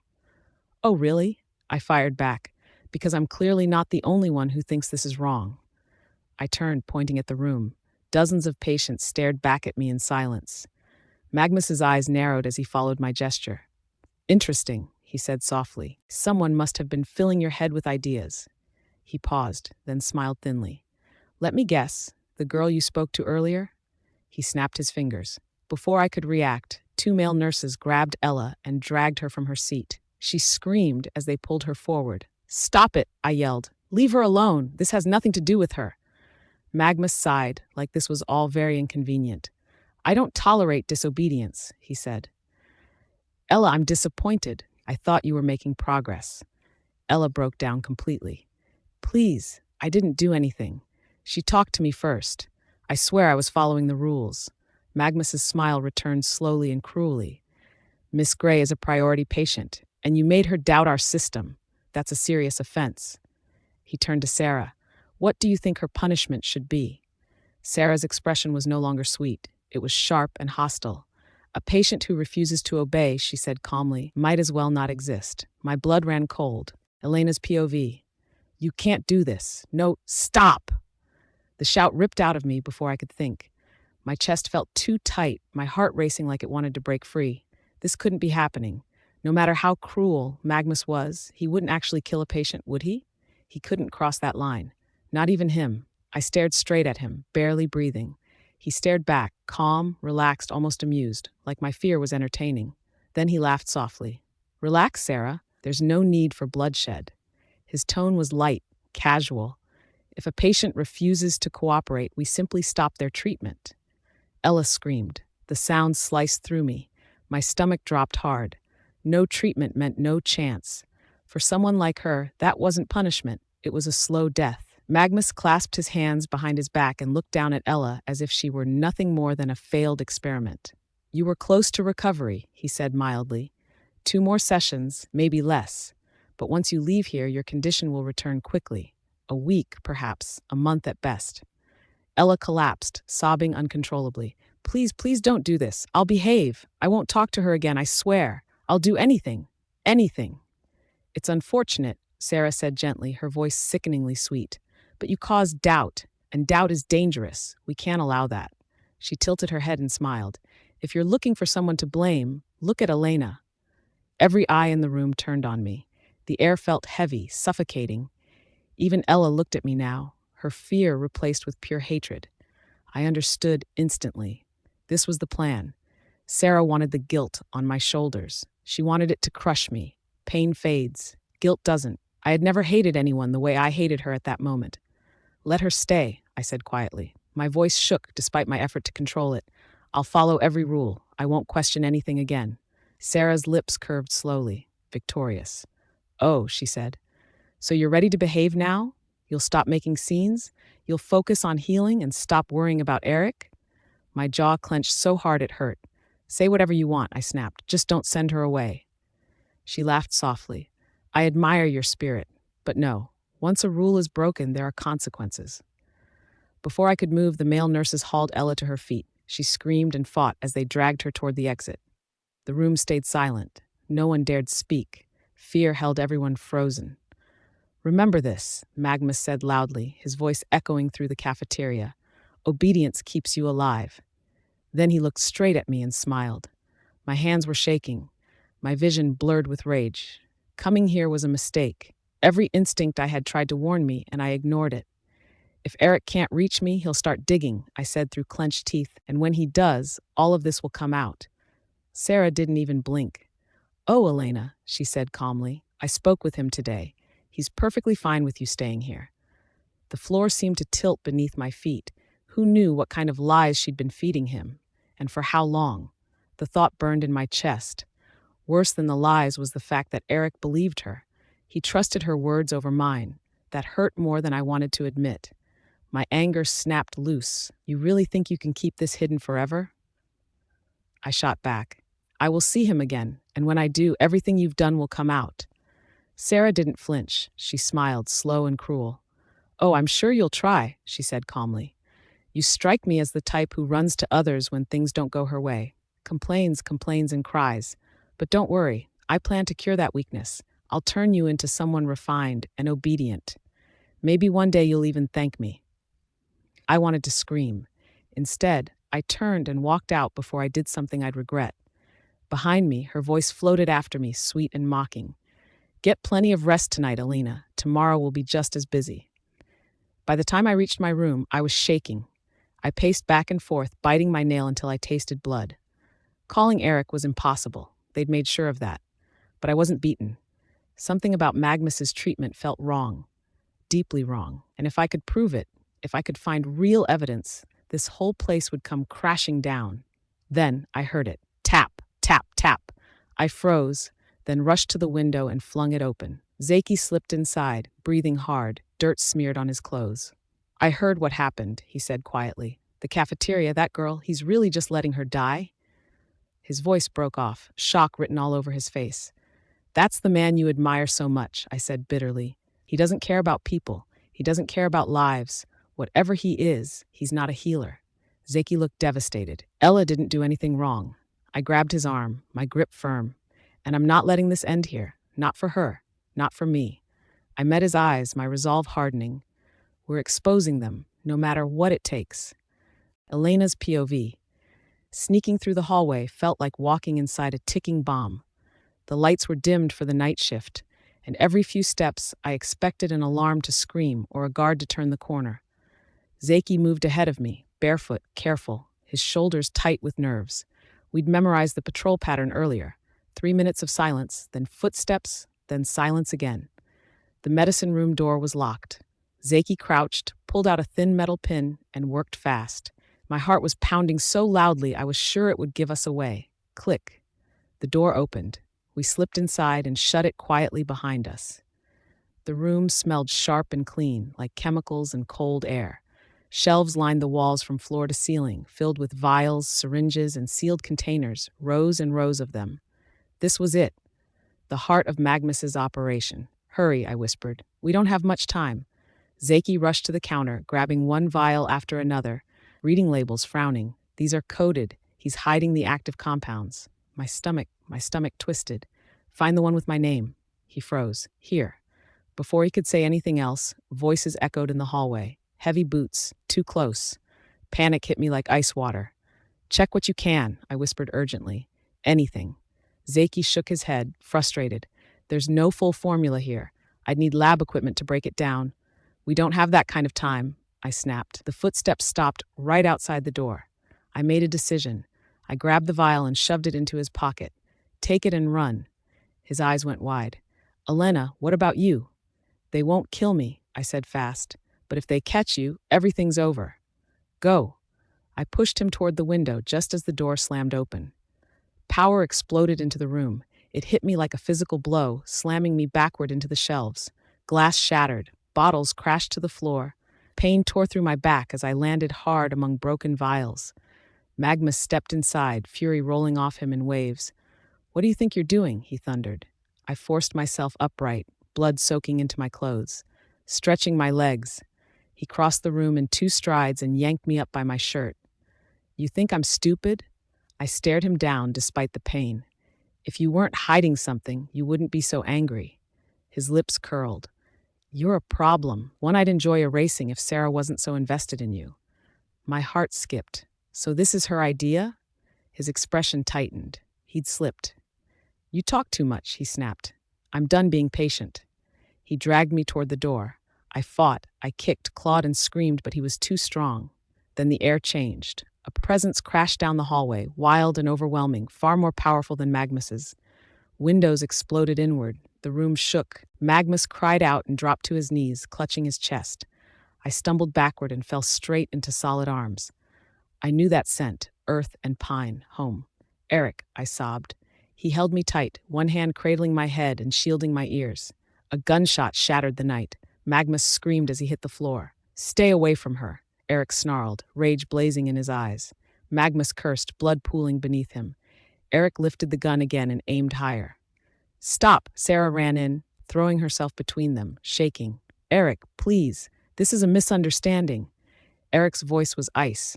I trusted you with her, and this is what I find. She was still being treated. She's bleeding, he cut in, and you're done talking. Eric turned his gaze on Sarah, slow and deadly, like a hunter locking onto its target. You swore to me she was safe, he said quietly, too quietly. You told me last night she was fine, that she was comfortable, that she was happy. His grip tightened around me as his eyes swept the ruined room. Look at her, Sarah. Look at this place. Sarah's lower lip trembled. A tear slid down her cheek, perfectly timed. If you truly trusted me, you wouldn't have rushed here like this, she said softly. Why did you come, Eric? Did you really doubt me that much? He laughed, sharp and bitter. You don't deserve my trust, and thank God I listened to my instincts instead of your pretty words. His voice dropped, dangerous. I'm starting to think you brought Elena here on purpose, just to break her. No, she cried, shaking her head. I would never hurt her, never betray you. She looked shattered, fragile and convincing. You know how much what we had meant to me. I would never risk that. That was it, I snapped. That's a lie, I shouted, clutching Eric's shirt as I leaned forward. You want the truth? I'll tell you exactly what happened. They gave me an injection and refused to tell me what was inside it, I said, my voice shaking with anger. Magnus groaned on the floor, blood at the corner of his mouth. As if you'd even understand medicine, he mocked weakly. I ignored him. After that, they forced me and the other patients outside. We were made to do hard labor, pulling weeds and rocks under the sun like animals. Eric went completely still. Labor? He asked, each word heavy. Sarah rushed in too fast. It wasn't punishment. It was mild outdoor therapy. Everyone does it. It's part of recovery. Then explain this, I shot back. When I refused, one of your nurses kicked my leg until I heard it break. Something inside Eric snapped. A deep, savage sound tore from his chest. The air itself seemed to react. Lights flickered, glass rattled, power surged through the room like a storm. Sarah screamed and covered her head. Even I stiffened, fear and relief crashing together as I held on to him. Eric lifted the gun again, his eyes burning. You're finished, he said, his voice cold and final. Every single one of you. The barrel pointed straight at Magnus's head, and Eric pulled the trigger. The gun went off with a deafening crack, but the bullet didn't hit Magnus. It slammed into the wall behind him instead, spraying dust and fragments into the air. Magnus let out a broken gasp and collapsed fully to the floor, shaking like a man who had just stared death in the face. Sarah had done it. She saved him. She had thrown herself at Eric's arm at the last second, knocking the gun aside. Now she clung to him, her fingers digging into his sleeve. Don't kill him, she cried. Eric, please, he's the only healer who can help Elena. If you kill him, you'll regret it. Eric's face twisted with rage. He ripped his arm free and swung the gun toward her instead. "Say one more word," he growled, "and I swear I'll put you down first." Sarah froze, her confidence shattered.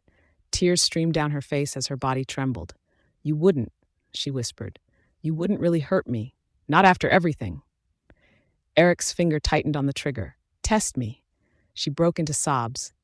"What did I even do wrong?" she cried desperately. "Yes, Elena had to work outside, but so did everyone else. That nurse was punished already. And let's be honest, he didn't break her leg. She's exaggerating. She just wants your sympathy." My chest burned. "Exaggerating?" I shouted. "I heard it crack. I felt it snap." "No, you didn't." Sarah snapped back, panic sharpening her voice. "If your leg was broken, the doctors would have confirmed it. You tripped, you sprained it, that's all, and you were fine that same night." My hands shook.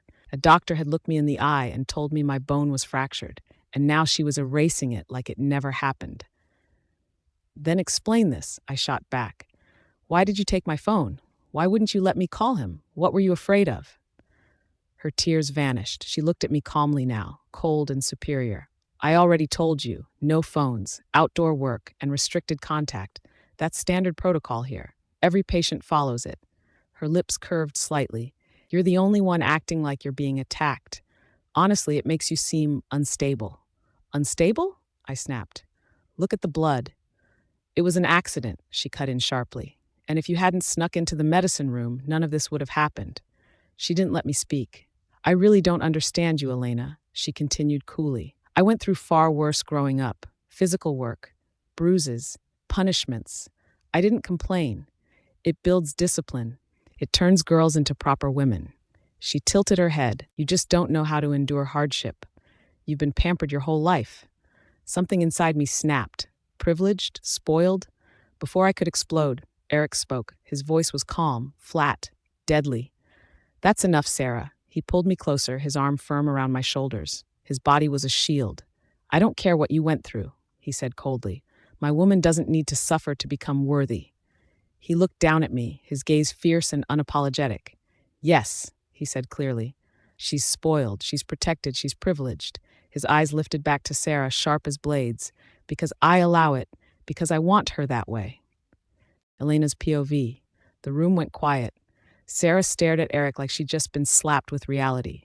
Her confidence cracked instantly. The color drained from her face, leaving her looking stiff and hollow. For one reckless second, I almost forgot where we were. I just wanted to grab Eric and kiss him for standing up for me so fiercely.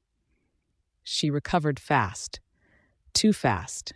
With a shaky laugh, she straightened her back and tried to smile. "Eric, don't you think this is a bit much?" she said lightly. "Your girlfriend just isn't ready yet.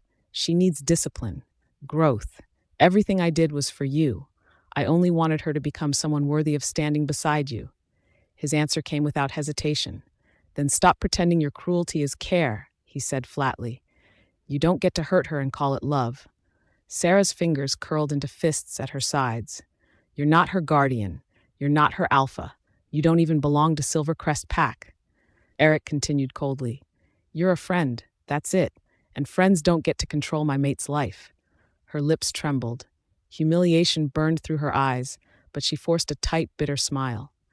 "So you're just throwing everything away?" she asked quietly. "You weren't always like this, Eric. You used to listen to me. You used to trust me." He waved it off like it bored him. "The past doesn't matter anymore." Then he looked at her fully. No warmth left. "If you truly believe all the pain you caused Elena was for her own good," he said, "then I'm taking her with me right now. And we're done. For good." His arms slid around my shoulders as he turned us toward the door. That's when Magnus spoke. His voice was rough, sharp with desperation. "If you walk out with her, she'll die." Eric stopped. Slowly, he turned back, his eyes cutting into Magnus like knives. "I'm tired of your bullshit," he said. "You never planned to cure her, not seriously." Magnus snarled. "That's a lie. The phone rules and labor were separate matters. I have been treating her. I swear it to the moon goddess." He took a step forward. "Come to the medical wing. I'll show you the data from her first treatment." Eric's hand tightened around mine. I could feel his hesitation, and it scared me. Magnus wasn't just anyone. He was the most famous healer alive, the only hope we had left. Magnus leaned closer, his voice dropping. If you take her away now, her body will weaken fast. 2 months at most. If she dies, that blood will be on your hands." Eric snapped. "Enough," he roared, spinning on Magnus. Power rolled off him like a storm. "Fine, we'll look at your results." His gaze turned lethal. "But if I find out you're lying again," he said quietly, "you won't live long enough to regret it." Magnus was bleeding badly now. He pressed a hand to his shoulder, while Sarah rushed to support him. "Come with me," he said through clenched teeth. Eric didn't let go of me as we followed them out. His arm stayed firm around my shoulders, grounding me. I tugged lightly at his sleeve and whispered, my voice tight, "I don't like this. Something feels wrong." He bent slightly, brushing his hand over my hair. "I know," he murmured, "but I'm here. No one touches you again." The door opened. I stopped cold. The hallway was packed with Silvercrest pack soldiers. Armed, every nurse and patient had been forced into the main hall, surrounded on all sides. Magnus spun around, fury flashing in his eyes. "What is this madness, Eric?" Eric didn't blink. "I took control of the facility." Magnus laughed sharply.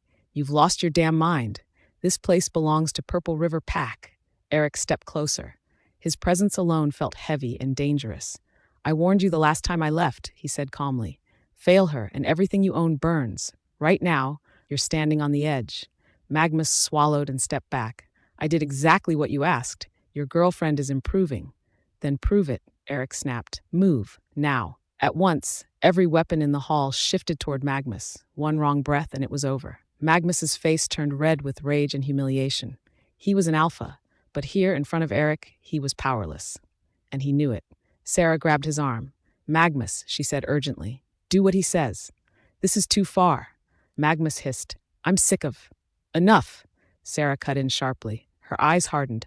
"This is not the time. Focus on her. We'll deal with everything else later. You remember our agreement." Something passed between them. A look, a warning. Magnus stiffened, then slowly nodded. "Fine." My stomach tightened. They were hiding something. Whatever it was, Sarah had just reminded him to stay on script. Magnus led us into the treatment room, the same one I'd been in before. The machine still stood in the center, cold and silent. He activated the screen, pulling up 2 glowing graphs. "This device stimulates your nervous system," Magnus said. "Your condition blocks the connection between your mind and your internal energy. The treatment forces that pathway open." He pointed to the first graph. "Before treatment." Then the second. "After. The improvement is obvious." I crossed my arms. 2 lines on a screen don't prove anything. You could have made this up. Magnus sneered. "I don't fake results." He leaned closer, lowering his voice. "After your nerves reacted, I detected your sealed core." Eric stiffened beside me. "Sealed?" I asked. Magnus nodded slowly. "Yes, your power isn't gone, Elena. It's restrained, locked down by something external." Sarah's fingers twitched. Magnus continued. "That's why you feel weak. That's why nothing responds. Your energy is bound." The room went silent, and suddenly everything clicked into place. My chest tightened. He wasn't wrong. Every word hit too close. "How would you even know that?" I asked quietly. Magnus's lips curved into a smug smile. "Because real healers don't depend on machines alone," he said. "I can feel the state of a patient's nervous system directly. Your condition isn't random, Elena. Your inner energy is blocked at the nerve level. Leave this place, and in less than 2 months, your body will shut down completely." A cold feeling crept up my spine. I hesitated, then asked the question that had been burning inside me. "Then what about the injections? What are you giving me?" "They suppress the toxins damaging your nerves," Magnus replied coolly. "The formula is classified." Eric stepped forward, rage rolling off him. "Hand over the formula," he said coldly, "or I burn this place to the ground." The room went still. Magnus clenched his jaw. For a long moment he said nothing. Then, with clear reluctance, he spoke. "Fine." He listed the ingredients one by one. Eric immediately sent the information to Silvercrest Pack's chief doctor. Minutes later, the reply came. The injections really were for nerve toxin treatment. Magnus spread his hands. "Satisfied?" he snapped. "I've been treating your girlfriend properly, and this is how I'm repaid? You storm in here and put a bullet in my shoulder. I deserve an apology." I stared between them, my thoughts spinning. Was he telling the truth? What if Magnus really was treating me, and all the cruelty came from Sarah alone? The labor, the isolation, the humiliation. My certainty began to crack. Sarah stepped forward softly. Her eyes shimmered like she was barely holding back tears. Eric, you can see how unfair this has been, she said gently. We truly wanted to help. Eric frowned. I may have misunderstood parts of this. Sarah sighed. It's fine. I won't defend myself anymore. Then she tilted her head slightly. But has it ever crossed your mind that maybe someone's been influencing your view of us? My temper flared instantly. What are you implying? I shot back. She turned to Eric, her lips curling faintly. You may not know this, but Elena's been getting very close to someone else here. Eric's eyes darkened. Someone else? Yes. Sarah smiled thinly. Security footage shows her sneaking into the medicine room, not alone, with another man. My blood went cold. That's a lie, I snapped. Sarah calmly pulled out a photo and placed it on the table. It was from the night Zaki treated my shoulder. My gown was pulled aside so he could reach the injury. His hand was steady on my arm, focused and professional. But frozen in the image, it looked intimate. Eric stared at it. You didn't know about this, did you? Sarah asked lightly, almost amused. Elena, don't you want to explain who this man is? The room felt like it was closing in on me. And I suddenly understood. This wasn't about healing anymore. This was a trap, Elena's POV. I jumped to my feet, anger flashing through me. This has nothing to do with you, Sarah. She folded her arms calmly. Oh, I think it does. You sneaking into the medicine room with that man started all of this. Magnus getting shot, the chaos. Don't you think everyone deserves an explanation? My hands curled into fists. That woman was dangerous. She twisted the story so smoothly it made my stomach turn. In one move, she made it look like I'd betrayed Eric when that wasn't even close to the truth. I had almost won, almost exposed her cruelty, and then she flipped the whole room against me. I hadn't even known Zaki and I were on camera, which meant she'd been waiting for this moment. Elena? Eric's voice cut in, low and steady. I looked at him. My mouth felt dry. My heart raced. It's not what you think, I said finally. I couldn't tell him who Zaki was. Zaki had warned me. If Magnus found out he was here, his entire medical career would be over. After everything he risked for me, I couldn't destroy him. Sarah smiled slightly. You can't even explain it to your own boyfriend? He must be very important to you. That did it. This is exactly what you want, I snapped. You're shifting attention onto me so everyone forgets how you treated me here. I already explained that, she interrupted smoothly. But you haven't explained yourself. I said it's none of your... Enough. Eric's voice shut the room down instantly. I froze. His face was unreadable. Calm. Too calm. I couldn't tell what he believed. I want to speak with Elena alone, he said. Sarah didn't even hesitate. Of course. She helped Magnus out of the room, closing the door behind them. Now it was just Eric and me. He looked at me differently. Not like my lover, like someone distant, powerful, untouchable. Now, he said quietly, talk. I took a breath. Please trust me. Nothing is going on between me and that guy. Sarah is stirring trouble. Eric stood up. His height alone made the air feel heavier. Then tell me his name. How do you know him? Why is he here? I hesitated. My chest burned. I can't. I promised him I wouldn't. His hand came up, gripping my chin firmly. So your promise to him matters more than us? It hurt. Physically. Emotionally. And what about you? I snapped. I don't interrogate you about talking to your ex-wife every day. Because you have history, he said coldly. I stared at him. History? Are you serious? I've never been with another man. At least I don't have an ex-husband. His eyes darkened. You told me you and Philip Author were just friends. If I hadn't found you that night, you'd have disappeared overseas with him. I would have never seen you again. That name. I thought we were past that. I thought we'd survived it, but clearly, he hadn't let it go. Oh my God, I whispered, stepping back. I can't do this. If you don't trust me, how is this supposed to work? He grabbed my shoulders, stopping me. Then I'll make it work. Tell me who he is now. No, I snapped. And I already told you. He has nothing to do with us. I shook my head, furious. Don't you see? We're already inside Sarah's trap. We're fighting, and that's exactly what she wants. To me, he shot back, Sarah is a lot safer than the man you're risking everything to protect. My head throbbed. How could he not see it? How could he not trust me? The frustration was unbearable and Sarah was winning. Elena's POV. By the time the door opened again, my argument with Eric was already hanging between us like an unhealed wound. We hadn't resolved it. We couldn't. I had only told him one thing, that I would explain everything when the time was right. He hadn't liked that answer, but he'd finally let it go, for now.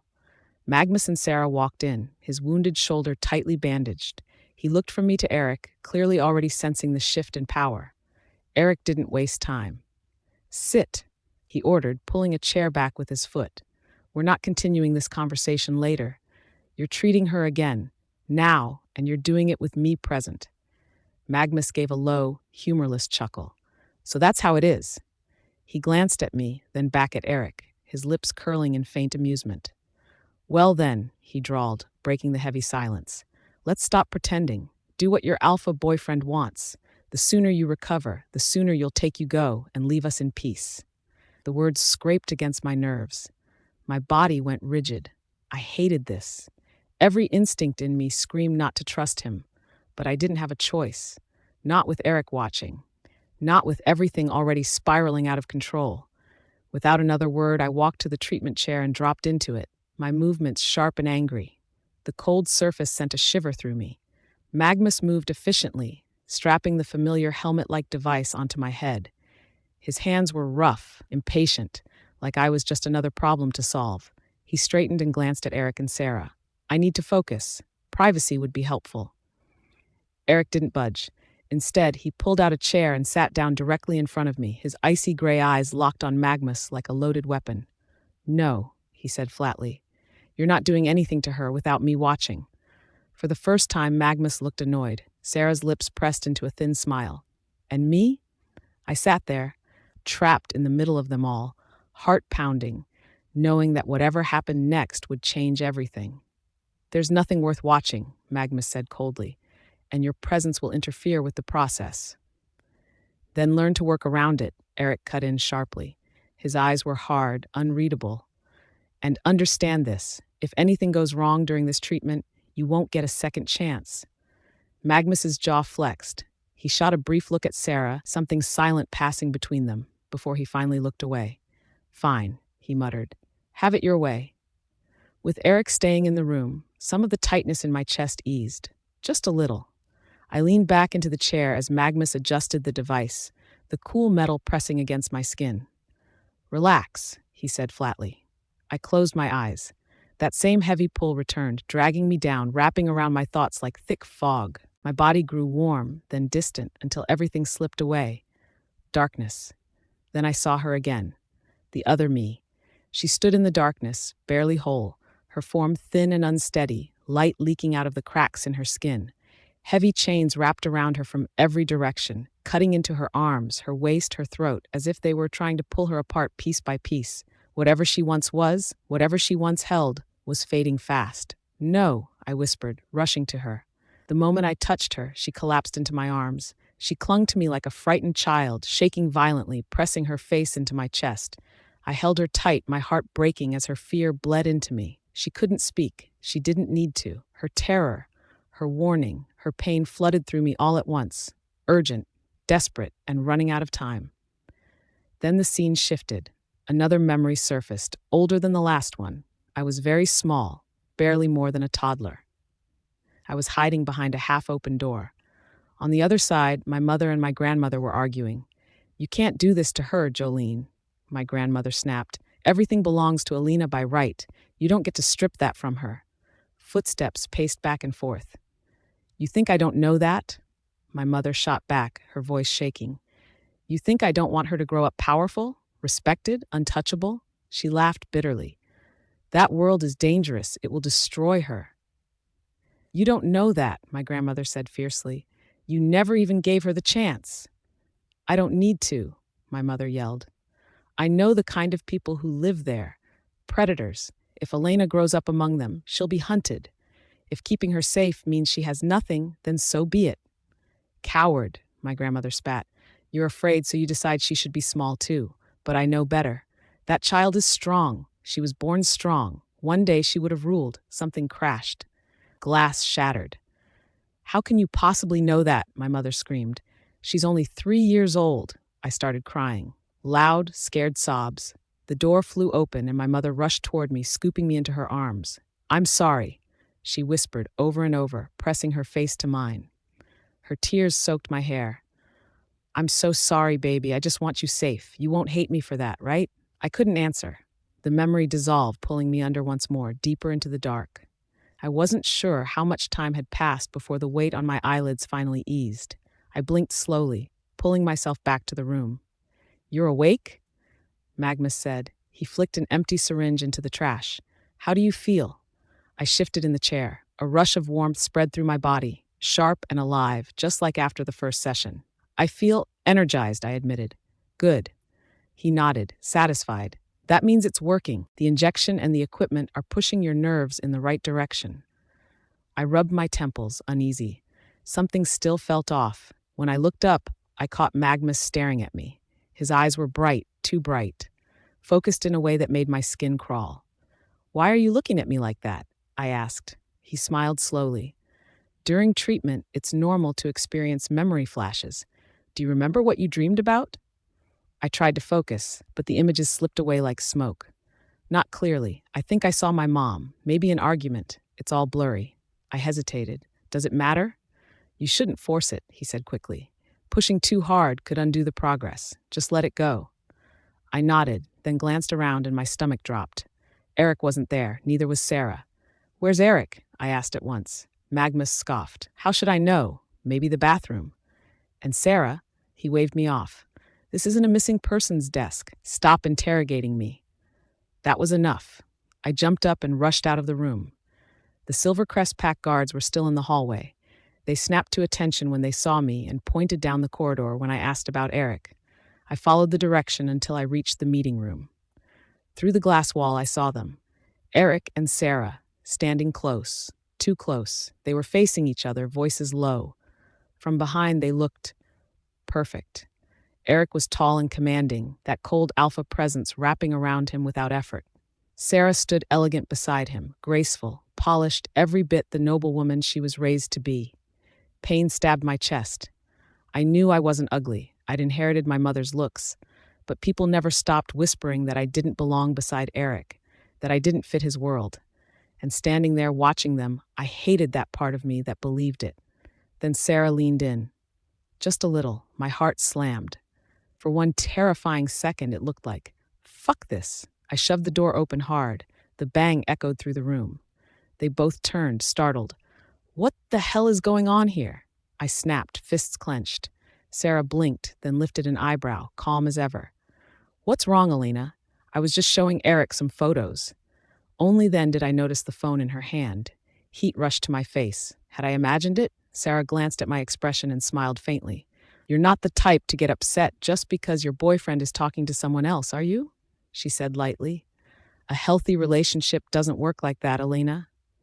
I really did not need Sarah giving me relationship advice. A healthy relationship also doesn't have an ex-wife constantly interfering. I snapped. Then I turned to Eric, forcing my voice to stay steady. "If you still see me as your girlfriend, then stop talking to her. And don't meet her alone again." Eric frowned, clearly caught off guard. Before he could respond, Sarah stepped in smoothly. "What is this, kindergarten? That kind of demand is childish, Elena." "Shut up. I'm not talking to you," I shot back. She didn't even flinch. Instead, she laughed softly, cold, controlled. "You keep saying you don't need to be polished, but look at your manners. A woman raised in high society would never behave like this." That did it. She went straight for my background, just like always. "You're right," I snapped, heat burning my chest. "I wasn't born with a silver spoon in my mouth. I'm nothing like you. So stop throwing it in my face and shut up." I turned and stormed out before either of them could say another word.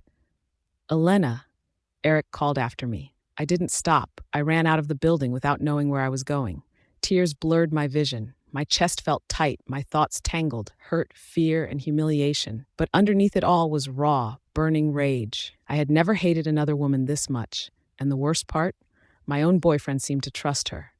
I was almost at the front gate, seriously considering leaving this place for good and letting Eric play happy family with his ex, when I heard shouting, fast footsteps. Panic.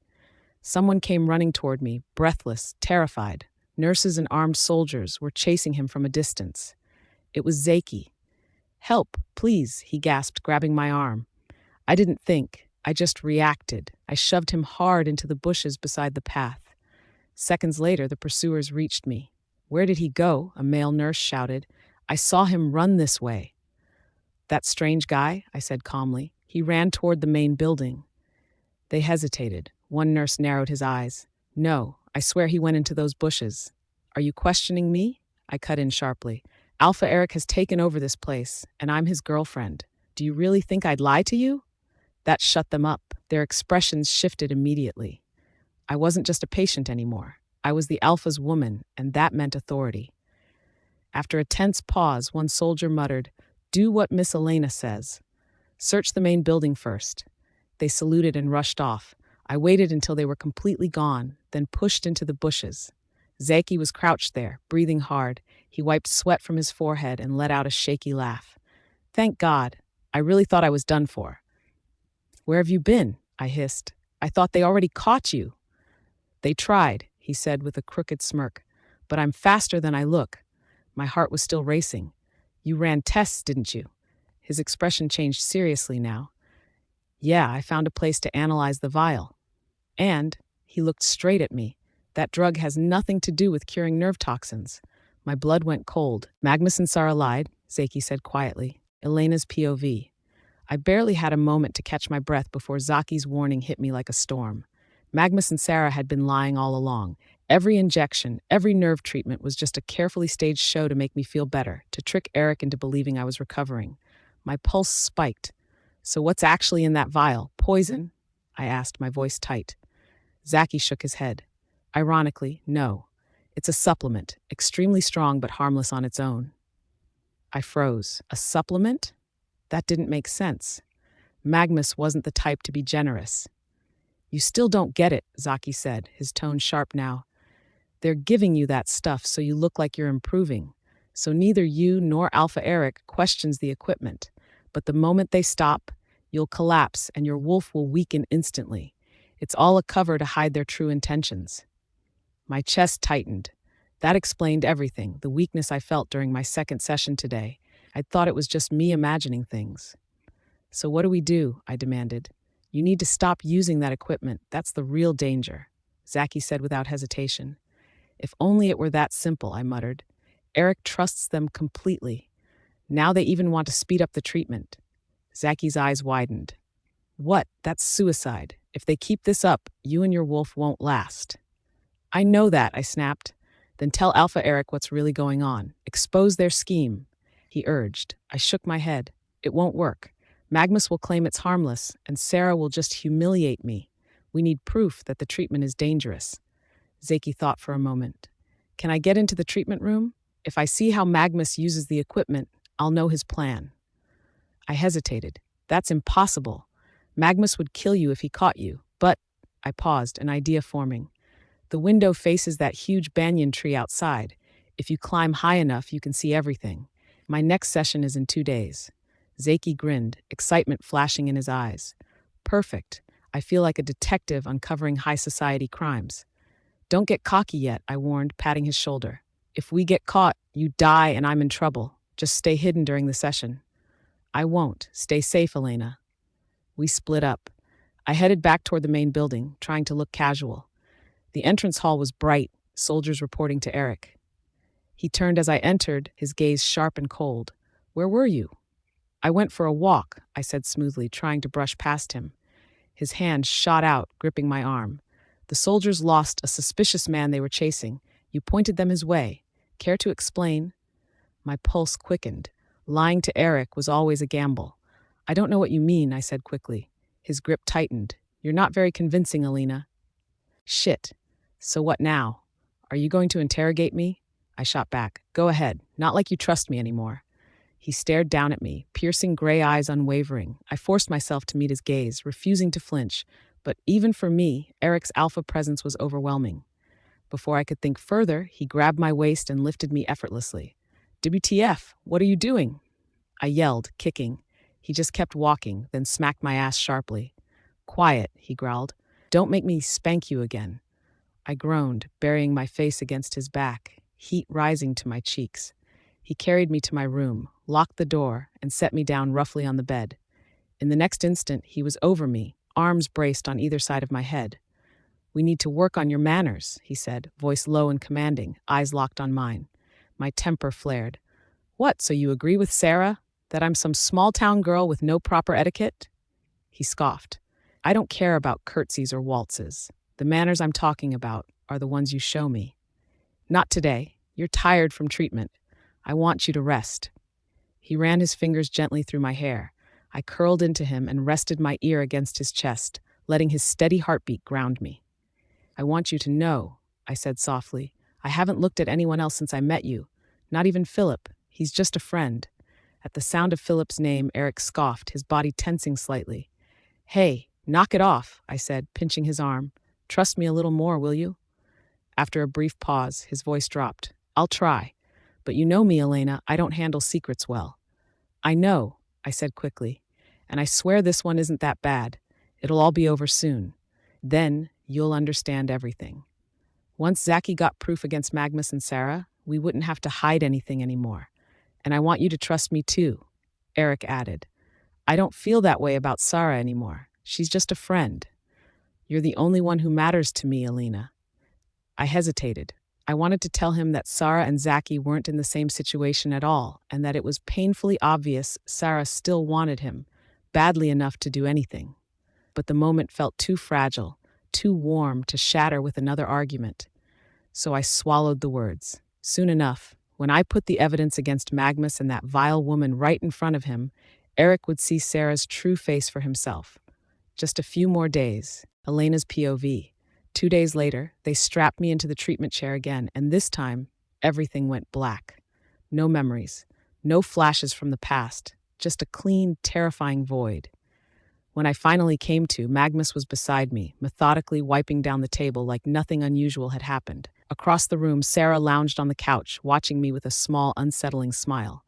"You're awake," she said softly, sweetness laid on too thick. "How do you feel?" I didn't answer. I wouldn't give her that satisfaction. My pulse thudded as I subtly adjusted my hair and glanced toward the window, the banyan tree outside, the treetops. My chest tightened. "Zaki, please tell me you're there." "What are you staring at?" Sarah asked, her voice light. I rolled my eyes. The woman despised me enough to wish me gone, yet here she was pretending to care. "If you don't like me, stop pretending," I snapped. "Just say whatever game you're playing." Her lips curved, calm, cold. "Your hostility hurts me, Elena. I've told you again and again, everything I do is for you and Eric." She tilted her head. "I was only wondering, were you expecting a certain friend today?" My head snapped toward her. My heart jumped. "What are you talking about?" She rested her chin in her palm, eyes glittering. "Earlier, our guards caught a suspicious man in the trees, watching this room while you were in treatment. Quite inappropriate." I shot to my feet. "Where is he? What did you do to him?" "Easy, darling," Sarah said pleasantly. "At first, I thought he was just a thief, but then I looked closer." Her smile sharpened. "Wasn't he that new friend of yours?" My stomach dropped. "Oh, Elena," she continued, mockingly gentle. "You're young. I understand how difficult faithfulness can be. So for your sake and Eric's, I decided it was best to take care of the problem." I lunged at her, but Magnus stepped in instantly, blocking me with a warning growl. "Enough," he barked. "Stay where you are." "No," I screamed. "Stay away from Zaki. He's my friend." "So that's his name," Sarah said lightly, clearly enjoying this. How bold of him, getting close to Alpha Eric's girlfriend. Her eyes cooled. Some people forget how fragile life is. "Screw you," I yelled. "It's not like that. Where is he?" Magnus's voice dropped, icy and final. "In the courtyard, awaiting punishment." He looked at me like I was a child. "I suggest you don't go there. Seeing blood isn't good for your recovery." My vision swam. No, no, no, no. I shoved past them and ran. Out in the hallway, Silvercrest Pack soldiers stiffened when they saw my face. "Miss Gray, is something wrong?" I didn't stop. "Where's Eric?" I shouted over my shoulder. "The Alpha is in a meeting upstairs. He ordered us not to disturb." "Disturb him," I snapped. "Now. Tell him this is more important than any meeting. Get him to the courtyard. Now." I didn't wait to see if they listened. I was already running. I took the stairs 3 at a time, racing through the doors into the courtyard. The open space was crowded with guards and onlookers. I shoved my way through, yelling for them to move aside. And then I saw him, Zaki on his knees, terror etched into every line of his face. An executioner stood beside him, axe poised above his head. Magnus and Sarah were already there. That cruel bastard Magnus was actually planning to behead him. "Stop! He's here to help me uncover the truth about my treatment," I screamed. Both Magnus and Sarah froze, their expressions shifting in surprise, maybe even fear. Just as I thought, they hadn't bothered interrogating Zaki after capturing him. They had no clue what he knew. "What truth?" Magnus growled after a tense pause. "I was giving you proper treatment. You and Eric both saw the progress." "No, Alpha Magnus, you never planned to cure Elena," Zaki shouted, straightening despite the fear in his eyes. "Your real goal is to destroy her nervous system." Even I felt a jolt of shock at his words. Magnus's face twisted with fury and panic. Sarah snapped her head toward him, hissing, "Kill him!" "Stay the fuck away from him," I yelled. Magnus lunged toward us, axe raised high. I pulled the trigger on my gun 3 times, but all missed.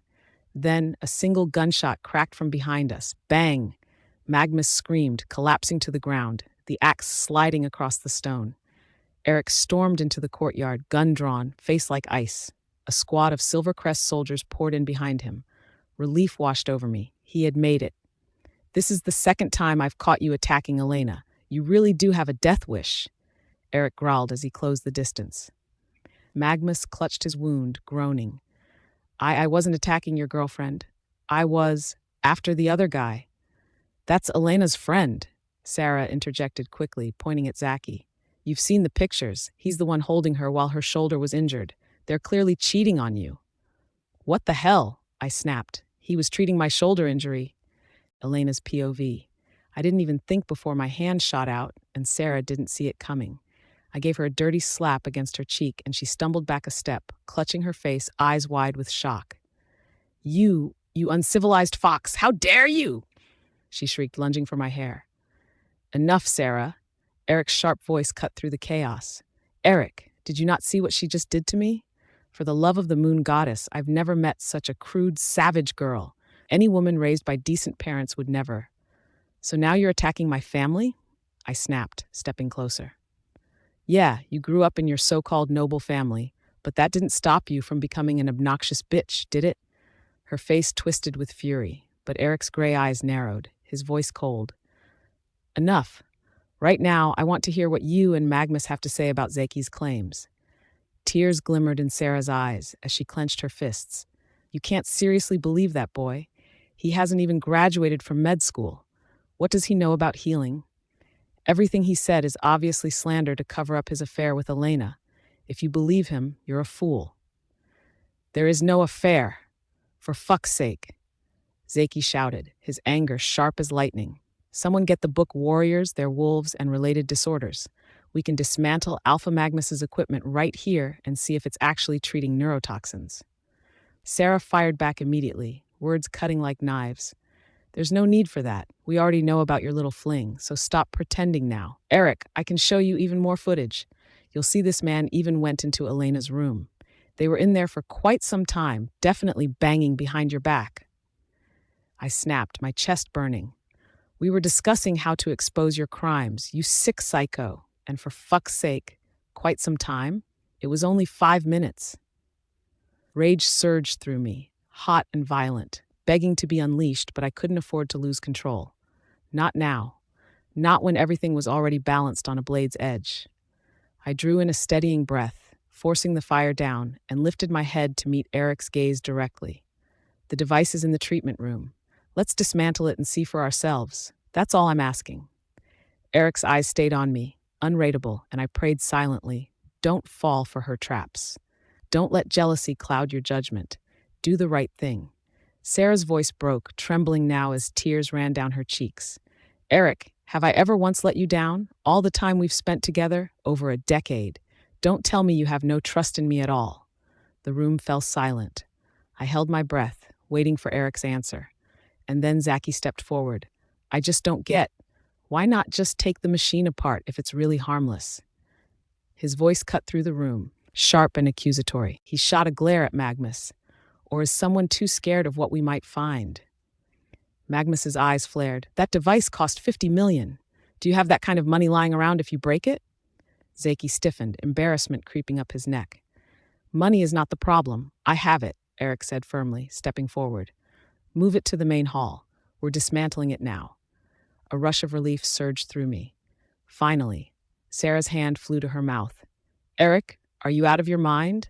You can't seriously let this happen. Eric's gray eyes locked on her, cold and unyielding. Stop. Just stop. Your opinions aren't relevant here. Not anymore. Sarah's shoulders tensed, lips pressed thin. Then let me help. I can guide them. No, I snapped, cutting her off. Not you, not Zaki, not Magnus. A Silvercrest soldier should handle it. No exceptions. Everything must be above board. Her eyes blazed with hatred, and Magnus's face twisted in pure rage. You little piece of shit, he roared. I should have left you to die the moment you arrived. You're a curse on this place. Silence him, Eric said, voice low and lethal, and take him to the dungeon. Two soldiers moved swiftly, hauling Magnus up and stuffing a cloth into his mouth. Sarah staggered back, her face paling with disbelief. Escort Lady Sarah to her quarters, Eric added, his tone leaving no room for argument. What? She snapped, spinning toward him. You're confining me too? Seriously? Not confining, Eric corrected evenly. We're just separating everyone until we have clarity. I'll personally keep watch over Elena. Her glare cut through me as she was led past, pure venom. I smirked at her, feeling a rush of vindication as her expression contorted in frustration. Zaki, now free from his restraints, hurried forward, still jittery. Alpha Eric, it's an honor to finally. Speak carefully, Eric interrupted, eyes flashing steel. If you lie or mislead me in any way, I'll make sure you regret it. Zaki's face went pale, and I reached out, tugging at Eric's sleeve. You didn't have to scare him like that. I meant it, he said, pulling me close with a smirk. How long before the machine is fully dismantled? Eric asked Zaki, his gaze sharp. Zaki hesitated, swallowing hard. If we move fast, a few hours. By morning at the latest, it'll be done. Eric's expression darkened with resolve. Good, by sunrise, I want every lie exposed and every deceit accounted for. No exceptions. Third-person POV. The chamber felt suffocating, the walls closing in on Sarah as she paced. Her frustration boiled over, and with a decisive step, she marched to the door and yanked it open. Lady Sarah, the guards greeted, bowing slightly. A sly smile curved her lips. You've done well today. I was hoping to step down for dinner. You can take a short break while I'm gone. They didn't budge. Our instructions came from Alpha Eric himself, one said firmly. You are to remain in this room until morning. Your meal will be delivered. Sarah's eyes narrowed, a flash of anger crossing her face, then footsteps echoed from the hall. A man in a captain's cloak approached, his presence commanding. Change of watch, he said smoothly. I'll take over. Yes, Captain Glenn. They guards replied. Sarah smiled, relief flickering as the guards retreated. Once they were gone, Glenn's gaze lit up with admiration. It's good to see you again, my lady. You haven't changed. Sarah clasped his hands. You were one of my personal guards before. It's nice to see you too, Glenn. But let's not get carried away with titles. He shook his head, earnest. No one has the grace, strength, or dignity to stand at Alpha Eric's side like you. To me, you are the one true Luna. Sarah pressed a hand to his, smiling faintly. I won't comment on Alpha Eric's taste, but I do need a favor, something small yet crucial. Anything, he said without hesitation. She whispered instructions into his ear. Glenn nodded and draped his cloak over her shoulders before leading her down toward the dungeon. At the gate, he waved the guards away. You have 20 minutes, he murmured. Sarah hurried to the farthest cell. Magnus. He scrambled to the bars, rage etched across his face. Look at me, imprisoned in my own fortress. What is this madness? Calm yourself, Sarah said quickly. We'll find a way. Only one way will work, he growled. She must die. Careful, Sarah warned. I can't risk my own neck. My first plan would have handled her quietly. Now we need another method. You don't understand, he snapped, eyes blazing. She isn't what you think. Sarah froze. Explain. I've seen her memories while treating her, Magnus hissed, his voice low but sharp. Elena Gray is no ordinary girl. She's not just from a noble house. Her family is highly respected across multiple packs. And she was once promised to Eric as a child. She is his first love. Sarah's mind went blank. Every certainty she had clattered to the ground. Third-person POV. Sarah's mind went blank. Every certainty she had clattered to the ground. Her eyes went wide, lips trembling, disbelief etched into her face. For a long moment, she couldn't even speak. Finally, a whisper, almost strangled by shock, escaped her. No, no way. You're saying that lowborn girl is from one of the most revered families among the packs? Impossible. I didn't want to believe it either, Magnus growled, jaw tight. But it's true. Memories don't lie. I saw it during her treatment. Her mother belonged to a house that has earned respect from every major pack. Her lineage is prestigious, Sarah. Elena Gray carries that name, and with it, influence, respect, power, even without any of the so-called alpha gifts. Do you understand what that means? Sarah froze. She did. Influence like that wasn't something you inherited lightly. It commanded attention, loyalty, and fear in equal measure. Elena wasn't just some small-town girl anymore. She was a woman whose family name carried weight across packs, a name that could shift alliances and shake hierarchies. The same girl Sarah had always belittled was now a threat to everything she had ever known. The torchlight flickered across Sarah's face as she fought to process it. Then suddenly, she roared under her breath, almost in disbelief. No, this can't be happening. Careful, Magnus snapped. Keep your voice down. You weren't exactly quiet when you snuck in here. Sarah ignored him, her fingers clenching at the bars. If she's that revered, how the hell did she end up like this? Ordinary, low profile, shameless, pathetic even. Magnus flinched but pressed on. Her mother, she withdrew from the limelight, avoided the politics of the noble houses, kept Elena hidden to protect her. That's why she grew up away from the spotlight. I don't know the full details, but it was to shield her from enemies and rivals alike. Sarah let go and began pacing, teeth clenched, muttering under her breath like a storm inside her head. Can you at least focus on getting me out of here? Magnus barked, frustration cutting through his worry. She didn't hear him. Her own voice kept whispering like venom.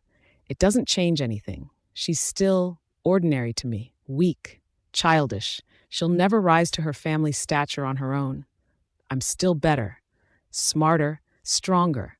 Stop deceiving yourself, Magnus said sharply, his patience thinning. Don't you realize, even without gifts or powers, her name alone, her history, makes her dangerous, and her connection to Eric, that only strengthens her position. He paused. There's a pull between them, Magnus said coldly. You can feel it even from a distance. Their energies align too perfectly, like two pieces shaped for the same lock. They don't even know who they really are yet, and he's already fixated on her. He never let her go. Once he figures out the truth, Sarah, you won't matter anymore. Sarah spun toward him, eyes blazing. It was nothing but a childish infatuation. He'll grow out of it. He always does. When reality sets in, he'll choose who actually belongs by his side. The one worthy of standing beside an alpha, Magnus shot back, merciless. Be honest with yourself? You still think you're above her? That girl carries royal blood. She was born with the potential to lead in her world. Imagine what she could become once she traces her roots. Eric and her together? They'd dominate everything. And you? His smile was cruel. You'd fade into nothing. Shut up! Shut the fuck up! Sarah's scream ripped through the dungeon, echoing violently off the stone walls. Magnus stumbled back, swearing under his breath. What the hell is wrong with you? He snapped. I'm telling you the truth, whether you like it or not. Her hands clenched in her hair, breath ragged, chest rising and falling hard. Slowly, the chaos drained from her face, replaced by something far more dangerous, calm, cold, resolute. You're right, she said at last, her voice eerily steady. Destroying her inner core isn't enough anymore. She lifted her gaze, eyes dark and decisive. Elena Gray has to die. Magnus's lips curled into a satisfied grin. That's the spirit, and we're in luck. She doesn't remember her past, and he hasn't connected the dots yet. They're blind. We still have time. Now get me out of here so we can plan the next move.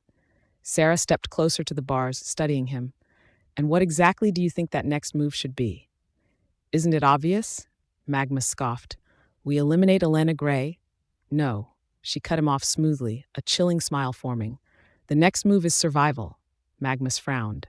That device you built, the one meant to strip her system, Sarah continued. It's being dismantled as we speak. Any moment now, Eric will understand what we were really trying to do. When he does, he'll despise me and he'll execute you. Then everything collapses. Magnus went pale. That's not fatal. We can lie. Say they mishandled the equipment. Or, hey, you accused Elena of sleeping with that young healer, didn't you? We can twist that into sabotage. She shook her head slowly. That won't work anymore. Eric's already questioning everything. Magnus slammed his fist against the bars. Then what the fuck do you want from me? There's only one solution, Sarah replied flatly. Someone takes full responsibility. Completely. He blinked, confusion crossing his face until she reached into her coat. The gun glinted in the torchlight. Terror flooded his eyes. Sarah, no, you wouldn't. The shot rang out before he could finish. Magnus collapsed, the bullet tearing clean through his skull. He was dead before his body struck the floor. Sarah didn't flinch. She stared down at him with detached contempt, as though he were nothing more than filth beneath her feet. Crouching, she pressed the gun into his lifeless hand. What a waste, she murmured. You were useful once. You could have lived if you hadn't made so many mistakes. From her coat, she withdrew a folded letter and placed it beside his body. I even prepared this for you, she whispered, a full confession, written in your hand. You'll take the blame for everything. Think of it as your final service. Rising, she smoothed her clothes, spared his corpse one last indifferent glance, and walked away without looking back. Elena's POV. I hadn't slept a wink, nerves rattling like loose keys. So when a soldier rapped on my door, I shot up, heart pounding. Is it finished? I burst out. Yes, Miss Gray, he answered crisply. The device has been taken apart. You may come down. Eric didn't wait for me to say another word. He took my hand and we hurried to the great hall. Silvercrest pack guards ringed the room, keeping everyone back. In the middle, the machine lay in pieces, its metal bones exposed and ugly. No one tampered with it during the dismantling? Eric asked the captain. Not a soul, Alpha. We secured the site the entire time. Then what do the findings show? I asked, breathless. Zaki came running, a heavy volume clutched under his arm, eyes bright. He dropped to his knees in front of us and flipped the book open like someone proving a point. Look, he said, voice shaking with something close to triumph. The schematics and the wiring diagrams. This thing wasn't built to heal. It was engineered to target hereditary markers, to erase or suppress the signatures that tie someone to a noble house. In short, it was made to strip lineage, to make a person lose whatever claim or standing their blood gives them. It's cruel and it's deliberate. My stomach lurched and then roared with relief. I grabbed Eric's sleeve. You hear that? I wasn't imagining it. I heard, he said, but there was no relief in his voice. His gray eyes had gone hard, a storm gathering behind them. Rage sat in him like an animal. Eric turned toward the nearest guards, voice low and deadly calm. Bring Magnus and Sarah here, now. I felt something unclench inside me. This was finally moving, the truth out in the open, and someone who could act. Elena's POV. Boots thundered down the corridor before the doors even finished opening. 2 soldiers burst into the hall, faces pale, breathing hard. Alpha Eric, one of them said urgently, dropping to a knee. We went to retrieve Magnus from the dungeon. He's dead. We found a written statement beside him, taking responsibility for everything. The words didn't register at first. Dead? My thoughts stalled like my mind had slammed into a wall. Magnus? Gone? No. That couldn't be right. Of all people, he was the last man I would ever expect to simply disappear like that. It didn't fit him. It didn't fit anything I knew. A sharp cry tore through the stunned silence. Sarah crumpled to the floor as if her legs had given out, her hands clutching at her chest while tears poured down her face. No, Magnus, she sobbed loudly. Why would you do something so foolish? You didn't deserve this. You did nothing wrong. I watched her, unease crawling up my spine. Something about it felt wrong, too neat, too dramatic. Every gasp, every tear looked rehearsed, like she knew exactly when to break and how hard. Eric's voice cut through the room, low and furious. How did this happen? He demanded. I ordered constant surveillance. He was not to be left alone. The hall held its breath, and I couldn't shake the feeling that whatever truth lay behind Magnus's death, it wasn't the one being handed to us so conveniently. He shouldn't have been left alone. How the hell did he even get the chance to do this? Eric's voice thundered, sharp and cold. The captain of the Sliver Crest Pack guards bowed deeply, trembling. "Forgive us, Alpha. Magnus must have smuggled a weapon in himself, and he did it when no one was looking. Eric's glare was lethal. And you didn't even search him before locking him in the dungeon? Were my men blind?" A tense silence followed. Every soldier looked like they'd seen a ghost. "Show me his note," Eric ordered. The captain quickly produced a blood-stained sheet of paper, hands shaking, and read aloud. "Sliver Crest and Purple River share a blood feud. I would never pass up the chance to take revenge on Eric Thompson. Too bad I failed to destroy Elena's reputation and ruin her life as I intended. Even if I failed, I do not regret my actions. I take full responsibility for everything I did. Sarah knew nothing of this. She only wished to help. I took advantage of her kindness. If you have any honor as a man, do not punish her for my deeds. Magnus." Sarah collapsed into another round of dramatic sobs. "Oh, you idiot, Magnus. I begged him countless times to put aside his hatred and reconcile with Sliver Crestpack, but he never listened. He should have listened to me." "Wait," I cut her off, my voice sharp. "You mean you knew nothing about any of this? That Magnus did it all behind your back?" She blinked, wet eyes wide with surprise. "Well, of course. You heard his note yourself." "I find all of this extremely suspicious," I snapped. "From his so-called suicide to this note, something doesn't add up." "How dare you?" Sarah scrambled to her feet, glaring at me through tears. Her voice trembled with fury. "Magnus is dead. He's paid for his actions. The least you could do is show respect for the dead, and yet you stand here questioning his words. Is that your idea of decency?" "I don't have decency," I said flatly. "Thought you knew that." "Sarah," she whirled to Eric, face torn between grief and rage. "Are you just going to stand there, dating a girl with no heart or manners? I feel sorry for you." Eric didn't even glance at her. His gray eyes were locked on me. "What seems suspicious, Elena?" "Well, for starters, Magnus was never the type to go quietly," I said, voice steady.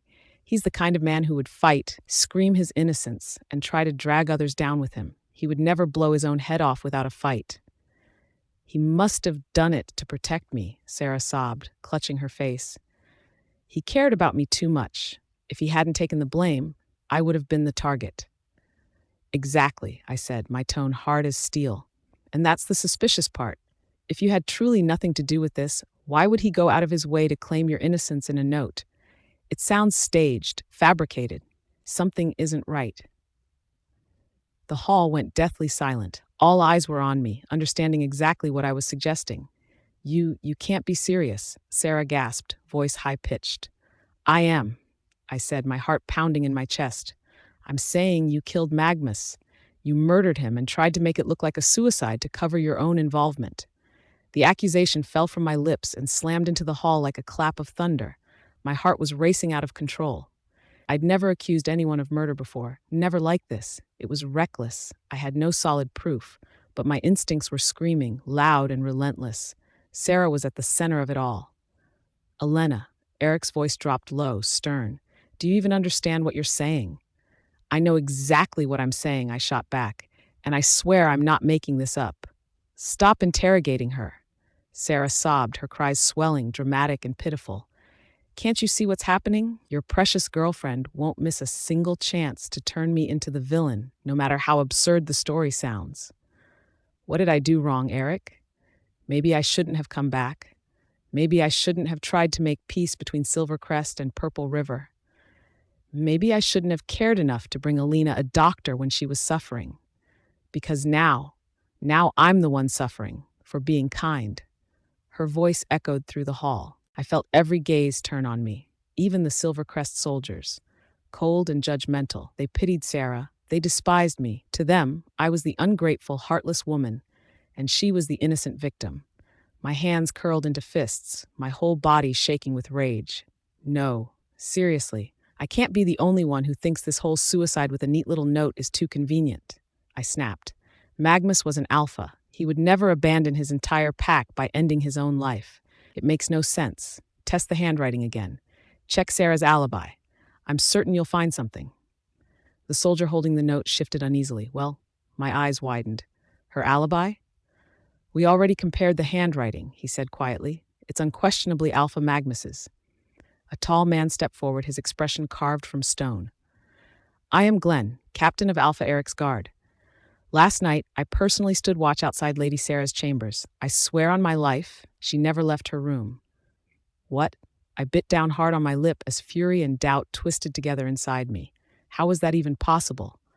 If she never left her room, then how did Magnus die? Did she have help? Or was there something else, something I was missing? So, Sarah wiped her tears and sneered at me. What now? Are you going to call me a witch next? Say I magically disappeared from my room and reappeared in the dungeon to kill Magnus? I stayed silent, glaring at her. Her voice sharpened, laced with venom. Maybe I should accuse you instead, Elena Gray. You hated Magnus. Maybe you were the one who snuck out last night and killed him. Enough. Eric's voice cracked through the hall like thunder, his gaze sliced toward Sarah. I was with Elena all night. Don't throw baseless accusations at her. Sarah sniffled and looked at him with wounded eyes. See? Being falsely accused hurts, doesn't it? You can't just shield her, Eric. I'm your friend, too. Don't forget that. Friend, my ass. If you're truly innocent, Eric said evenly, no one will harm you. Her tears vanished instantly, replaced by a soft, relieved smile. I knew you wouldn't let me drown, Eric. I spun toward him, stunned. What the hell? Are you serious right now? Was he really going to let her walk away? My chest burned with anger. I wanted to scream. God! Elena's POV. Zaki was already on his feet when Eric entered the room, parchment and old notes scattered across the table. There is a way to stabilize her, he said quickly, pushing his glasses up his nose. Not a cure yet, but I can slow the damage and seal the fractures temporarily. It'll take constant energy and precise timing, but it's possible. I lifted my head. You mean stop it from getting worse? For now, Zaki nodded. Think of it as buying time. Weeks, maybe months, if I'm careful. Eric's gaze snapped to him. And the effects? Zaki hesitated. It won't be easy on her. The strain alone. I can handle strain, I cut in. I've been handling it. Silence followed. Then Zaki exhaled. Good, because this only works if we combine it with something stronger, something permanent. Eric already knew what was coming. I saw it in the tightening of his jaw. Her mother, Zaki said gently. Whatever Elena inherited didn't come from nowhere. If anyone understands how to mend this kind of damage, it's her. My stomach clenched. We already tried finding her, I said, my voice sharper than I intended. Years ago, every trail went cold. No records, no witnesses, nothing. She vanished. Zaki's shoulders dipped. I know, I'm sorry, but that doesn't mean she's gone, just hidden. And if she is gone, the words tasted bitter. What then? Zaki didn't answer immediately. Instead, his eyes flicked briefly to Eric. There's still your father, he said carefully. No, I snarled. The refusal came out instantly. Eric turned to me. Elena, I won't, I said, shaking my head. Don't even ask. Because my father wasn't a solution. He was a mistake. A gambler who drank away whatever money crossed his path. A man with fists quicker than his conscience. Someone who never once looked at me like a daughter, only like a burden. The only thing he ever loved was himself, and even that love was ugly. My mother had been light, warm, alive. Him? He was rot. I don't want him anywhere near my life, I said, forcing my voice steady. Ever. Eric studied me for a long moment. If he's the only remaining option, then we find another one, I snapped. Because that man wouldn't lift a finger unless it benefited him. You think he'd master a complex healing ritual for me? He wouldn't even put in effort to raise me. Zaki shifted uncomfortably. Still, your condition isn't something we can ignore. I know, I muttered. Eric stepped closer, his voice lowering. If we have to find him, he won't touch you. I swear it. That was the problem. It wasn't fear for my safety that twisted my stomach. It was the thought of Eric seeing him, seeing what I came from, seeing the stain in my bloodline, and worse, I had a feeling my father wouldn't just reappear quietly. He never did anything without tearing things apart. He's not the answer, I said firmly. He never has been. Zaki rubbed his temple, then sighed. Then here's what we do. I start the stabilization ritual immediately. It'll slow the breakdown. Meanwhile, we redirect all resources to locating your mother. Old covens, mountain settlements, anywhere off the grid. Eric didn't look pleased. But after a long pause, his gaze dropped to me. What do you want? He asked. I swallowed. Time, I said. Give me time, without dragging that man back into my life. One look at my face was all it took. Eric held my gaze for a long moment, then gave a slow, unwilling nod. "Don't make me regret this," he said to Zaki, his tone cutting and cold. "You know what happens when trust is misplaced." Zaki went rigid, like he'd been snapped to attention by an invisible whip. "I won't fail," he said quickly. "I swear it, Alpha Eric." By the time everything finally settled, exhaustion hit me like a wave. Dawn was already creeping in when I collapsed onto the bed, and after that, nothing. Darkness swallowed me whole. I didn't even remember boarding the plane. When my eyes fluttered open again, a low hum surrounded me. Engines. We were airborne. "Hey," Eric murmured beside me. "You're awake." I turned my head. He was seated close, papers forgotten on his lap. The moment I moved, he leaned in and brushed a gentle kiss against my cheek. A soft sound escaped me before I could stop it. Relief, comfort, something fragile and rare. After the chaos of the past days, that tiny moment felt priceless. "How's your body?" he asked, fingers threading carefully through my hair. "Any dizziness? Pain? Should I have you lie back down?" I smiled and wrapped my arms around him. "I'm okay. You don't need to handle me like I'm about to shatter." His mouth tightened. "I worry, and I still don't like that Zaki is the one overseeing your treatment. He's inexperienced." "At least he actually listens," I shot back. "Unlike the so-called miracle healer who almost ruined me." That landed harder than I expected. Eric's arm tensed around me, his jaw locking.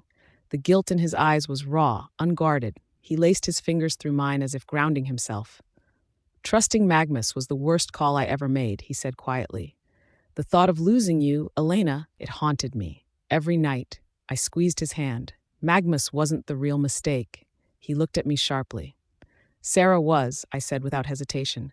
"Look at everything that's happened since she reappeared. Chaos follows her everywhere. She plays innocent well, but when it's just us, she drops the mask." Before he could reply, a slow clap echoed behind us. "Oh, does she now?" My blood went cold. I spun around just as Sarah stepped fully into view, lounging near the cabin door with that familiar, irritating calm. A faint smile curved her lips. I stood up instantly. "Why are you here?" She lifted a shoulder. "Convenience. I needed transport back to Silvercrest Pack," Eric kindly offered. My head snapped toward him. "You're bringing her back with us?" "She owns land there," he said evenly. "We're not escorting her. We're just sharing a flight." Sharing a flight. With her. Every nerve in my body screamed. Sarah tilted her head, voice smooth and infuriatingly polite. "I know you, and I don't exactly get along. But surely you understand, Eric and I share a history. We were married once. He was my closest ally, my safest place." I stared at her, heart pounding, and all I could think was, she's not done, not even close. Something ugly coiled in my stomach. Sarah's words weren't innocent. They were sharpened, meant to sink deep. A reminder. She had a past with him that I could never rewrite, years I could never touch. Compared to that history, I felt painfully temporary, like someone who'd wandered into his life by chance while she had once been part of its foundation. She kept going, her tone syrupy and patronizing. "You're still very young, Elena. One day you'll understand. Real bonds don't survive without trust. Eric trusts me, just like you trust Zaki." She smiled faintly. "You wouldn't want Eric telling you to cut him off, would you?" Heat rushed through me. How dare she? Zaki had put himself on the line for me over and over again, and she'd nearly gotten me killed. Standing there, talking about trust like she hadn't poisoned everything she touched. I was seconds away from snapping when Eric's hand settled firmly on my shoulder. A quiet warning. "Sarah," he said, his voice calm but edged with steel. "That's enough. Take your seat." She blinked, all wide eyes and wounded pride.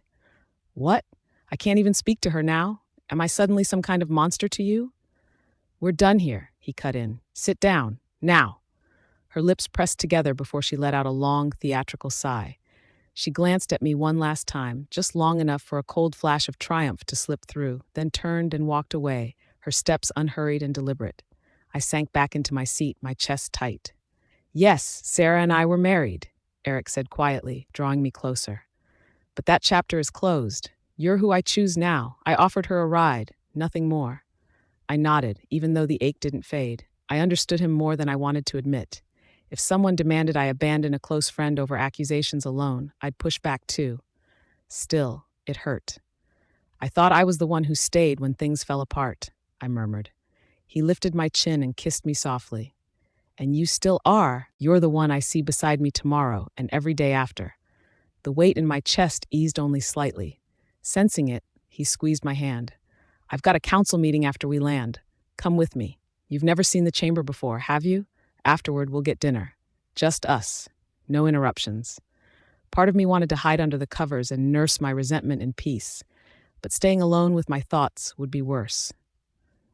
All right, I said, forcing a smile. Let's go. When the plane touched down, Sarah didn't linger. She slipped into a waiting car and disappeared without a backward glance. Too easy. My instincts screamed that this wasn't the end, that she was already planning her next move. Eric and I headed straight for the pack house. He went into the elders' meeting, and for the first time, I was allowed to follow past doors that once felt forbidden. With his arm around my waist, there was nowhere in Silvercrest territory I couldn't walk. While the council met behind sealed doors, I wandered the halls alone. The place breathed history, power etched into stone and silence. Time dragged. Eventually, curiosity pulled me back toward the chamber. Alpha, an elder's voice drifted out, measured and firm. You'll soon mark your 29th year. Forgive our bluntness, but the pack requires stability. A mate, a Luna, an heir. I stopped cold, my breath locking in my throat as I stood there listening. Elena's POV. Eric's voice sliced through the heavy air behind the council doors, tight with restrained anger. I was very clear the last time this came up. I'm not entertaining this discussion again. A tense pause followed. Then one of the elders spoke, his tone careful but persistent. Alpha, we understand your stance. Still, it is our responsibility to advise. Your responsibility, Eric cut in sharply, is to ensure this pack is secure. Our warriors trained, our alliances are steady, our people united, not to sit around debating my private life as if it's some public spectacle. A rush of murmured apologies followed, but one elder didn't back down. With respect, Alpha, a mate and an heir are not trivial matters. A Luna strengthens an Alpha's standing. With a proper bond, your power will stabilize, and that stability protects the pack. This time, Eric didn't answer right away, and I knew exactly why. That part mattered to him. He carried too much power, pressure, and expectation. Everyone in leadership knew it, even if they pretended otherwise. Eric was feared across territories for his strength, whispered about as the most dangerous alpha of his generation. But that same strength weighed on him, pushing him closer to the edge than anyone liked to admit. A steady partner would help him, anchor him. My palms were slick with sweat. I rubbed them against my skirt, my chest tight. Finally, his voice came again, slower and controlled. There's no need to arrange anything. I'm seeing someone. The reaction was immediate. That's unacceptable, an elder barked. From a political standpoint, Alpha, remaining unattached would be far less damaging. With her at your side, Silvercrest will be mocked. Something shattered inside the chamber. The crack echoed down the hall, followed by Eric's roar, raw and furious. You told me I needed support to protect this pack. Elena Gray is the only person who keeps me grounded, and now you're tearing her apart because of where she comes from. What exactly do you want from me? His alpha pressure rolled outward like a violent wave. Even from here, my chest burned, breath turning shallow. I didn't know how the elders were still standing in that room. One voice finally trembled through the tension. Alpha, it isn't only her background. She lacks formal education, no elite training, no refined preparation. How is she meant to represent you at international gatherings? A Luna must be composed, informed, polished. Another elder added quietly, almost apologetically, she is striking, yes, but an heir requires more than beauty. They need strength, legacy. Then came the blow that made my heart stutter. And there's also the matter of your recent absence. The temperature in the hall seemed to drop. Eric's voice turned lethal. Explain. You missed the medical summit, the elder said quickly. For days. We were informed you were attending to Elena Gray instead. Her condition.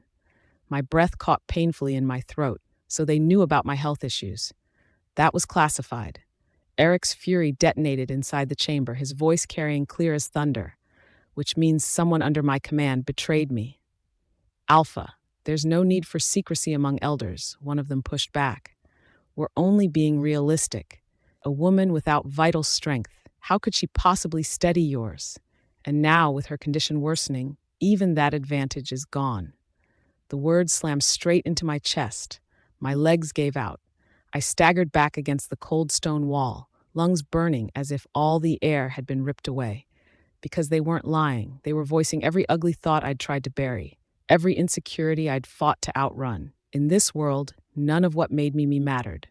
My will, my fire, my loyalty. To them, I was reduced to a single flaw, a girl with a failing strength, a liability, replaceable. Alpha, another elder said carefully, you have choices. Many noble daughters are present at this summit. Any one of them would gladly become your Luna, and if not, there is always Lady Sarah, the bond you once shared. Stop. Eric's voice cut like a blade, but the man pressed on anyway. If you insist on keeping Elena Gray, then perhaps she could remain by your side in a lesser role, a mistress. It wouldn't be unusual for a powerful alpha, and should she conceive, the children would still be provided for. I clamped my hand over my mouth. Tears burned hot and fast. A mistress, children without a name. Was this a joke? Eric's roar shook the walls. Enough, this meeting is finished. Get out, every last one of you. Chairs scraped violently, boots shuffled, robes rustled. I ducked behind a column just as the elders poured out, muttering among themselves, faces tight with disapproval. None of them noticed me folded into the shadows. When they were gone, I slid down until I was sitting on the cold floor. Empty, shaking, and cracked open.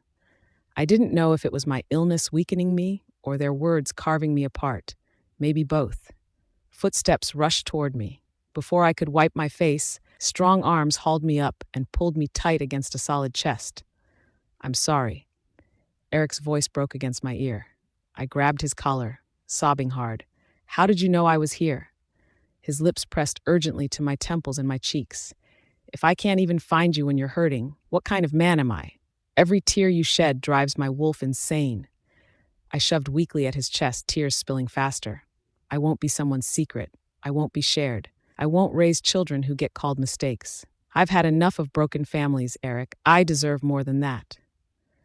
I know, he crushed me closer, fury and anguish twisting his features.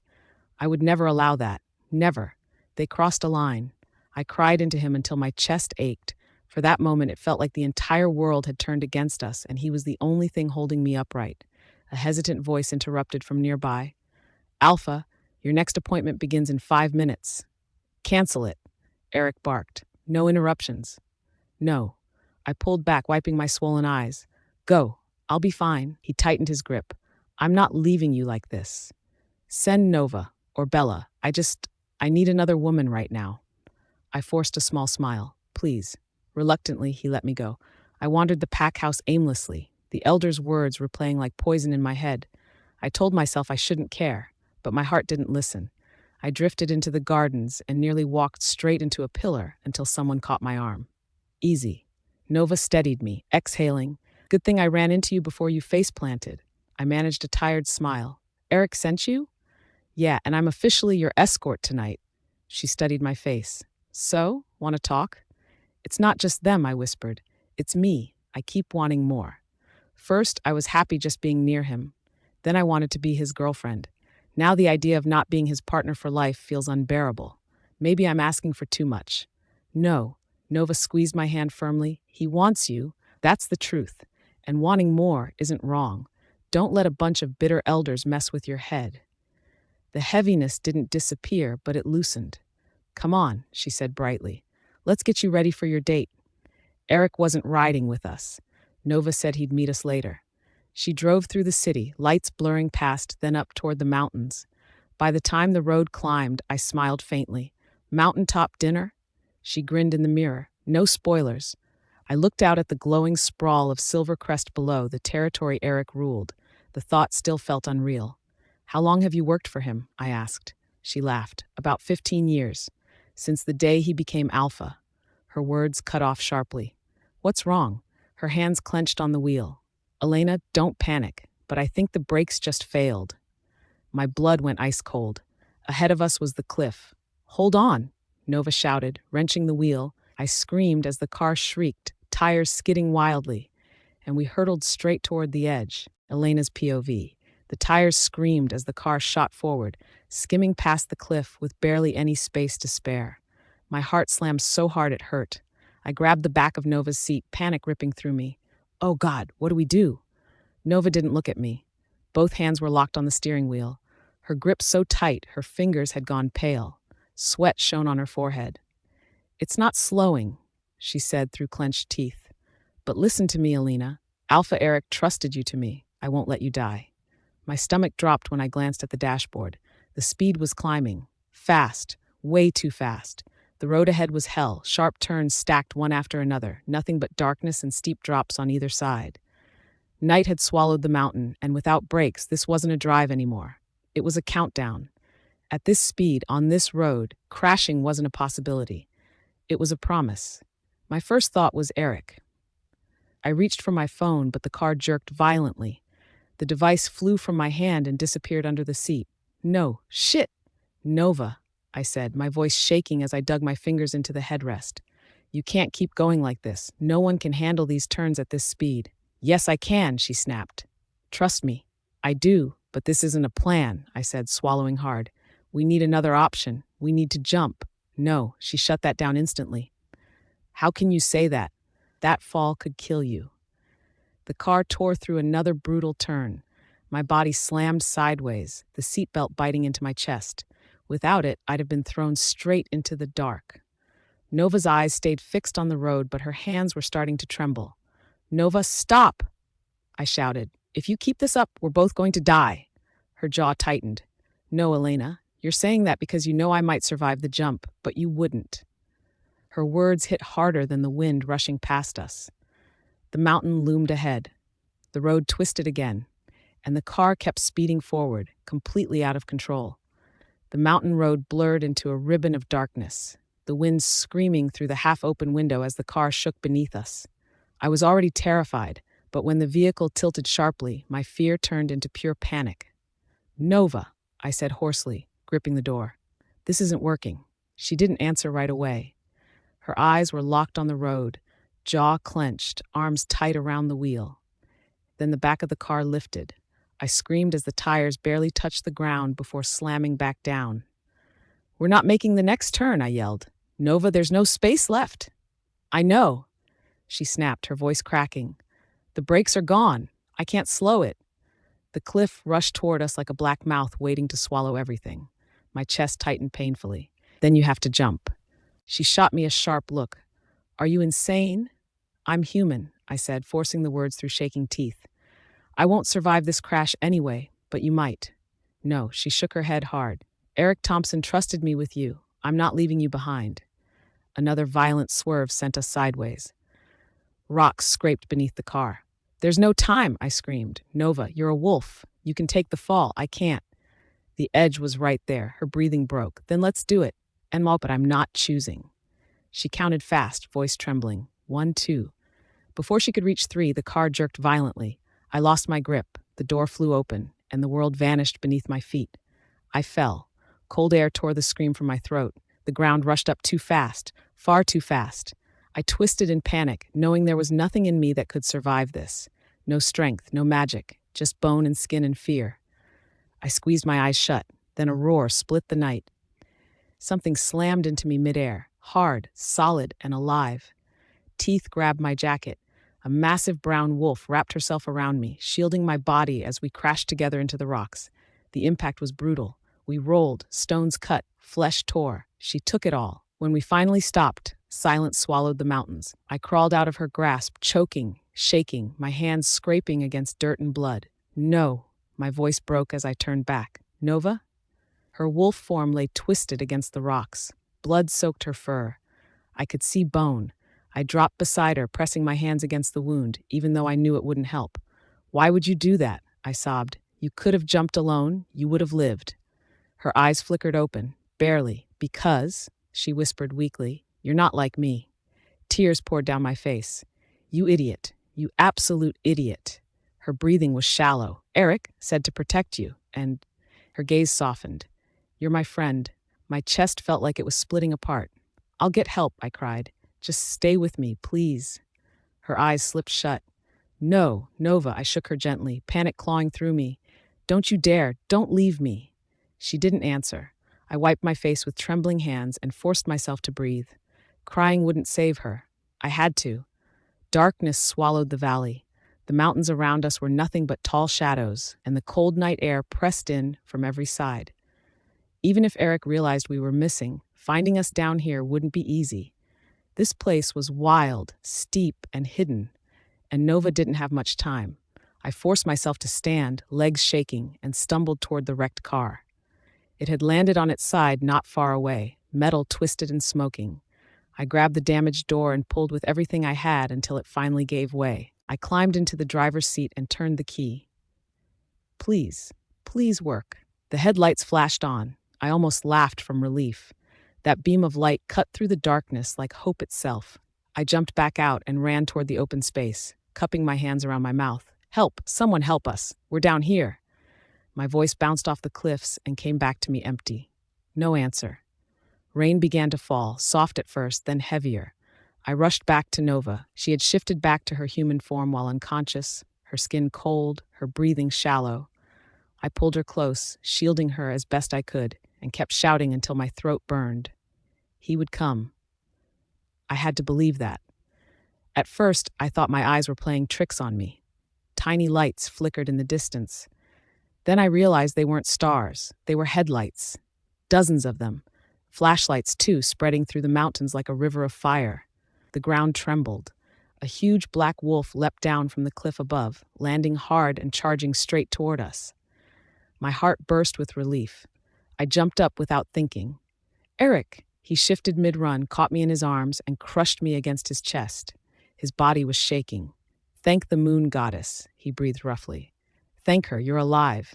His hand pressed firmly against the back of my head, holding me there as if he was afraid I'd disappear. I could barely breathe, but I didn't want to move. They said your car went over, he said hoarsely. I thought I lost you.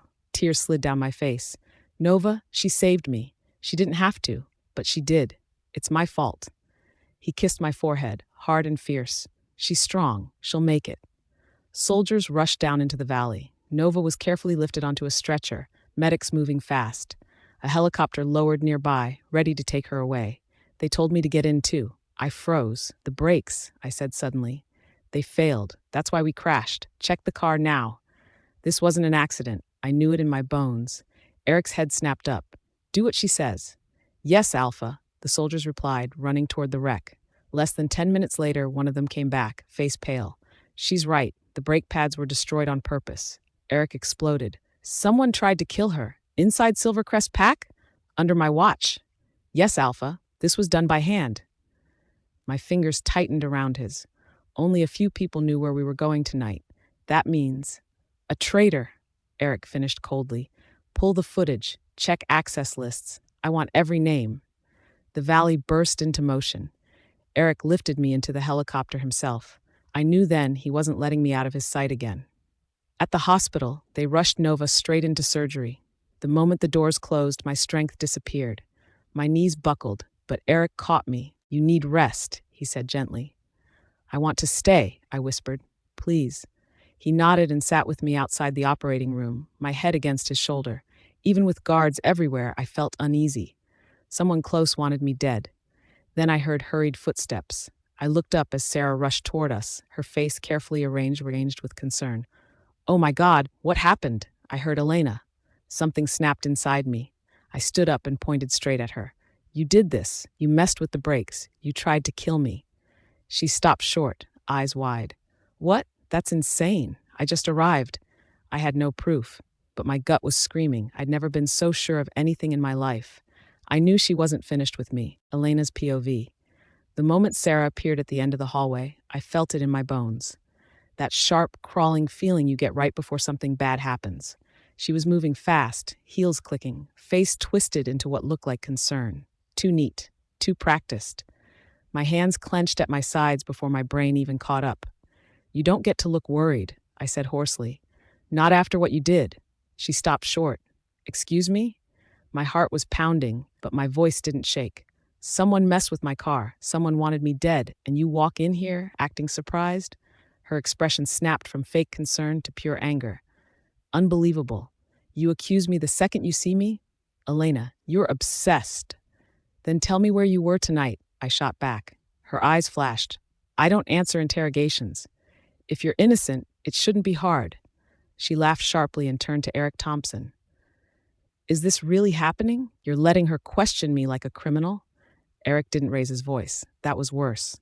Answer her. Sarah stared at him, stunned. You're choosing her side? I'm choosing the truth. Her jaw tightened. Fine, I was in a formal meeting. Business partners, recorded, documented. I can prove every minute. I studied her face, searching. No cracks, no panic. That scared me. Before I could speak again, she stepped forward and shoved me. Not enough to knock me down, but enough to warn me. I gasped, stumbling back. Eric moved instantly, pulling me behind him as guards closed in. What the hell was that? He demanded. Sarah lifted her chin. Consider it restraint. If she ever accuses me again without proof, I won't stop at a shove, even if you're standing there. The hallway went silent. Eric held her gaze, cold and steady. It won't happen again. That hurt, even if he meant it differently. Sarah smoothed her clothes. I came here out of courtesy. Clearly that was wasted. She turned to leave. Right before she disappeared, she looked back at me. There was no anger in her eyes, only promise. I shivered. She's not done, I whispered once she was gone. Whoever tried to kill me won't stop. I know, Eric said. That's why I prepared for it. He gestured. A massive man stepped forward, huge, silent, built like a wall. I recognized him immediately. He'd been guarding Sarah's quarters that night. This is Ken, Eric said, head of security. He's yours now. Ken gave a short nod. I'll keep her alive. No smile, no reassurance, just a fact. I exhaled slowly. Looks like survival just became my full-time job. The doctor finally stepped out, pulling his mask down with a tired smile. The surgery was over. Nova had made it. Relief hit me so hard my knees almost gave out. I tried to rush forward, but the doctor stopped me gently. You can't go in yet. You may look through the glass. So I did. Nova lay motionless on the hospital bed, wrapped in white sheets, machines humming softly around her. Her chest barely moved. Only the faint cloud forming on her oxygen mask proved she was still breathing. My throat tightened. She didn't deserve this, I whispered, my fingers pressing to the glass. She's loyal and brave. If she hadn't protected me, she'd be walking around just fine right now. Eric stood close and ran a calming hand through my hair. Nova's been with me a long time, 15 years, he said quietly. Maybe it's time I finally gave her what she deserves. I turned to him. What do you mean? One of the elders recently stepped down, he explained. There's an empty seat in the council. When Nova recovers, I want to offer it to her. My eyes widened. The council? At Silvercrest Pack? That wasn't just a title. Elders held power. They advised the Alpha. Sometimes they ruled in his place. Those seats were usually reserved for ancient families and political giants. You're serious? I asked, stunned. You can actually do that? He nodded. It's uncommon. She's young, but her loyalty is unquestionable, and her family background is solid. I trust her judgment. Emotion rushed through me. I wrapped my arms around his neck without thinking. That's incredible. Thank you. Really. She didn't save you for rewards, Eric said softly, holding me close.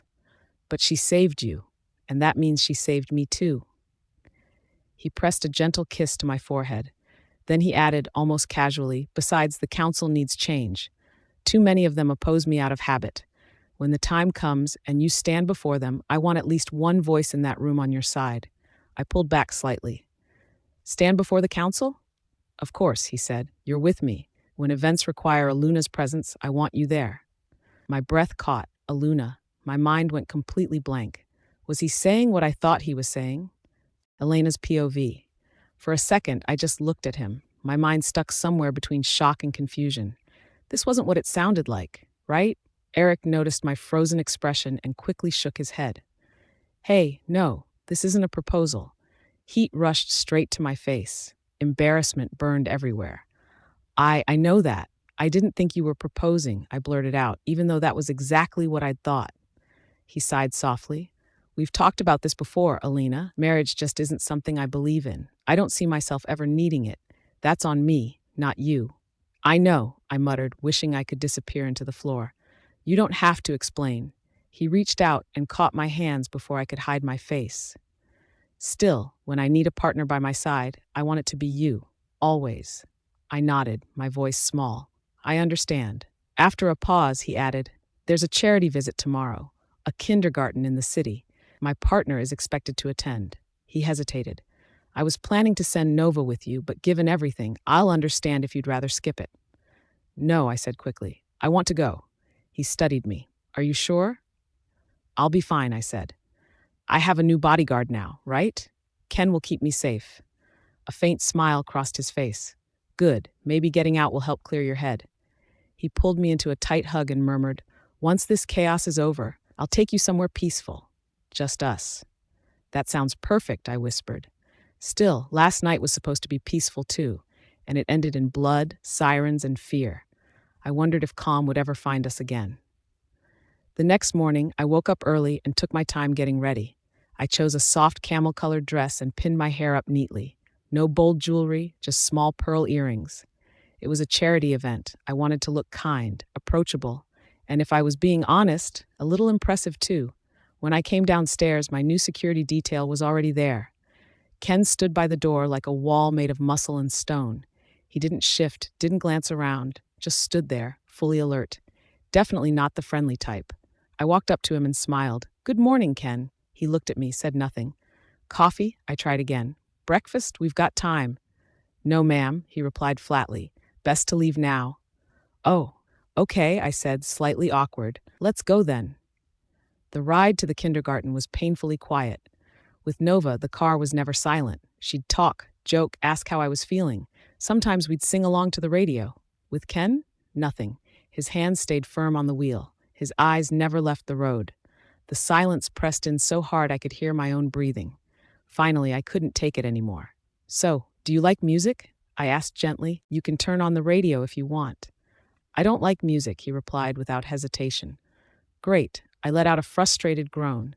Who doesn't like music? Seriously. Then, maybe we can just talk? I tried again, forcing my voice calm. Just get to know each other a bit. How long have you been working with Eric? 23 years, he said without a flicker of emotion. I blinked. Whoa, that explained a lot. He'd been around long before I even came into Eric's life. No wonder Eric trusted him so much and why he'd put me under Ken's watch. Wow, that's a long time. I mean, you must have seen a lot with Eric. Can you tell me about the scariest thing you've gone through together? Miss Gray, he interrupted sharply. With respect, I prefer to focus on driving. Conversation can compromise security. My face heated. Oh, sorry about that. I didn't know. He didn't say anything else, just kept his eyes on the road. I twisted my hands around the strap of my bag and stared at his broad shoulders. A weird shiver ran up my spine. Hey, do you have a problem with me, Ken? If this arrangement isn't good for you, I can talk to Eric about it. Of course not, he said, voice flat but firm. Protecting the Alpha's partner is the highest honor.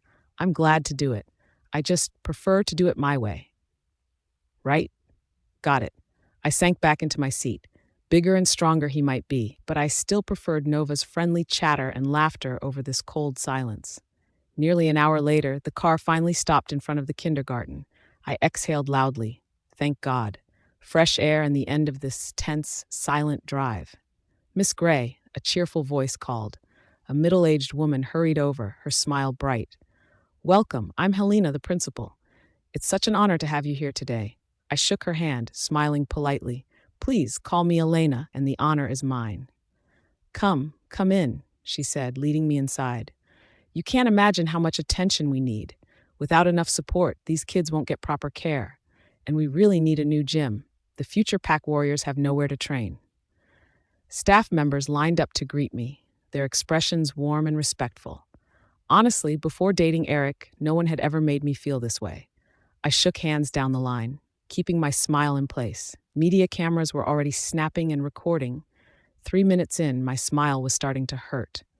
Ugh, I've never liked performative moments like this. Miss Gray, how are things with Alpha Eric lately? A reporter called. We're doing well. Thank you for asking, I said politely. This is usually a Luna's event, another reporter pressed. Should we read into this that you and Alpha Eric are close to making it official? No, I said quickly, shaking my head. I'm his current partner, so he thought it best for me to attend. They weren't satisfied. Then why haven't you moved to the next step? Many believe it's time for Alpha Eric to marry and produce an heir. Why isn't anything happening? Heat rose in my chest. Why would I feel guilty? That's not my problem. They leaned in, snapping questions. So staying unmarried is Eric's idea? Does he think you're unfit as Luna? Is it because of your background? Or your education? Or your manners? I clenched my jaw. I wanted to scream or punch someone. This was ridiculous. I felt the reporter's words still buzzing in my head. They wanted me to lose my cool. If I snapped, that would make a perfect headline, and I wasn't about to give them that satisfaction. I took a deep breath, forcing calm. Today, I'll only answer questions about the charity. Thank you. Then I let Principal Helena guide me away, leaving the prying cameras and shouting reporters behind. Outside, the playground was full of children, running and laughing. As soon as they saw us, they all ran toward Helena, shouting, "Helena! Hello, everyone," Helena said with a big grin. "We have a special guest today. Who wants to say hi to Miss Gray?" A dozen curious faces stared at me. Not a single word. My stomach tightened. Oh, how I wished May were here. She always knew what to say to kids. "Hi," I said, forcing a warm smile. "It's so nice to meet you all." They stayed quiet for a moment. Then a little girl piped up without warning. "Are you dating Alpha Eric?" I froze. That was way too direct. Yes, I guess you could say that," I managed, my voice uneven. Her eyes lit up. "Alpha Eric is the most handsome man ever. I want to marry him too when I grow up. So, how did you make him like you?" My jaw dropped. This was definitely not the question I expected from a 5-year-old. I looked at Helena, silently begging for help. "All right, girls, that's enough," Helena said firmly, frowning. But the warning barely slowed them down. Another group of girls started yelling, tell us, Miss Gray, how did your first date go?" "Just stop it already," a boy suddenly shouted, cutting through the noise.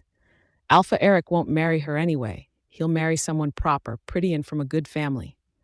I froze. My cheeks burned. Kids could be brutally honest in ways adults wouldn't dare, and somehow that hurt even more. "Tito," Helena snapped, "apologize to Miss Gray right now." The boy scowled and crossed his arms, clearly not convinced he did anything wrong. That's when I noticed it. Behind Milo, past the fence, a small glint flickered in the bushes. My heart skipped a beat. A sniper. Instincts kicked in before my brain could catch up. "Down! Get down!" I yelled, throwing myself over 3 or 4 children, pressing them to the ground. The shot came at the same time. Bang! Elena's POV. The first gunshot rang out, sharp and terrifying.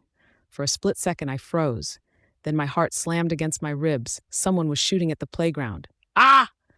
"Run!" Helena screamed and ran off with some kids. I didn't even think about myself. Only one thing mattered. The children. They were all I could see. "Down! Get down!" I shouted, throwing myself over the nearest kids, Tito and 4 others, covering them with my body. They screamed, cried, and flailed. Panic had taken over. I grabbed their hands and pulled them low to the ground. "Crawl! Crawl to me! Stay under me! Don't look up!" A bullet ricocheted nearby, sending grit into my hair. Pain stabbed my leg. I bit my lip and gritted my teeth. I couldn't move, couldn't stop now. Not with the children depending on me. "Trust me," I yelled, pressing myself closer to the ground, shielding them with my body.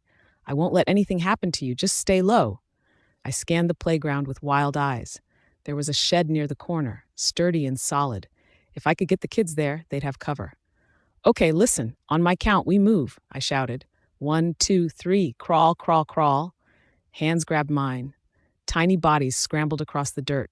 Some tripped, some froze. I crawled ahead of them, stretching my arms back to pull anyone stuck or falling. Every second felt like a lifetime. The shooter's bullets rang out, striking metal and wood, but none hit the children. I stayed low, moving like a shadow, yelling directions, pushing, pulling, guiding. Finally, we reached the shed. I shoved open the door and ushered the kids inside. "Inside! Get in! Get down!" They huddled together, terrified and shaking, but safe for now. I collapsed against the door, my chest heaving, sweat and dirt streaking my face. My leg throbbed, my hands shook, but I didn't care. They were alive. Outside, the shots faded. The chaos was still there, but the children were safe because I refused to let fear control me. I'd done it, alone. My eyes slowly opened, the room spinning. A dull ache throbbed in my head, but someone's voice cut through the haze. Elena, are you awake?" I turned my head and saw Principal Helena crouched beside me, her hands clutching mine. Relief flooded her face. Oh, thank goodness, I was so scared, I thought. She trailed off, tears in her eyes. I took a shaky breath and pushed myself up. The kids, are they okay? Did anyone get hurt? I didn't realize I'd passed out inside that shed. Helena nodded quickly. No children were seriously hurt. A few teachers got grazed, but nothing life-threatening. It's all thanks to you, Elena. You protected them. If you hadn't, I don't even want to imagine what could have happened. I shook my head softly. I just did what I had to do. My hands ached where I'd shielded the kids. We moved back to the auditorium. I blinked and glanced around the auditorium, trying to take it all in. A small figure suddenly moved toward me, Tito. He wrapped his tiny arms around my neck, his face buried against my shoulder. Elena, thank you. You saved me. If you hadn't, I don't know what would have happened. Before I could answer, Tito's parents burst in. His mother scooped him up in a frantic hug. Tito, baby, are you okay? She cried, shaking with fear. I'm fine, Mom, Tito said, holding on to her. Elena saved me. You must have been terrified, his mother whispered, examining him for injuries. Then his father stormed forward, face red with anger. What the hell happened? He roared. Where's the principal? Who let my son go through this? Explain yourself. Helena swallowed hard. Sir, we are still trying to figure out what happened. Still figuring it out? The father bellowed, grabbing Helena by the shoulders. I need answers now. Why are you just standing there? Do your job. Please, sir, calm down, Helena begged. Before I could react, Tito's mother turned sharply, her eyes wild with fury. She pointed a shaking finger at me. It's her. It's all this woman's fault. She brought that shooter into my child's school. I opened my mouth to speak. Please, you don't understand. We don't know who fired the shots. Who else could it be? She screamed, tears running down her face. Everyone in this pack hates you. My child got hurt because of you. You should burn in hell. Before I could even react, she swung her hand, and the back of my head snapped from the slap.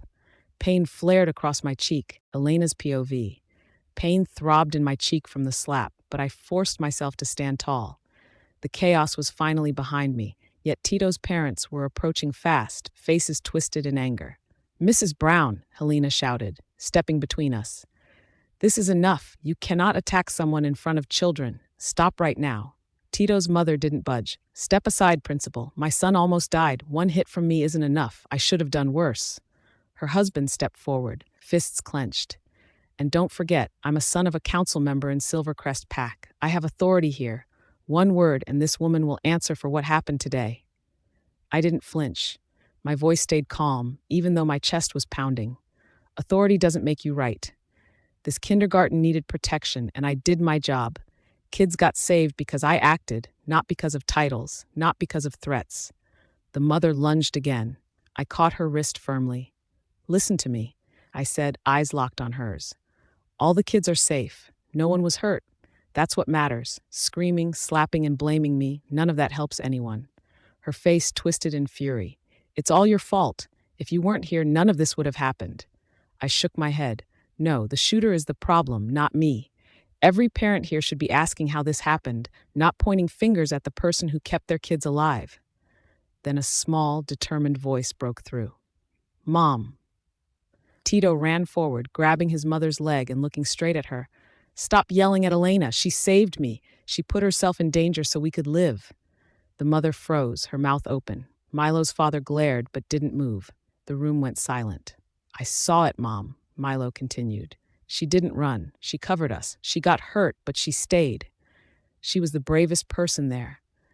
I took a shaky breath. The fear and pain from earlier were still there, but hearing Tito's words gave me strength. The mother's face twisted. The father's stern expression softened just a little, though he still looked furious. Helena stepped forward, voice steady. You see, this is what courage looks like. This is what matters, not power, not status, not threats. Respect should go to those who protect life. I let go of the mother's wrist. Tito clung to me for a moment, then ran back to Helena. Then a deep, commanding voice cut through the chaos at the entrance. If Elena hadn't stepped in, that child wouldn't be breathing right now. The room froze. Every head snapped toward the doorway. Alpha Eric stood there, broad shoulders filling the frame, his presence alone sucking the air out of the space. His gray eyes, cold, sharp, and dangerous, swept the hall before settling on me. The moment he noticed the crimson imprint on my cheek, something dark flickered across his face. He moved. Tito's parents instinctively retreated as he advanced, his steps slow but heavy, each one ringing with authority. The man tried to gather his courage. "Alpha Eric, my father sits on the council. You should think carefully before." "Your father," Eric interrupted calmly, "has been hiding behind that council seat for years, mistaking his title for wisdom." The man stiffened. "He's loud, entitled, and corrupt," Eric continued, his voice eerily even. "And the only reason he still has influence is because no one bothered to challenge him." Color drained from the man's face. "Alpha, that's not." "You don't get to interrupt me," Eric said flatly. He took one final step forward, towering over them. "And you certainly don't get to threaten someone who saved a room full of children." The woman's lips trembled. "We were just scared. It was a misunderstanding." "A misunderstanding doesn't leave fingerprints on her face," Eric replied, glancing briefly at me before returning his gaze to them. "And it doesn't give you the right to act like executioners." Tito clutched his mother's dress, confusion clouding his small face. Eric exhaled slowly. "Effective immediately. Your father is suspended from the council pending investigation." The words hit like a bomb. The man staggered back.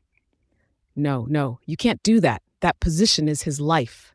"Then perhaps you should have taught your family some restraint," Eric said coldly, "because today your behavior cost him everything." The woman collapsed into sobs. "Please, Alpha Eric will apologize. We'll do anything. Elena, Lady Elena, please." I opened my mouth, but Eric raised a hand slightly, stopping me. "She doesn't owe you absolution," he said, "and neither do I." He turned to the guards. "Discipline her." Gasps rippled through the room. The guards hesitated, unsure. Eric's gaze hardened. "Now." One guard stepped forward, gripping the woman's arms. She screamed, struggling as panic overtook her.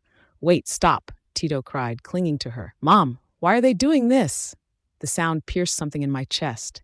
"Eric," I said quickly, stepping forward despite the ache in my body. "Enough." He looked at me, surprised. I met his eyes, steady despite everything. "He's watching. The child. He's already been through enough." The room held its breath. Eric studied me for a long moment, then lifted his hand. "Release her." The guards immediately stepped back. The woman collapsed to the floor, shaking violently, pulling Tito into her arms. Eric's voice lowered, but carried unmistakable weight. "Consider this mercy, not forgiveness." He turned to the parents. "You will leave this place. You will reflect. And you will remember that power does not come from shouting the loudest, but from protecting the weakest." Then he faced me fully. His voice softened, just slightly. "Elena Gray stood between danger and children today. She didn't have strength like a wolf. She didn't leap or fight with claws." He paused. "She stayed. She shielded and saved the children." The room was silent. "And that," Eric finished, "is real courage." I swallowed hard, emotions threatening to surface. Tito looked up at me through teary eyes and whispered, "Thank you for saving us." I knelt, offering him a small smile. "I'd do it again." Elena's POV. Ken struggled to stand, coughing violently, and spat out a mouthful of blood. My heart skipped a beat. Eric must have hit him hard, but somehow he forced himself upright. He dropped to one knee, bowing his head low. "Alpha, this is my fault. I take full responsibility," he muttered, his voice rough. Eric's jaw tightened. "If anything had happened to Elena today, not even your life could fix it." Ken lowered his head further. "Please, give me one last chance to protect her. I'll do everything right this time. I swear, I'm still the best person for this job." The auditorium was deathly quiet. The tension made it hard to breathe. Eric finally spoke, his voice cold and heavy. "This is your last chance, Ken. Fail again, and it won't just be you who pays the price." "Yes, Alpha," Ken said instantly. "Now go. Help the soldiers track that shooter. The faster you find him, the better." Ken straightened, holding his chest, and stumbled out, leaving the room heavy with silence. I let out a shaky breath. Before I could relax, Eric wrapped me in a hard, tight hug. I want to destroy myself," his rough voice whispered in my ear. I hugged him back, pressing close. "Don't be foolish. None of this is your fault." His gray eyes were storms of anger and pain. It is my fault. I should have stopped you from going to that charity event. I should have been more careful. I should have known better. Stop it, I said, holding his face in my hands. Someone is trying to hurt me. Even if you kept me locked away, they would still try. Your focus should be on finding the shooter, not blaming yourself. His teeth clenched. Whoever tried to take you from me, I will make them pay. I will make them suffer more than they can imagine. I shivered, but stayed silent. The shooter today wasn't Sarah, though. Their build was different, and something about it felt wrong. Could Sarah really be innocent, or did she have someone powerful helping her? Eric gripped my hand tightly. Let's go. You're not leaving the pack house for a single second until we find this person. I groaned silently. Days stuck inside would be unbearable. He guided me toward the exit. Just then, a small figure ran toward us, arms open wide. Elena, the little girl shouted. I crouched to hug her, but Eric immediately stepped in front of me. No one is allowed near Elena without permission. Guards, he barked. A circle of bodyguards sprang up, blocking the girl. My heart sank. It's just a child, Eric, I protested. I don't care, he said coldly. His eyes narrowed at the little girl. What do you want? The girl hesitated, tears brimming. I wanted to thank Elena for saving us, and I brought her this. She held out a small stuffed bunny. My chest warmed. Eric snatched the toy from her hand and tossed it to a guard. Check it for anything dangerous. Elena, stop wasting time. We're leaving. The girl's eyes widened. She started to cry softly. I wanted to comfort her, but Eric's arm was firm around my waist, pulling me toward the car. Once inside, I turned to him, fuming. Seriously, Eric? A little girl tried to give me her toy. Do you really think it's a bomb? He ignored my tone, sitting rigid beside me. From now on, no suspicious items touch your hands. You must stay within 5 feet of trusted guards, and you cannot leave the villa without me. I blinked at him. Not even to sit outside for some sun? No, he said firmly. Any exposure is dangerous. I let out a long breath, trying to stay calm. So I'm basically a prisoner? Until we find the shooter, yes, he said, eyes locked on the road ahead. It's not a suggestion. I clenched my fists on my lap, feeling the weight of it. My world had just gotten smaller and more dangerous by the second. Back at the villa, I tried everything. First, I asked to take a short walk. The guard said no. Then I suggested going into town for a few things I needed. Still no. Today, I even joked about stepping outside just to feel the sun on my face. They didn't smile. No matter what I said, they refused to move. Eric must have clearly given them strict instructions because not one of them was willing to bend. In the end, I had no choice but to turn around and head back inside. I walked into my room and shut the door harder than I meant to. Then I dropped onto the bed and stared up at the ceiling. I hated this. Being locked in like this made my chest feel tight. It made me feel small, useless, like I had no control over my own life. My phone rang, pulling me out of my thoughts. It was Bella. I heard you were hurt, she said the moment I answered. Elena, are you okay? I let out a short, tight, humorless laugh. I'm alive, but if this keeps up, boredom might finish me off. What are you talking about? Eric has completely lost it, I said. I'm not allowed outside, not the garden, not even to the gate. At this point, I won't be surprised if they block the windows too. She went quiet for a second. That's intense, but it does show how worried he is. I've never seen my brother react like this over anyone. Maybe, I replied, but caring doesn't fix everything. I hesitated, then added, a reporter embarrassed me the other day, asked how I plan to marry Eric when I can't give him children. And right after that, Eric tells me he hates kids, hates the whole idea of family. Now everyone thinks I'm the reason the Silvercrest pack won't have an heir. Bella sighed softly. You've met our parents. Growing up like that messes one up. For Eric, anything about family cuts deep and refreshes old wounds. I know, I said quietly. We argued in the car about it. Honestly, that hurt more than the bullet. Elena, stop, she said gently. Your safety now matters more than anything else. You sound just like him, I muttered. So tell me, are you being guarded? Do you have a new personal guard now? She asked. I heard Nova was hurt. Yes, I replied. Eric assigned someone to me. Who? A guy named Ken, I responded. He's very huge, very serious, and he seems reliable. I didn't know why, but something about the guy made my grip on the phone tighten. Something cold slid down my spine. Elena's POV. I was still holding my phone when I heard it, the soft click of the door unlocking. I frowned and turned toward the entrance. I hadn't asked for anyone. The door opened slowly. Ken stepped inside. He was supposed to be guarding me from outside, not here. Before I could speak, he reached back and shut the door behind him, turning the lock with calm precision. That was when I noticed the knife in his hand, held low but ready. My stomach dropped. Cold sweat slid down my back. Elena? Bella's voice came faintly from the phone. Elena, what's wrong? You went quiet. Ken lifted the knife slightly and nodded at the phone. End the call. My fingers shook. I forced the phone closer to my mouth and whispered, help me, before cutting the call. I backed away until my shoulders hit the wall. So it was you, I said, my voice tight. You're helping Sarah, the shooter, the brakes on my car, all of it. It was you. A slow, crooked smile spread across his face. You're sharper than I expected. Why? I asked. Sarah wants Eric back. That part makes sense. But you, what do you gain from killing me? Satisfaction, he shouted, eyes wild. Once you're gone, everything will be right again. Eric will finally have the Luna he deserves, someone graceful, respected, and perfect. His gaze raked over me with disgust. There's nothing about you that fits into that bracket.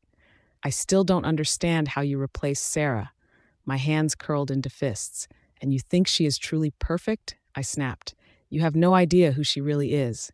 She plays innocent, but she destroys people. She's a snake under the green grass. The last man she used ended up dead.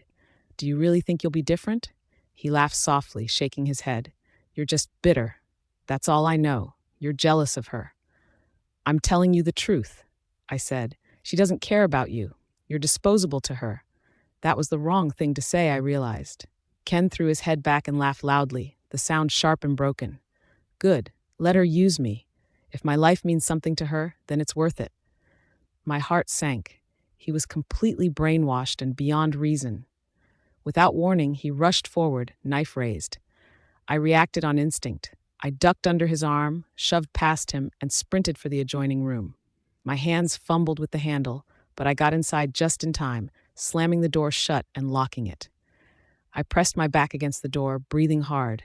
Outside, I heard his footsteps stop. Come out here. Ken's voice thundered through the room, thick with rage. I didn't think. I grabbed the bedside intercom and punched in the security line with shaking fingers. Help! This is Elena Gray. Send guards now. Ken is trying to kill me. Nothing. No ringing. No answer. Just silence. My chest tightened. That made no sense. This villa was supposed to be locked down. Before I could process it, a deafening crash exploded behind me. I screamed and spun around just in time to see the bedroom door ripped apart, wood splintering as it flew off its frame. Ken stepped through the wreckage, eyes wild, breath heavy, weapon in hand, and charged towards me. Panic took over. I jumped onto the bed, rolled across it, and hit the floor hard on the other side. He lunged and barely missed me, his fingers catching my hair and tearing a painful handful free. I cried out but didn't stop. I bolted for the main door, hands slipping on the handle as I tried to unlock it. His footsteps thundered behind me. Just as his arm reached for my back, I wrenched the door open and ran straight into the hallway. Help! I screamed. Please, someone help me! No one answered. The villa was dead quiet, no guards, no staff, no footsteps, nothing. My heart slammed painfully as I raced down the stairs toward the front entrance. Freedom was right there until I reached the massive iron doors. Locked. I shoved them with all my strength. They didn't move. A loud crack split the air. Metal sparked inches from my head. I dropped to the floor, shaking. Stop running, Ken's voice echoed from above, calm now. There's no one left to save you. I crawled behind a stone statue and pressed myself into the shadows, barely breathing. He appeared on the balcony, then started down the spiral stairs, loading his weapon as he spoke. I sent everyone away. Told them you slipped out of the villa. They believed me. Why wouldn't they? I'm the head of security. My blood ran cold. So it's just us, he continued. No witnesses. He entered the main hall, his voice carrying easily. If you come out now, this ends quickly. Once you're gone, Sarah will finally take her place beside Alpha Eric. She'll give him the strongest air. She is the perfect Luna. His steps slowed as he moved into the living room. I'd burn this entire Silvercrest pack for her, he said quietly. You're just in the way. I held my breath. Then slowly I reached for the curtain beside me. With one sharp motion, I pulled it open and stepped forward. My reflection stared back at me from the wall-length mirror, pale, shaking, but still standing. And Ken saw me. "I found her! Lady Sarah, I found her!"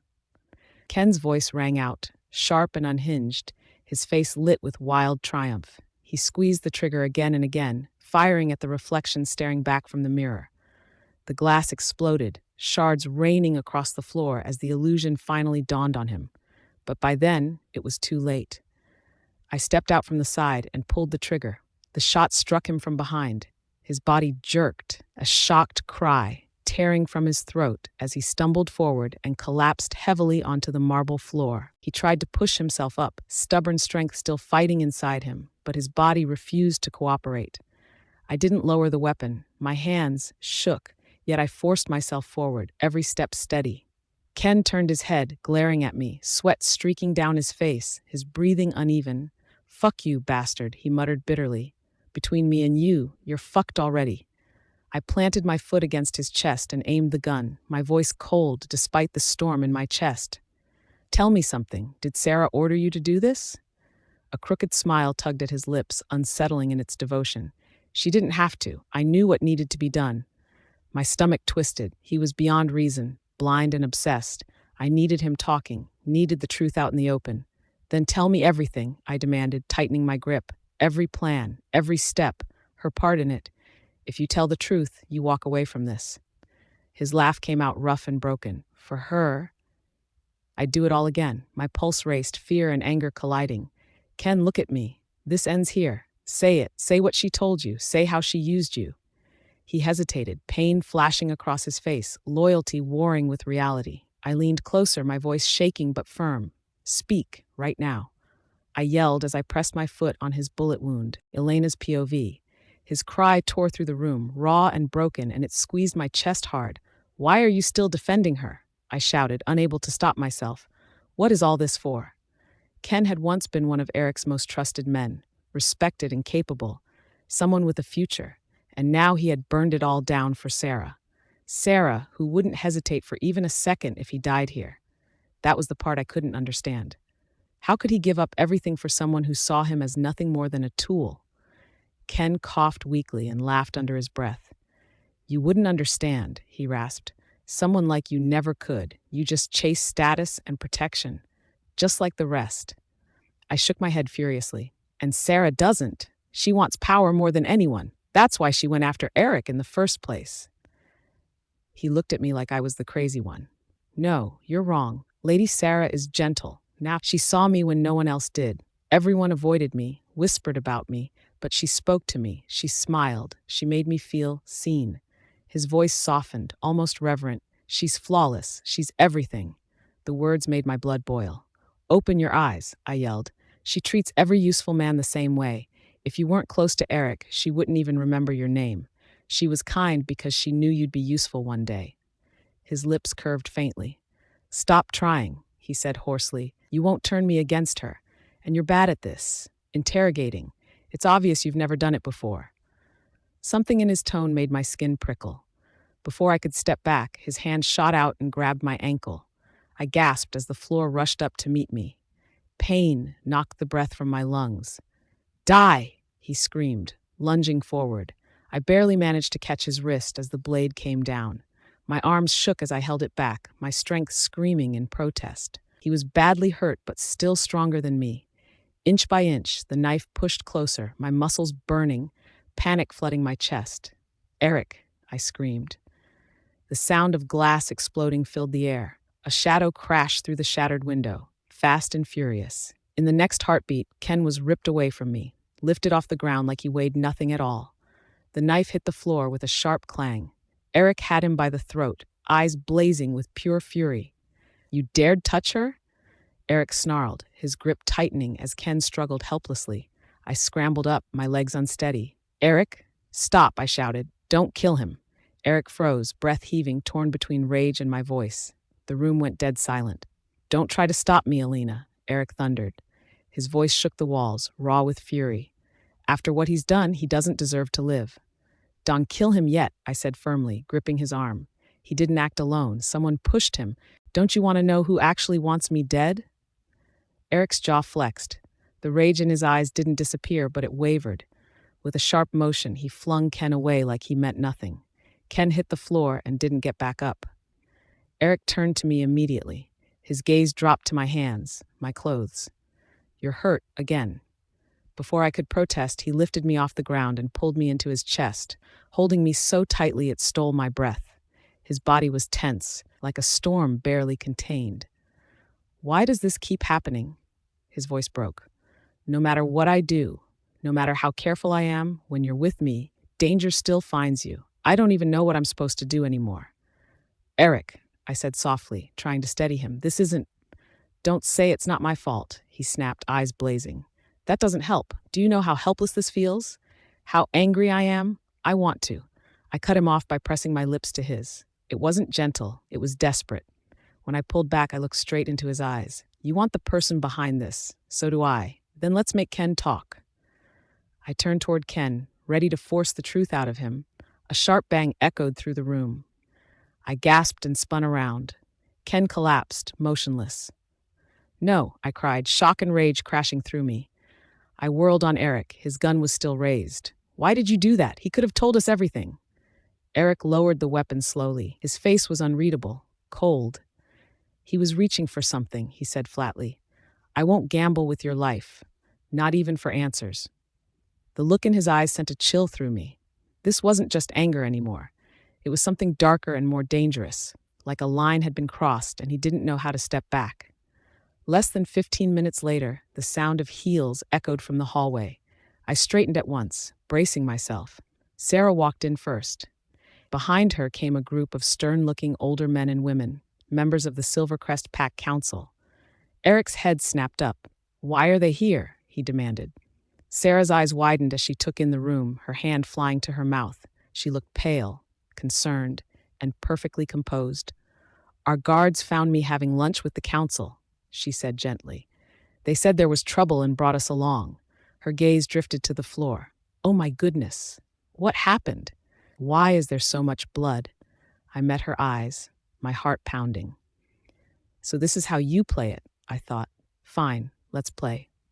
Ken's body was still sprawled on the floor when Eric stepped forward. He bent down, grabbed Ken by the hair, and lifted his head just enough for everyone to see his face, stained with blood and dust. A sharp gasp cut through the room. Sarah cried out softly and staggered back. Covering her mouth, the people she had brought with her murmured in shock, some turning their faces away. Eric's voice was cold and hard. This man tried to murder Elena, he said, his eyes never leaving Sarah's face. You know him, don't you? Sarah's breathing became uneven. She looked aside as if she couldn't stand the sight. No, she said shakily. I don't think I do. I let out a short, humorless laugh. That's where you made a mistake. Everyone turned toward me. Ken wasn't a stranger, I continued calmly. He was your personal guard. He worked for you and Eric. Bella even mentioned how often you spoke to him. So how can you stand there and say you don't recognize him? Sarah stiffened. I took a step forward, meeting her eyes. Unless, I added quietly, you're pretending not to know him because the truth would expose you. The room fell into a heavy, uneasy silence. Elena's POV. For a brief instant, fear crossed Sarah's face before she hid it. My chest tightened. She was truly afraid. She swallowed and lifted her chin, forcing tears into her eyes. I haven't seen that man since I left Eric, she said loudly. Isn't it normal if I didn't recognize him at first? Elena, what are you trying to do now? Are you accusing me again? Yes, I replied, my voice steady.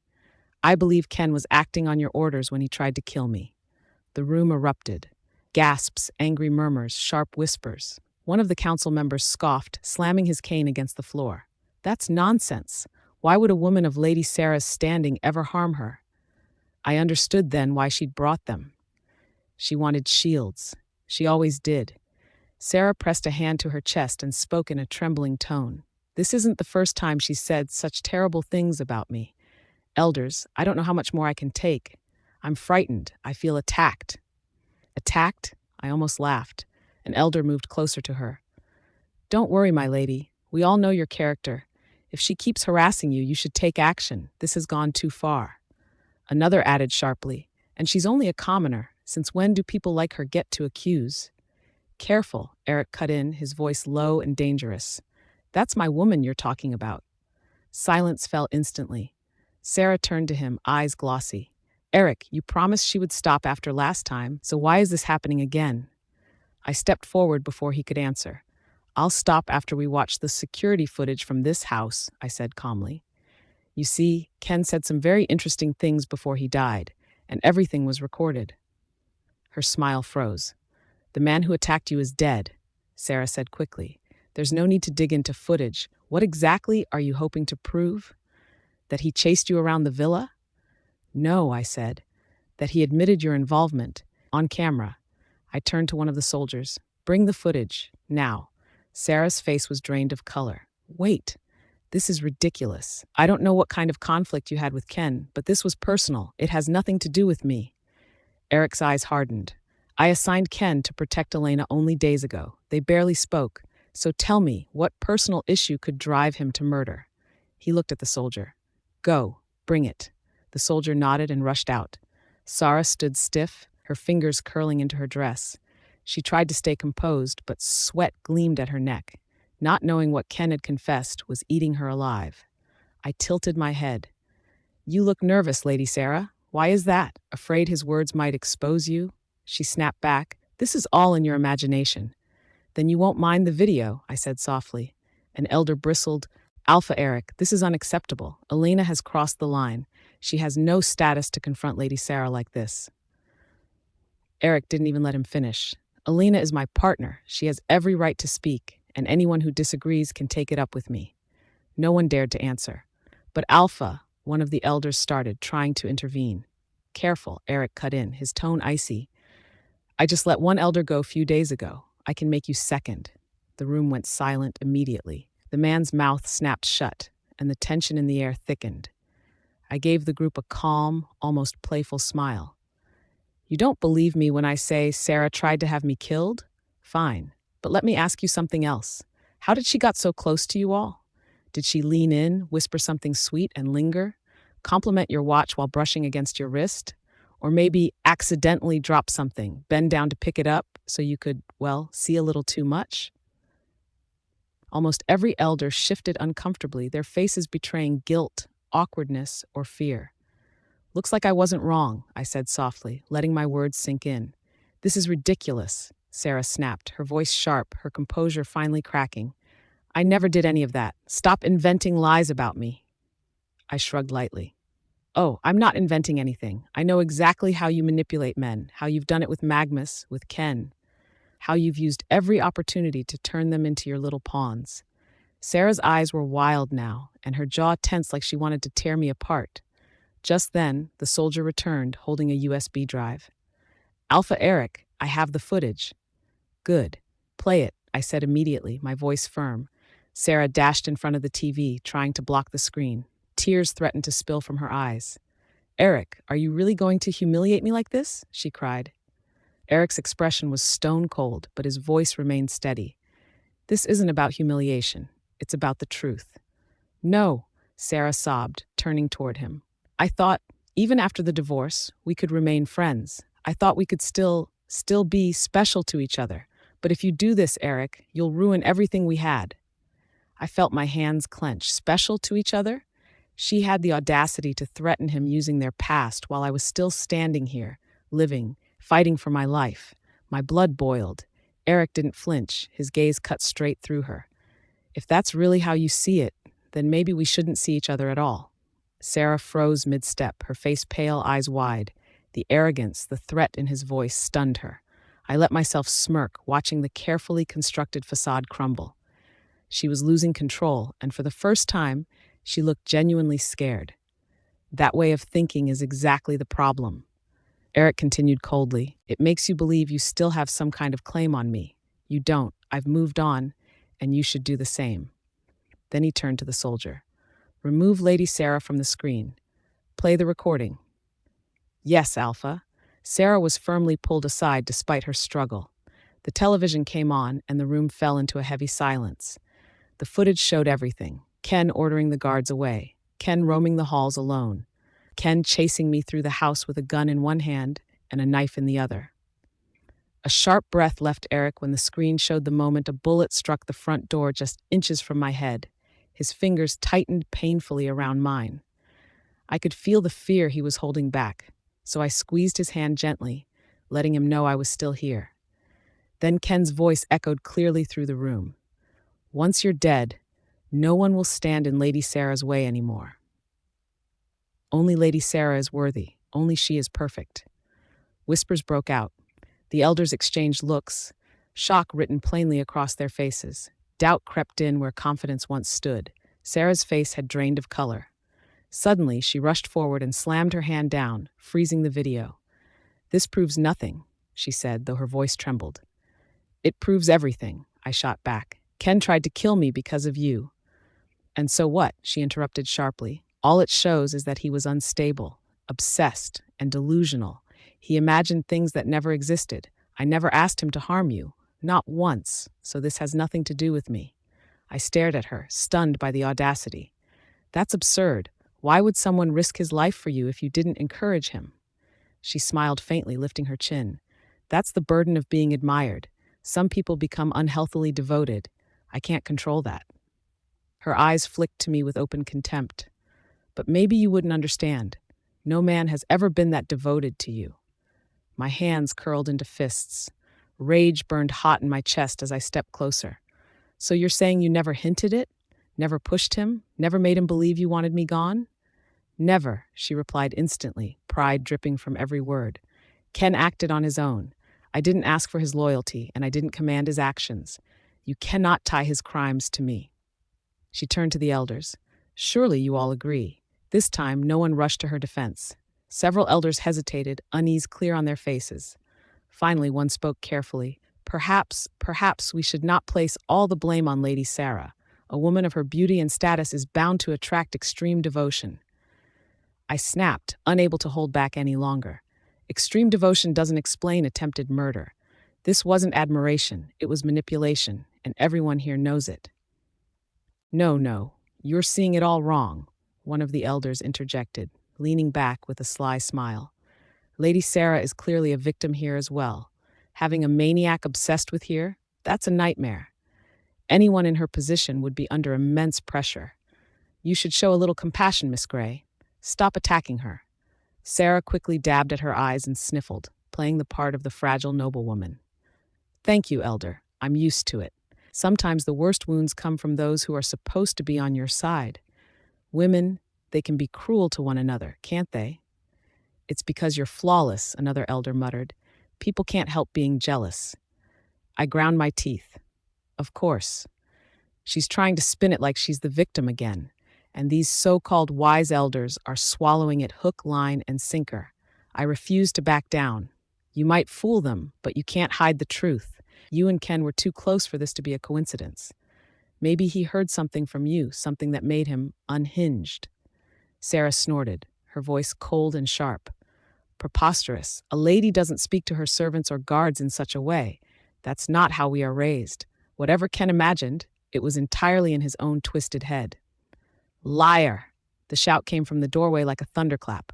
Bella stormed in, followed by a few maids carrying huge, heavy bags. "Stop pretending, you manipulative little snake," Bella barked, pointing straight at Sarah. "We just came from Ken's apartment, and guess what? We found proof. Proof that you've been deliberately encouraging him, even seducing him." The maids slammed the bags onto the floor and emptied them. Printed messages, photos, chat logs, and discs spilled across the polished marble like evidence in a crime scene. Sarah's face turned pale. Her composure cracked. For the first time, her usual elegance failed her, replaced by pure panic. She opened her mouth to speak, but no words came out. I smirked, stepping closer. Finally, the mask was slipping, and everyone could see the truth, Elena's POV. The air in the hall shifted, and I took a step back. The bags Bella and the maids had dumped onto the floor were overflowing with proof. First, the photos. There were dozens. Close-ups of Sarah, many of them taken in private moments. Some were harmless enough, like her at a cafe or walking down the street. But others, my stomach turned.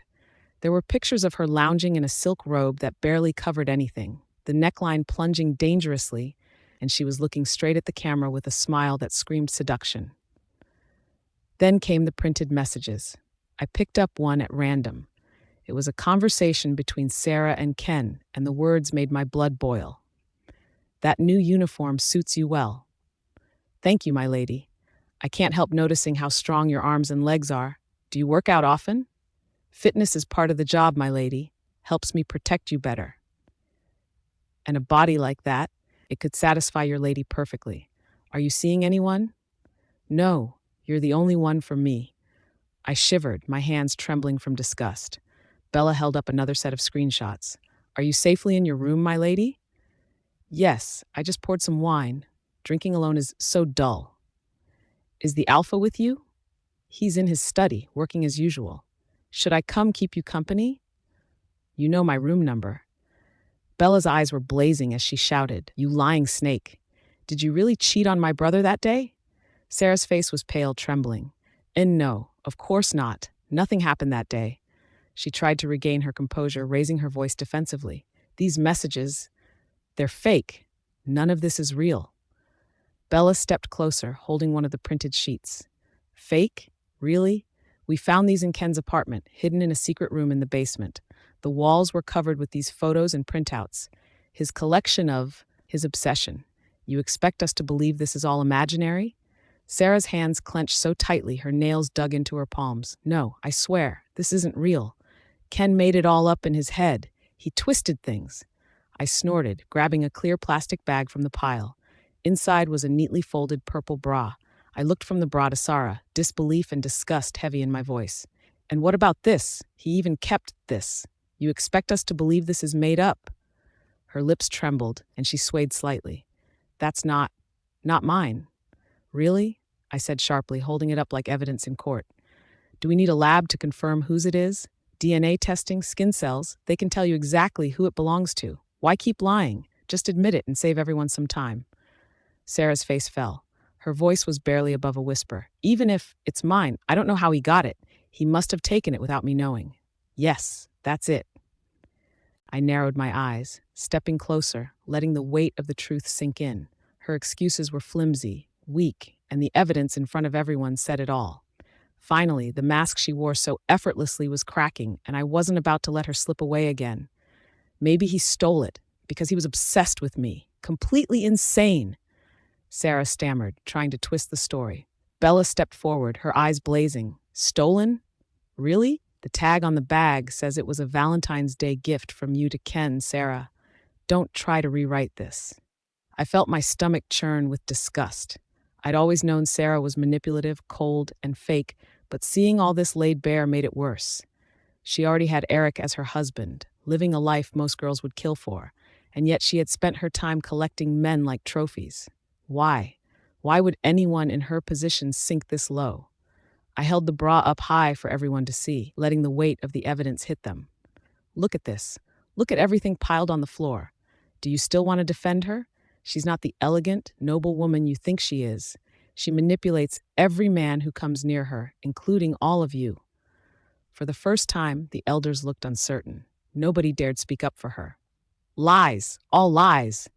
Sarah screamed suddenly, rushing forward.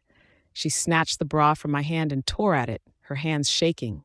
When she realized she couldn't destroy the evidence, she grabbed the photos and chat logs, ripping them up wildly, her face twisted in panic. Bella's voice was icy. "Go ahead and destroy them, Sarah. We have backups. Every single piece." Sarah stumbled back, tears streaking her face, and turned to Eric. "You know me, Eric. I've never been like this. I don't give strange men a chance to get close. These papers are all lies. Will you believe me or these forgeries?" Eric's jaw tightened. Since Bella revealed the evidence, he hadn't said a word, and the silence in the room pressed down like a weight. His cold, tense aura made even the elders shrink back. Sarah's voice shook. "Erk, say something." One elder, trembling but trying to maintain composure, stepped forward. "I think this evidence might be true," he admitted, eyes darting nervously to Sarah. "Actually, something similar happened to me recently. Lady Sarah invited me to a bar, and after a few drinks, she started touching my arm. I tried to tell her I have a wife and children, but she tried to remove my wedding ring. She said what happens outside doesn't count." Sarah shrieked, "Liar! I'm not lying." the elder shot back firmly, his voice shaking with anger and shame. It happened just days ago. The bar has cameras. You can check. I am a man of honor. I would never make this up. Once he spoke, the others began murmuring in agreement, their whispers growing louder as courage spread. The elders were finally realizing the truth. Sarah hadn't just targeted Ken, she had tried to manipulate every man around her. Her perfect mask was cracking, and it was only a matter of time before everyone could see who she really was. I never expected the army of elders and nobles Sarah dragged in to support her would end up being the very thing that tore her apart. My God, you filthy, shameless! Bella erupted, her voice sharp as a whip. She lunged forward, grabbed Sarah by the hair, and slapped her across the face with a crack that echoed in the room. You act like some pure, untouchable goddess, but you're nothing but a disgusting slut. How many men have you cheated with? How many times have you let them use you for their pleasure? Sarah struggled weakly, trying to pull away. Elle, let me go, you insane. Bella's fury didn't stop. And you had the nerve to laugh at Elena. She may not have your status, your wealth, or your family, but she's 100 times better than you. You make me sick. I stepped in quickly and pulled Bella back. She was pregnant. I couldn't risk her going too far and hurting herself. Sarah's face was marked with red scratches from Sarah's nails. Her hair was a tangled mess, her clothes disheveled. She looked small, humiliated, completely exposed. Every eye in the room was fixed on her with judgment, suspicion, and disgust. No one was on her side anymore. And no, it's not what you think, she stammered, taking a shaky step toward Eric. Her voice trembled as she tried to spin the story. It was the men. They forced me, all of them, including the elders here. I didn't have a choice. The elder she had accused snapped back.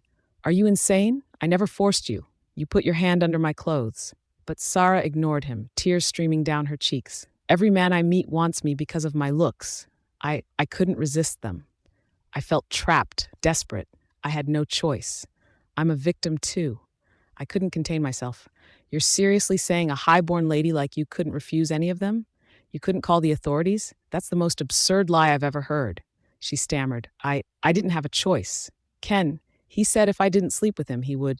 I cut her off sharply. We've read your chats. You were the one teasing him, leading him on, manipulating him. I didn't, she began weakly. Enough. Eric's roar cut through the chaos. Silence fell immediately.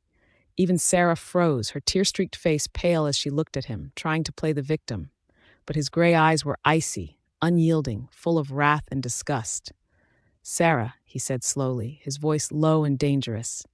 Since our divorce, I hadn't looked back, and I don't need to, because you ruined everything. You showed me that everything between us was just fake. No, she screamed, her voice cracking.